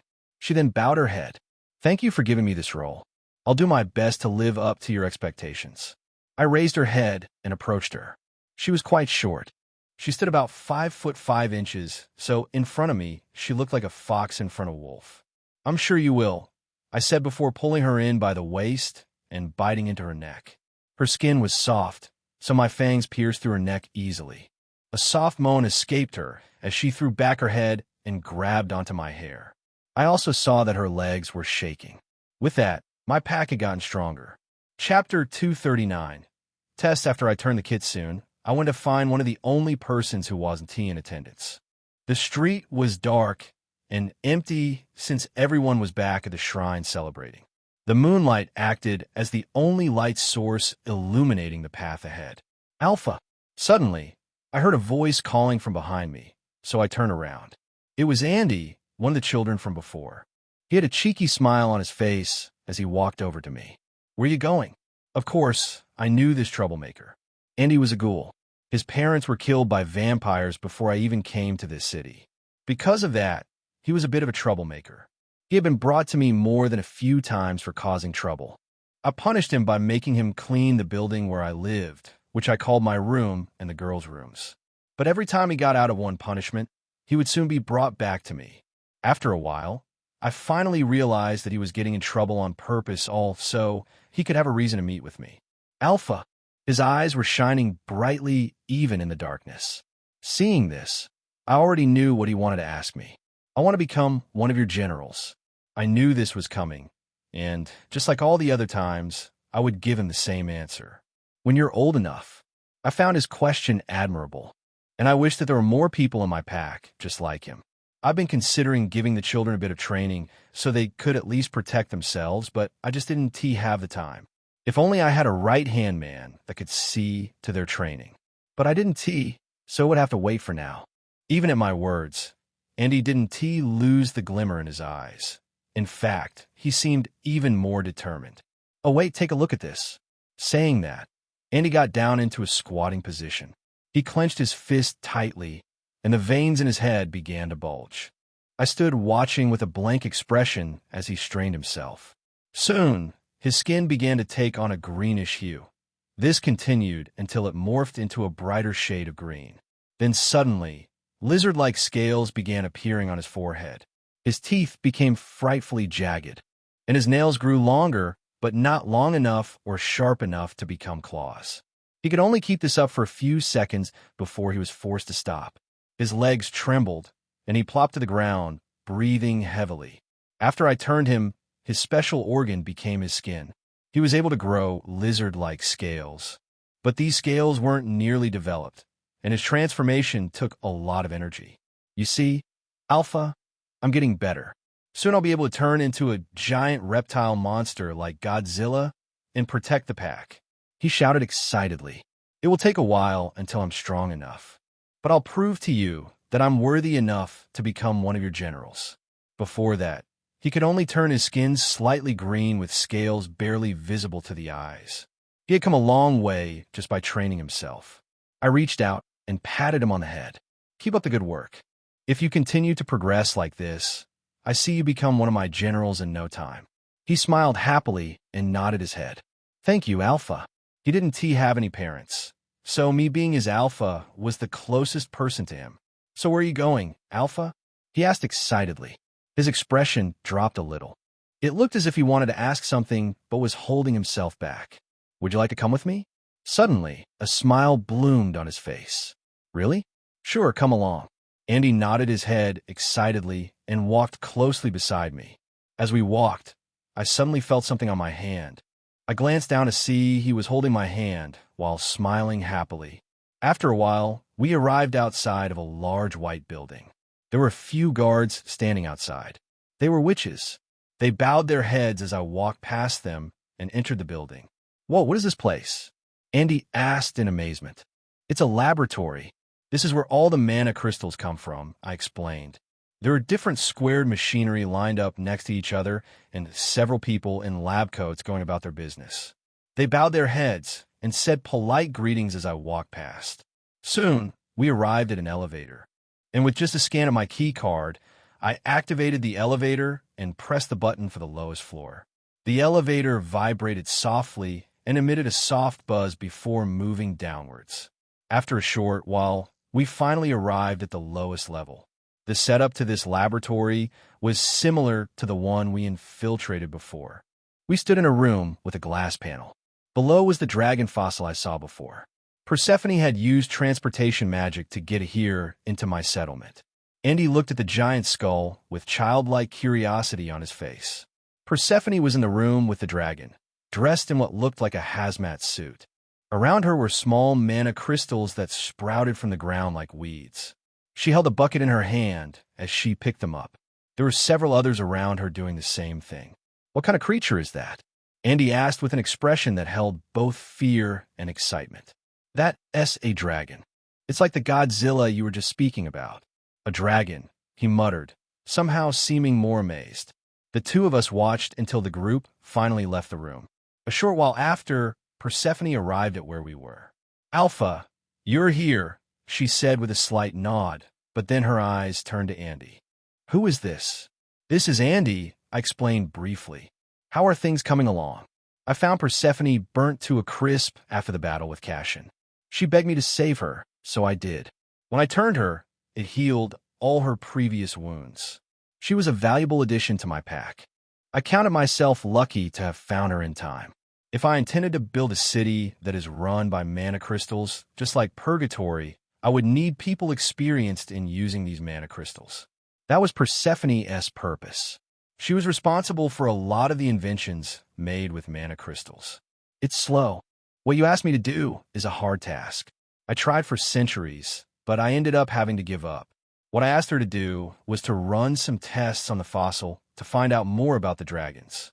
The problem is that there is hardly any information we can get from the outside of the skull. None of our technologies are working on it. Maybe if we could break through on the inside. But we can't even crack the skull, she explained. Do you wish for me to try again? I asked, to which she nodded her head. Do you need a hazmat suit? She asked. No need.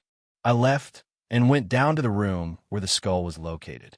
Standing in front of the giant fossil, I was nothing but an ant in comparison to the massive creature. I approached the skull and rested my hand on it. I felt a strange power emanating from it. My body had adapted to the strong mana coming from it. I then took a step back and readied my claws. Then with a deep breath, I swung at the giant white bones. My claws danced against the surface, even creating a few sparks. I used all the strength I could muster, but losing against the bones, there wasn't even a scratch on it. I couldn't help but let out a sigh. Maybe after my evolution, I'll finally be able to break through this skull, I hoped. These bones were too dense. It felt as if it was reinforced by mana. This creature has been dead for hundreds of years, yet still I couldn't break through its bones, which should be been hollowed out on the inside by now. I couldn't help but wonder what this creature would been like when it was alive. I looked down on my claws and saw they were a bit chipped. They were healing, but at a slower rate than normal. I couldn't shake this ominous feeling inside the pit of my stomach. If more creatures like this one came to our world, then everything I was doing is practically meaningless. How could we even survive something like that? I was hoping that something inside this creature could help us fight against them, or at least we could extract information from it. There was something I wanted to test, but it would have to wait for now. Chapter 240, Training 1. The next morning, I stood in a clearing far enough from the rest of my pack so I wouldn't be disturbed. It was a clear patch of land, without any buildings or people nearby. I stood waiting patiently for the others to arrive. After a few minutes, the first to arrive was Celthia. She was wearing an ocean blue sundress that stopped just above knees. Her hair was tied back in a ponytail, and her blue handbag hung lazily from her shoulder. The bag had various sea ornaments as designs. It looked as if she was going shopping in the city again. I haven't spoken to her since that night Cashin attacked. She is another who has been avoiding me. Even now, she was avoiding eye contact. Darling, did you call me here? In a way, I was happy that she was the first to arrive. Yes, I wanted to see how much stronger you've gotten. For some reason, Celthia's expression froze. Wait, why? I can't. I have some stuff that I need to take care of. I can't possibly make time for training. I have to go. Seeing her reaction, I knew exactly what this was about. Whatever it is you have planned, postpone it. This is important. I need to make sure you're strong enough in case we come under another attack.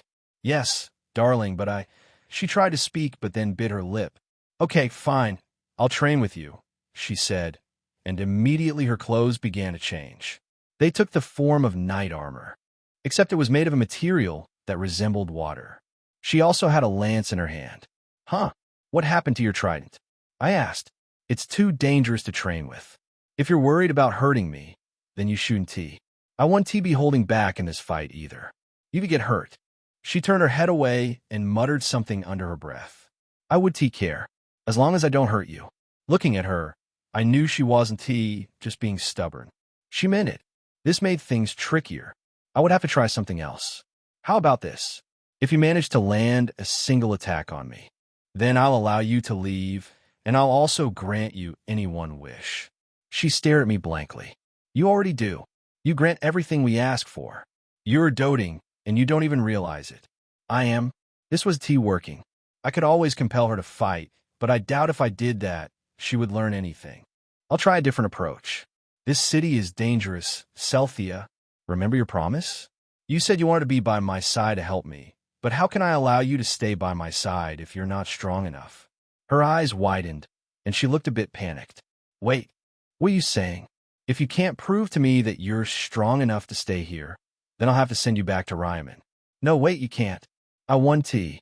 Are you saying you won T obey me as your alpha? This is akin to going against our pack. If you don't want to be a part of my pack anymore, then no, that is not what I'm saying. You know it. Stop. Just stop. Suddenly, the lance in her hand started to disappear and was replaced with a golden trident. All I have to do is land one attack, correct? She asked. I nodded. Yes. Immediately as I spoke, Celthea burst forward, charging at me with the trident in her hand. I couldn't help but think that the trident looked a bit heavy for her. And why was she charging at me? I was certain that she had long-range attacks. Does she intend to hit me with the trident and call it a day? She was taking this seriously. She was still adamant about not fighting at her full power. She continued to charge towards me, and when she was close enough, she swung the trident at me. With a weapon like that, it would be been more effective if she tried to stab me, but she was clearly intending on not hurting me. I sidestepped her feeble attempt, and in one motion, I grabbed the trident from her hand and kicked the back of her feet to get her down to the ground. At this rate, I'm worried about sending you back to Ryman. Maybe I should send you back to Atlantis? You can't. You've already turned me. It would be easy to sever the bond between us, I countered. Why are you saying such things? I can't fight with the intention of hurting you. If you allow me to fight against someone else, then I'll prove my worth. Like what you did against Persephone. Her expression froze stiff. I knew this was the reason she was acting distant lately. It was because she lost against Persephone. For a girl that was eager to prove her worth like Celthea, such a defeat was crushing. Suddenly, a flash of anger crossed her face. The golden trident I was holding in my hand suddenly liquefied, then reappeared in Celthea's hand. This is unfair. You also made a promise to me. Don't you remember? Her eyes began to glow bright orange as she climbed to her feet. Not only are you breaking your promise, but you're not allowing me to keep mine. I want to allow you to do this. She pointed her trident at me. Immediately, an orb of water began to form at the tip of the trident. The orb of water continued to grow until it was the size of a basketball. Then with a soft pop, she released the attack. I smiled, feeling a bit satisfied when I saw the speed of her attack. The ball of water zipped through the air towards me, but by just twisting my body to the side, I was able to avoid it. Splash! The water landed on the ground behind me, but I immediately sensed that there was something off about the attack. I quickly turned around to see the ground behind me drenched in water. There wasn't even a dent in the ground where it impacted. The attack held no power. If I was hit by it, then it would done nothing but drench my clothes. So this was her stance. I couldn't help but shake my head in frustration. How do you expect to get stronger if you don't use your full power? I was met with silence. Celthea only charged up another attack aimed at me. Pop! Splash! It was the same as before. Her attacks held no real danger. I'll have to take a different approach. While dodging her attacks, I took a deep breath and slowly began releasing my bloodlust. I directed it directly at her. For a moment, she paused. This was one thing she couldn't resist. Even if she knew in her heart I wouldn't hurt her, my bloodlust said otherwise. What she was feeling right now was my strong intent to kill her. Even if she said she wouldn't fight back, or didn't mind if I hurt her, every living creature had a strong will to live. It would be impossible for her to not fight back. Her body began to tremble, and her pupils shrank to the size of a needle. She could no longer aim her attack properly. They were all over the place. Darling, What was in front of her right now was no longer her darling. It was a predator intending to kill. She could no longer see clearly. I charged at her, and immediately as I did, she let out a loud scream and fired an attack that sounded more like an explosion than a soft pop.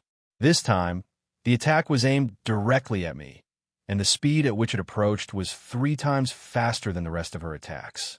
I tilted my head to evade it, but as the attack moved past my face, I could feel the heat of it on my skin. It crashed into the ground behind me and created a sizable crater in the ground.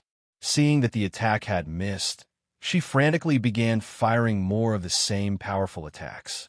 The attacks came in large numbers, and it was almost comparable to Cashin's blood attack. I mostly watched her pattern of attacks while dodging. One of the reasons why the trident seemed too heavy for her was because she wasn't holding it properly, so when she fired an attack, it caused her to lose balance and the attack to go slightly off course. The other reason was because there wasn't a lot of variation in her attacks. It was same the orb of water flying at me over and over again. I'd yet to see her be creative with her attacks. Just as that thought crossed my mind, a giant orb of water began to form. This time, instead of ball, it more looked as if a small pool had formed in front of her. Suddenly, this pool of water began to take shape, mimicking the form of a snake. Chapter 241. Training 2. To my surprise, Celthia molded the giant pool of water into what looked like a giant sea serpent. For a moment, I was in awe and felt a bit proud after seeing the sight. But when I looked at Celthia, I realized that she had tears streaming down her face. "You trusted me," she cried. "You wanted me to protect everyone, but I failed. I couldn't defeat that witch. If it was for Khaleesi, everyone would died. So this was what was eating away at her. Her first defeat. She lost against Persephone, and it lowered her morale. This was even more reason why she needed my help. She could stumble, but she wasn't allowed to fall. The problem was her inferiority complex and her need to prove herself. That was what was holding her back, but I will correct it. I watched as the giant water snake slithered through the air as it flew high up into the skies until it reached the clouds. Then, like a brick falling from the sky, it descended almost like a missile. I watched the serpent fall towards me without moving an inch. I only steadied myself for the blow, planting my feet firmly on the ground. Boom! A loud explosion could be heard as dust and rubble went flying. Looking at the impact, Celthia's eyes widened. "Darling." She rushed into the swirling dust and the crater which was created. I watched as she ran towards me and paused when she finally caught sight of me. In the midst of all that wreckage, I stood unaffected. She watched with a look of disbelief, but in the next second, I appeared in front of her. I could tell that she had put her all into the attack, just like she must done when she was fighting against Persephone. I raised my hand, and immediately she squinted and closed her eyes. Seeing her reaction, I smiled and rested my hand on her head. The moment my hand touched the top of her head, her eyes opened, and she no longer looked panicked. Instead, she looked a little bewildered when she realized I was smiling. "Well done. You did good," I said as I patted her head. "But that attack hardly even affected you. It didn't even affect Persephone. How could you call that good? Because that isn't the end product. It's just the start. You'll continue to grow and improve, but only if you continue fighting and training. That which is older than she looks, and so is Khaleesi. It took years of training and dedication for them to reach their current level. You'll never reach their level if you allow yourself to fall from one defeat." Celthia didn't say anything, but I knew she understood. I pulled her in and hugged her tightly. Immediately, I felt her body soften against mine. She held on to me as if she was afraid that I might disappear at any moment. My previous threats seemed to have affected her a lot. Sorry. I'll train harder. I thought I disappointed you by failing to defeat Persephone. That is why I have been avoiding you. When you told me that I was important to you just before the battle, I took it to mean you were relying on me to protect everyone. That is why I fought against the witch, so that you would be proud and see that I could help you. But I still failed. Sorry. I stroked her head to calm her down a bit as she cried and choked up over her words. As long as you continue to make progress bit by bit, that's all that matters, I assured her. And when I told you that you were important to me, I only meant that I wanted you to protect yourself, along with the others. I know, she whispered softly, but I just wanted to earn it. You don't have to earn anything. It's just how it is. Just continue doing your best.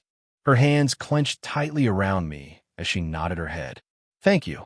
I couldn't see her face since it was buried in my chest, but I knew she was smiling. The two of us stood in embrace for a few precious minutes. I had a feeling it would stay that way for a while if we weren't interrupted. Ahem. At the sound of someone clearing their throat, Cynthia and I immediately turned around to see Isabella, Sylvie, and Kumo looking down at us inside the large crater Cynthia attack created. What are you two even doing? Isabella asked, folding her arms with a frown on her face. You guys are late, I shot back. Yeah, it was Isabella's fault. She kept saying to give you guys a moment. Kumo tried to explain, but she was immediately elbowed in the side by Isabella. Kumo let out a cute yelp before glaring at Isabella. The two glared at each other as if they were about to break out into a fight at any moment. Lee, were you fighting Cynthia? Sylvie asked with a worried expression. No, we weren't training, I explained. That is actually why I called you all here in the first place. I wish for all of us to train together. I want to know your individual strengths.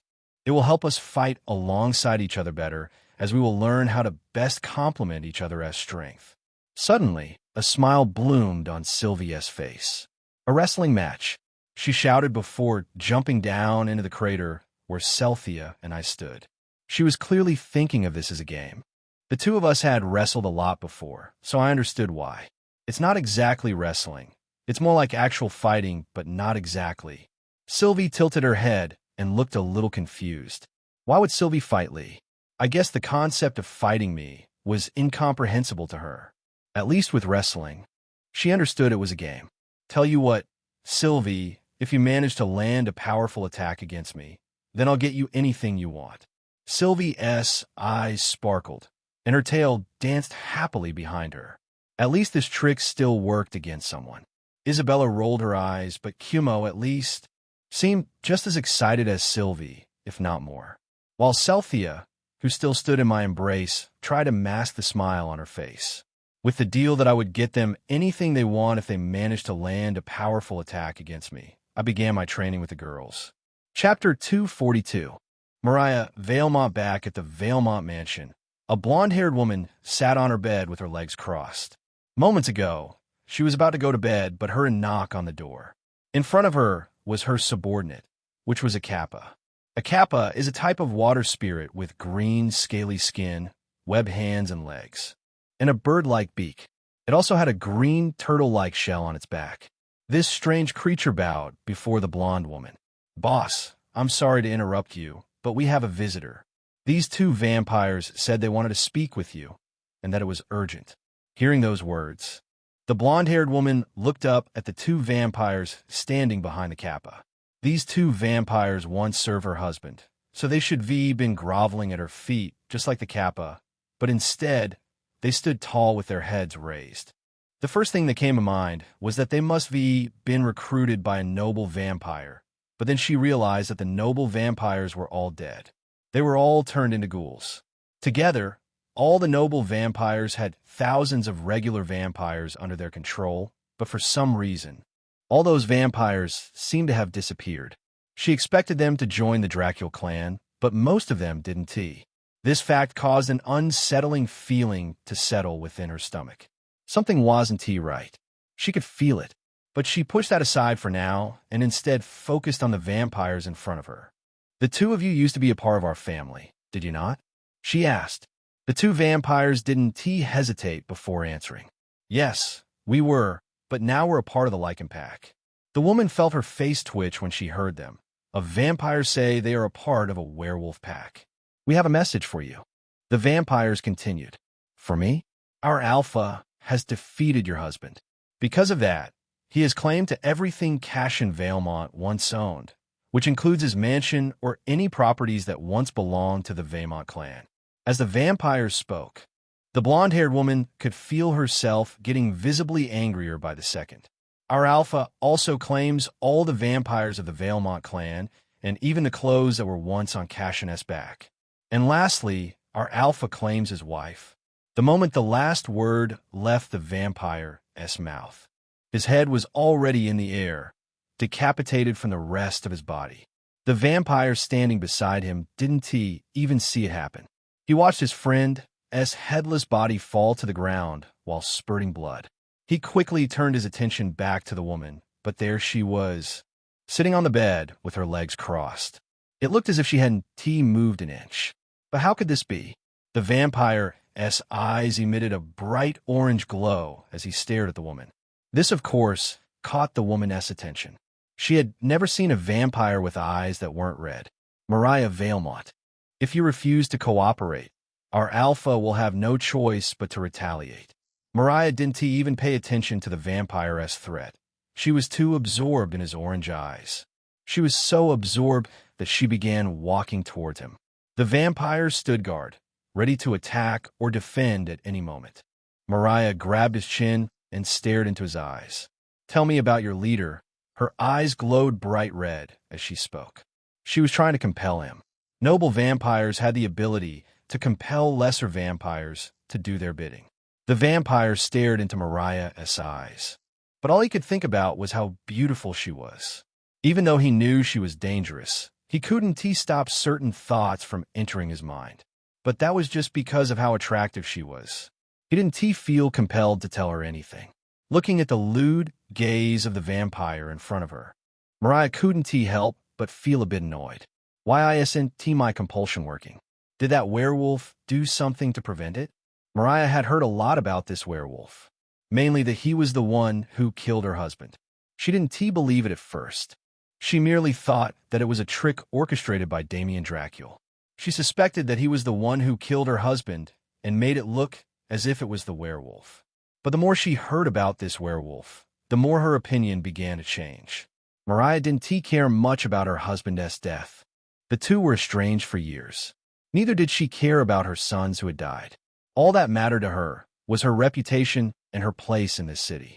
The only reason Mariah married Cassian in the first place was because she thought that he could give her a bit of excitement. Ever since she was young, all she cared about was fighting. She dreamed of a man who could dominate her in combat.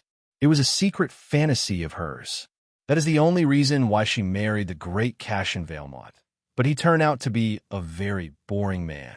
All he cared about was his business and his family. He had little interest in fighting. Their married life was like a business arrangement. She would have his children, and that was it between them. After they had their last-born son, Victor, they never touched each other again and hardly spoke. She never got the chance to feel that love and passion she always wanted to experience as a vampire.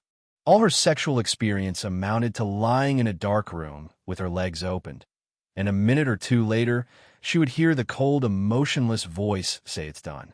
She was over 500 years old, and she never even got the chance to experience her first kiss. But still, she was determined to experience that passion with a man who could dominate her in combat. That is what led to her obsession with Damien Dracul. She still hoped that he could be that man. But first, she needed to deal with the werewolf who stole everything from her. Seeing that her compulsion wasn't working on the vampire, she turned her back, and immediately as she did, her shadow stood upright, almost like a clone of her. The vampire looked horrified when he saw this, but before he could even utter a word, he was decapitated. Chapter 243. A messenger. Meanwhile, in the Dracul mansion, Damien Dracul was making preparations of his own. He descended a flight of stairs that led all the way down to the cellar. This cellar was a very important place for him, and he ordered that no one should even go near his special place. The reason this cellar was so special to him was because it was where he kept all the items he had auctioned off throughout the years.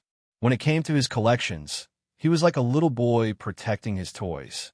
He continued to walk down the stairs until he came upon a large reinforced metal door. In the center of this door was a bat with two large fangs in its mouth. Standing in front of the statue, Damien bit into his hand until a soft crunch could be heard. Damien could hardly feel pain, so sometimes he overdid it and ended up biting through his bones. Still, his pale yellow eyes had no reaction as he dripped the blood from his hand into the mouth section of the statue. The eyes on the bat statue glowed red before the sound of mechanics could be heard. A split second later, the metal door slowly began to open, and the moment it did, the lights to the room also turned on. The room that sprawled before him was reminiscent of a museum. Supernatural items of different types and eras were on full display, some hanging on the walls while others were behind glass displays. All these items were very important to him. There were even mythical creatures that he had also bought at auctions. As he walked through the room, a monkey with wings on its back began screaming at him through its cage. This alerted the other creatures who were also kept captive, and at the same time, a pair of sandals which had bird-like wings flew over his head. Damien didn't pay these different magical items and creatures any mind as he made his way to the back of the room. At the back of the room, there was one special item that was being covered by a piece of cloth. He removed the cloth to reveal a small aquarium built into the wall.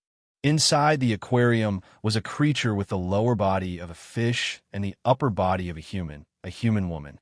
This creature was a mermaid, and it was one that Damien had acquired a while ago. The moment their eyes met, the mermaid tried to hide, but it was too late. Damien immediately activated his mind control, freezing the creature in place. A yellow ring appeared around the mermaid's irises before it disappeared. I needed to go see the sea witch. Tell her that one of her daughters is here in purgatory and ask her if she would like me to capture her. Those are your orders. Return to me after it's done. This was Damien's plan. He wanted to figure out what was going on before he made any moves.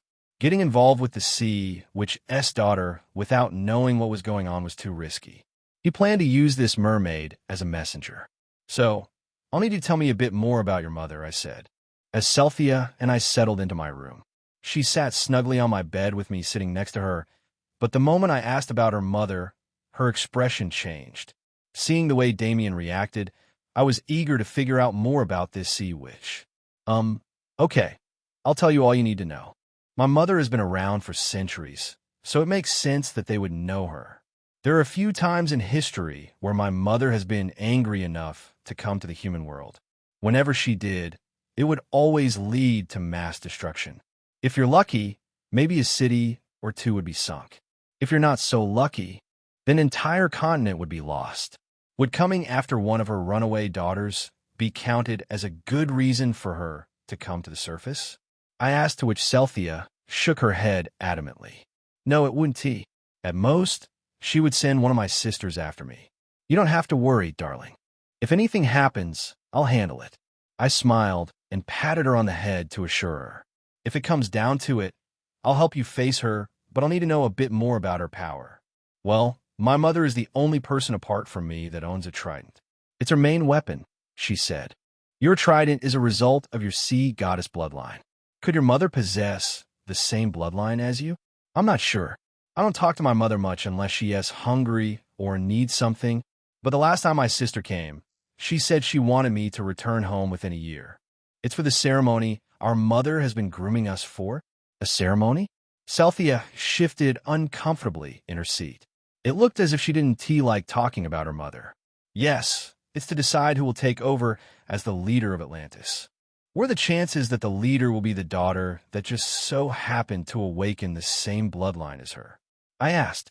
The way I see it is that Celthea is more likely to be selected than her sisters. No, I won't. My sisters are as good as me. Maybe I had a chance before, but not anymore now that I ran away. But don't worry, if it comes down to that, I'll just tell my mother that I have no intention of being the leader of Atlantis and that she should give one of my sisters the role instead. Yes, you're right, I said, assuring her with a pat on the head. I have a feeling it's dangerous to stay in purgatory any longer. Huh, are you planning to leave? She asked, looking puzzled. Soon enough. I have a few things I need to take care of before then. Chapter 244. Unexpected message late in the evening. As the sun retreated behind the horizon, Wolf District was filled with the sound of people happily going about their day. The sound of children playing in the streets and adults bartering for goods. It was a tranquil atmosphere of different groups of people coexisting as one.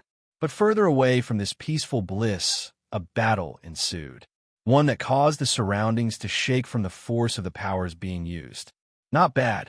You guys are improving, I said as I looked at the tired faces of Isabella, Kumo, Celthia, and Sylvie in front of me. They were all breathing heavily, almost ready to collapse.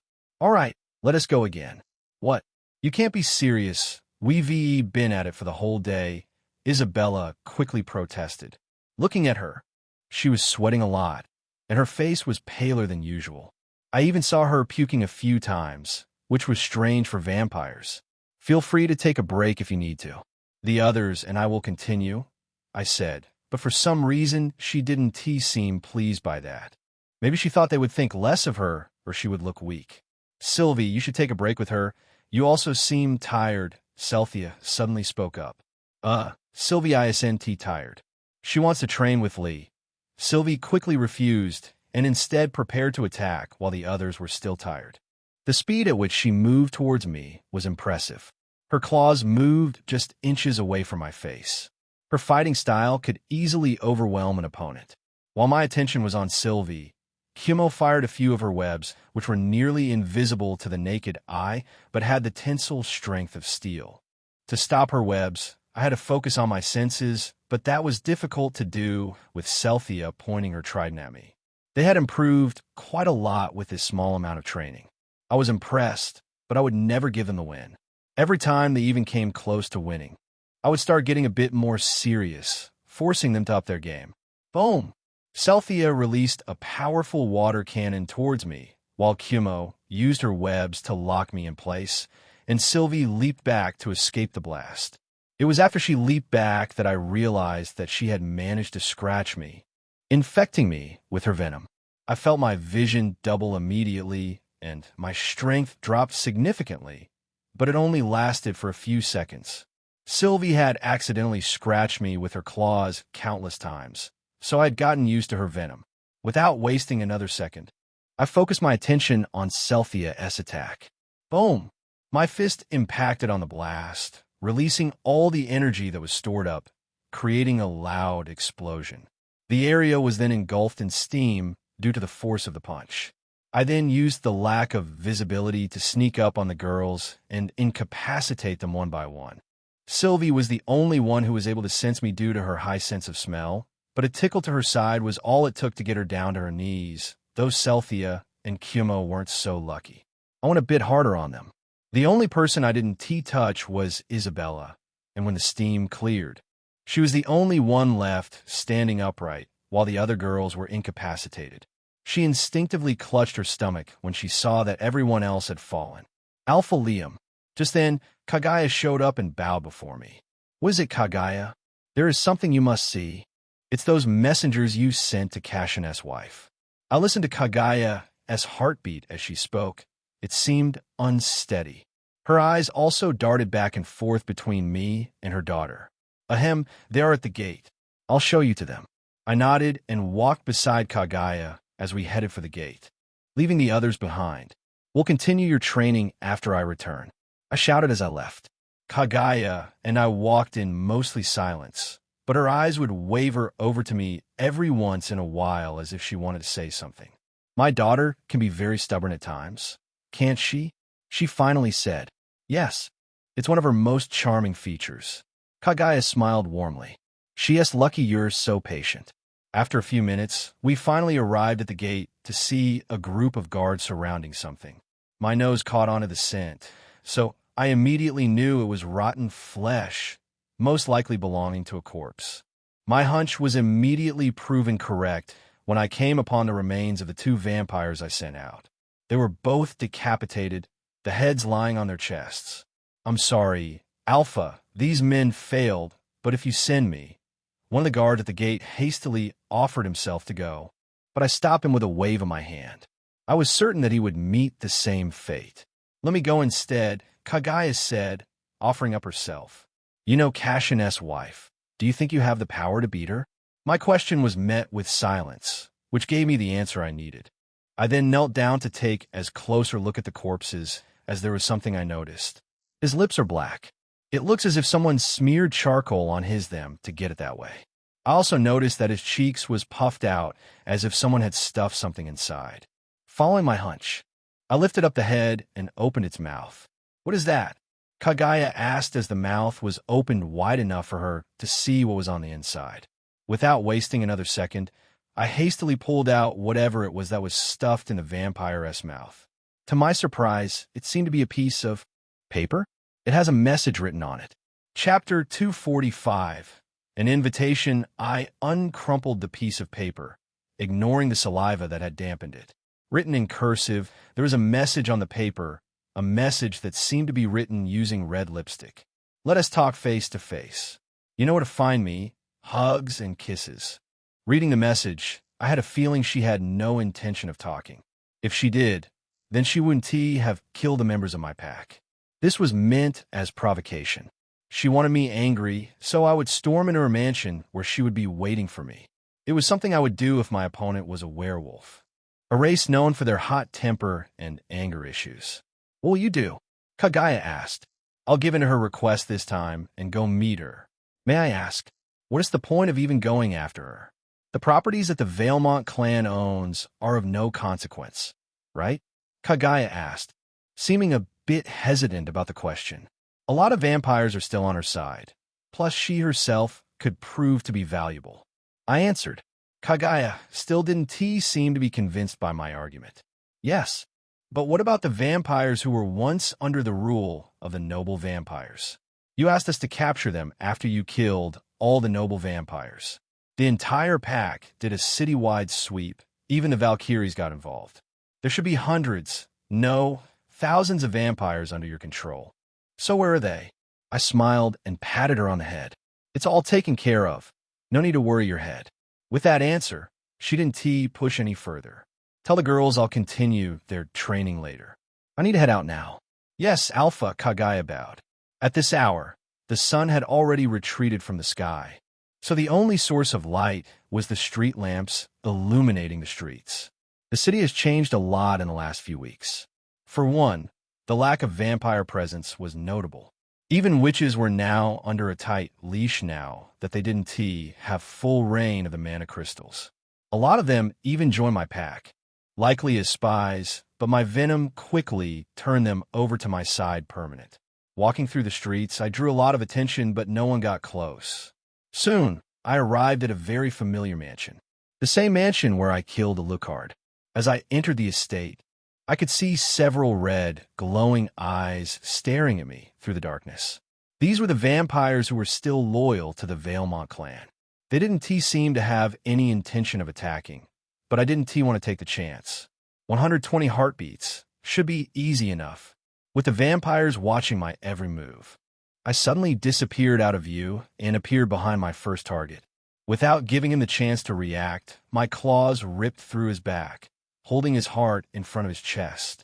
He let out a sound as if he was choking on his own blood before I allowed him to collapse to the ground. From my claws all the way up to my elbow was slick with blood as I went after the other vampires lurking nearby. They leaped from the shadows and planned ambushes, but they were all weak. Just the slightest touch would leave them decapitated or missing a limb. They even broke their own bones trying to attack me. "This guy's a monster," one of them shouted, horrified. He sounded panicked, but he steeled himself and charged forward. He landed a perfectly placed blow to my abdomen, causing him to break his arm in two places. The pointed white bone protruded through his flesh like sharp rocks in a river. His fingers were mangled as his dark red blood dripped from his wounds and stained his clothes. I made a fist and did the same thing he did to me, but the result was quite different. His chest was caved in like a sinkhole, and his heart crushed immediately. The other vampires looked on with fear evident on their faces. Some even tried to run, but the ones who did were the first ones I killed. Soon, all that was left of the 120 vampires was just sacks of flesh, spillage of blood, and pieces of bones. Feeling satisfied, I finally entered the mansion where the only remaining heartbeat was. The heartbeat was just as calm as the moment I stepped foot on the estate. Kagaya had told me a little about Mariah Valemont. She told me that she possessed some sort of shadow ability. I remember Victor had a similar ability along with his blood manipulation. When he moved, his entire body would be enveloped in a dark energy. He must have inherited this from his mother. That was the only piece of information Kaguya was able to relay. Apparently, Mariah was estranged from her husband and children, so she wasn't in the household much. Stepping into the mansion, I took a look around. The state of it was awful. No repairs had been done since the battle with Alucard. Cashin must not care enough to have it fixed. After taking a look around, I went upstairs. I didn't even bother trying to hide my presence since I was 100% sure she knew I was here. I continued through the halls until I came upon the door to the master bedroom. I shoved the door open, which revealed a blonde-haired woman sitting comfortably on her king-sized bed. Her legs were crossed, and she was wearing a tightly fitted spandex suit. Looking at her, I had to wonder how someone would breathe in something like that. It clung tightly to her curves like a second skin. She also wore a pair of high-heel boots. Also beside her was a kappa, playing dead, almost like a possum. I recognized the kappa as the same one I saw at the auction, but I didn't dwell on that information. For some reason, the woman seemed disappointed when she saw me. "You're a lot shorter than I thought you would be. I thought you would be the second coming of the Beast of Gavaudan or some burly wolf monster. But you're just a boy." Disappointing. Looking at her, I wasn't sure if she was a right match for my pack. I would have to see her in action first. "Let us settle this in a one-on-one. If you kill me, you get to keep everything your husband once owned, and you get your vampires back." A hint of amusement crossed her face, and she let out a slight chuckle. That was the plan all along. Chapter 246. The Dullahan. Meanwhile, in another part of the city, Khaleesi was in a predicament of her own. She was about to come face to face with the demon who had set its sights on the city.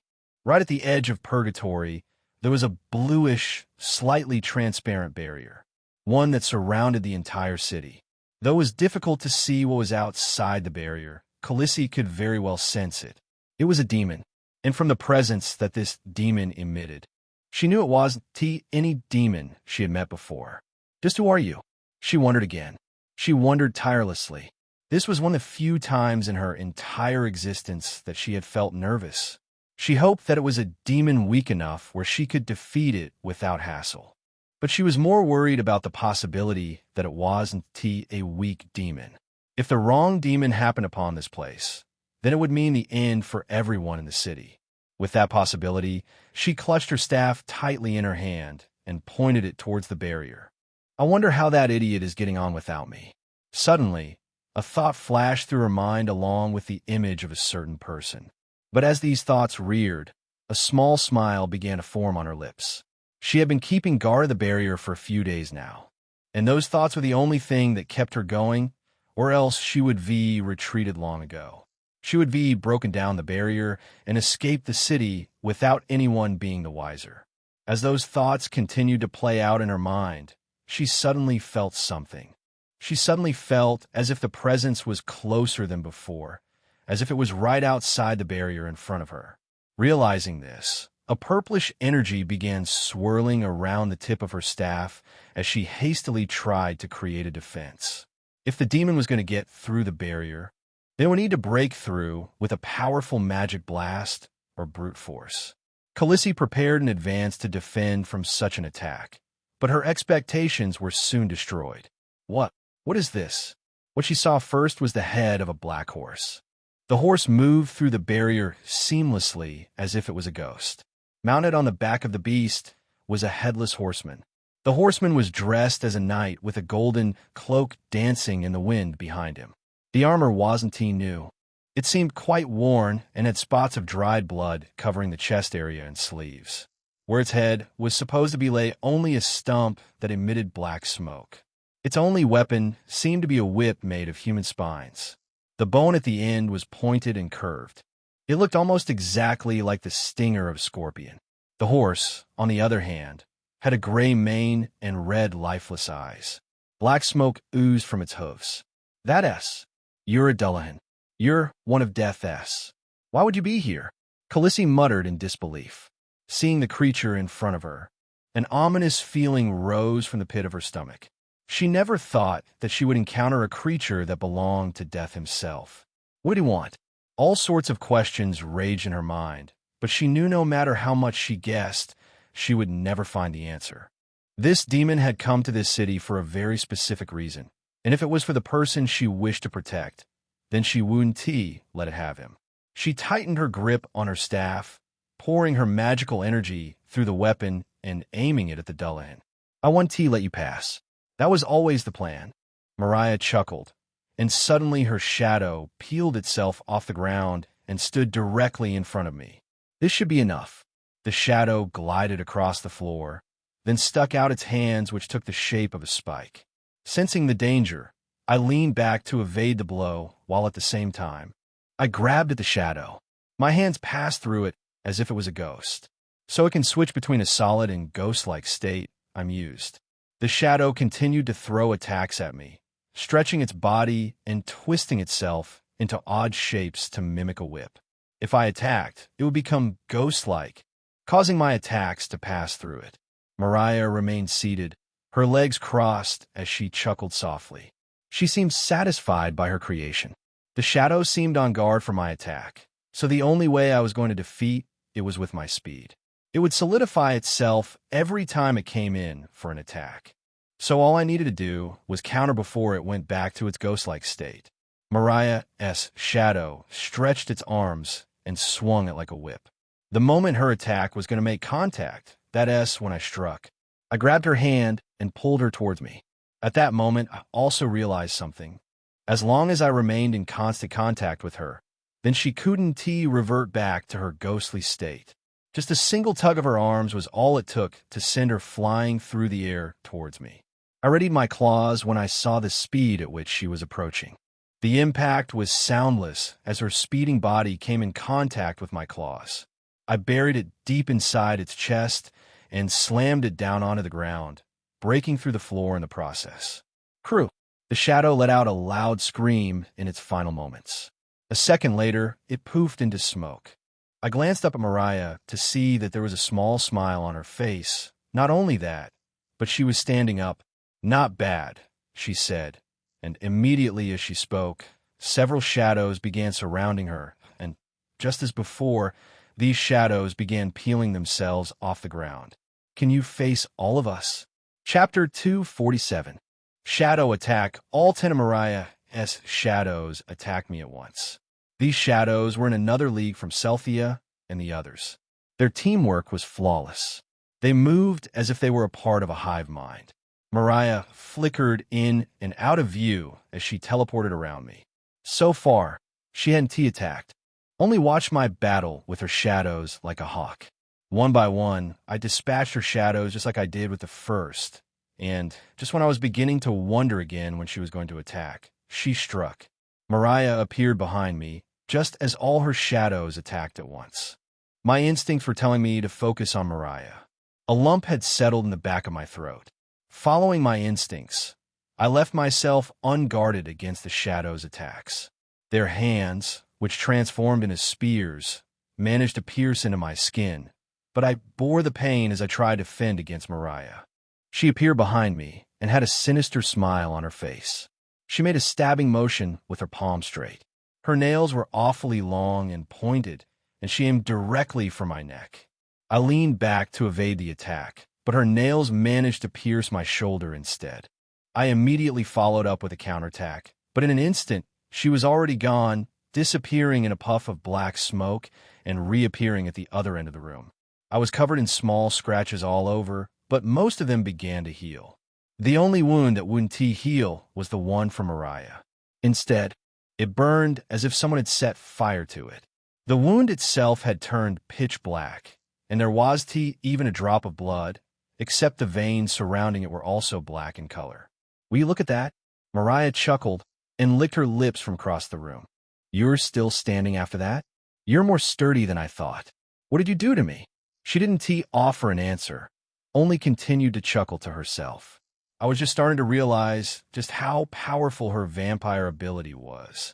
Still, I didn't panic. Instead, I took a deep breath and thought about the best way to deal with the situation. As things stood, the shadows she created were nothing but distractions. They didn't pose any real danger.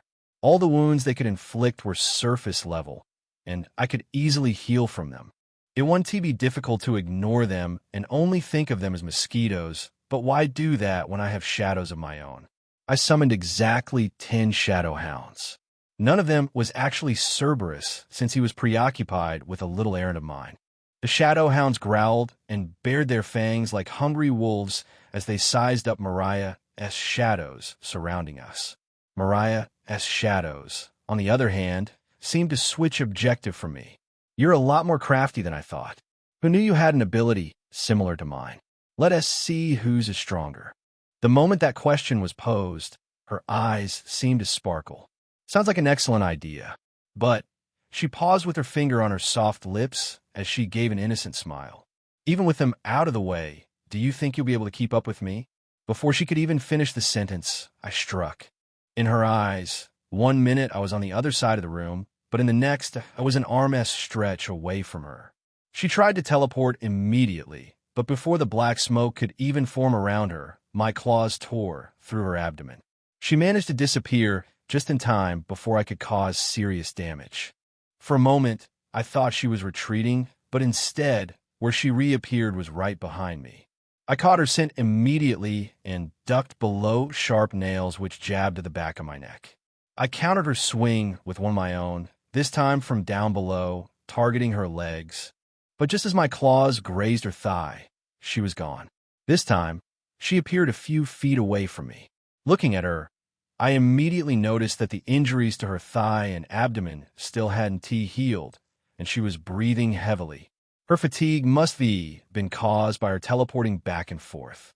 It must be taken a lot out of her, and those injuries must be stung, but looking at her, I couldn't shake the feeling that she was enjoying herself. She had a broad smile on her face as she stared at me, and her face was quite flushed. This is more fun than I thought it would be. You're certainly not weak. But can you handle me if I go all out? How quickly will you break? As Mariah spoke, darkness began emanating from her feet and started spreading on the ground. It covered the floor and ground, spreading almost like a virus. In this space, more of her shadows began to form, numbering in the hundreds. I immediately summoned the rest of my shadow hounds to deal with them while I focused on her. Mariah stared at me, her smile still broad as she raised her hand. Immediately, a giant claw was formed from the shadow. The giant shadow claw threatened to tear me in half, but I nimbly dodged the attack. Sensing the danger in the situation, I burst towards her, aiming to put an end to it, but the shadow on the ground rose up and wrapped around my feet before I could even get to her. I was stopped in my tracks, and immediately, a sharp spear exploded from the ground towards me. Powerful attacks burst forward from my surroundings. I took my time dodging every one of these attacks while edging my way closer to Mariah. She began laughing, like a woman possessed, when she saw that I was approaching her. Her attacks got even more persistent then, but I moved with the reflex of a werewolf as I closed the distance between me and my prey. Chapter 248. Last leg, whenever I got close to her, the knee-jerk reaction was for her to teleport. This time, I did things differently. I sent my shadow hounds in before I attacked. It leaped at her from behind during the chaos. It didn't take much effort for her to evade the shadow hound, but that split second where her eyes weren't on me was all I needed. I grabbed on her hand. This time, her knee-jerk reaction wasn't to teleport. It was to throw a kick. I raised my elbow just in time to safeguard myself against the danger of her heel. The impact sent a strong force through my hand, which spoke to her strength, but still my grip on her wrist remained strong. Even then, I couldn't shake the feeling that she was enjoying herself. Oh, back and forth. It's as if we're dancing, she mused with a smile on her face. Let us take it somewhere else. Saying that, she instantly teleported outside the mansion, and since I was holding her hand, I was teleported along with her. Are you mad? I couldn't help but shout when I realized where the two of us were. Looking around, we were surrounded by clouds.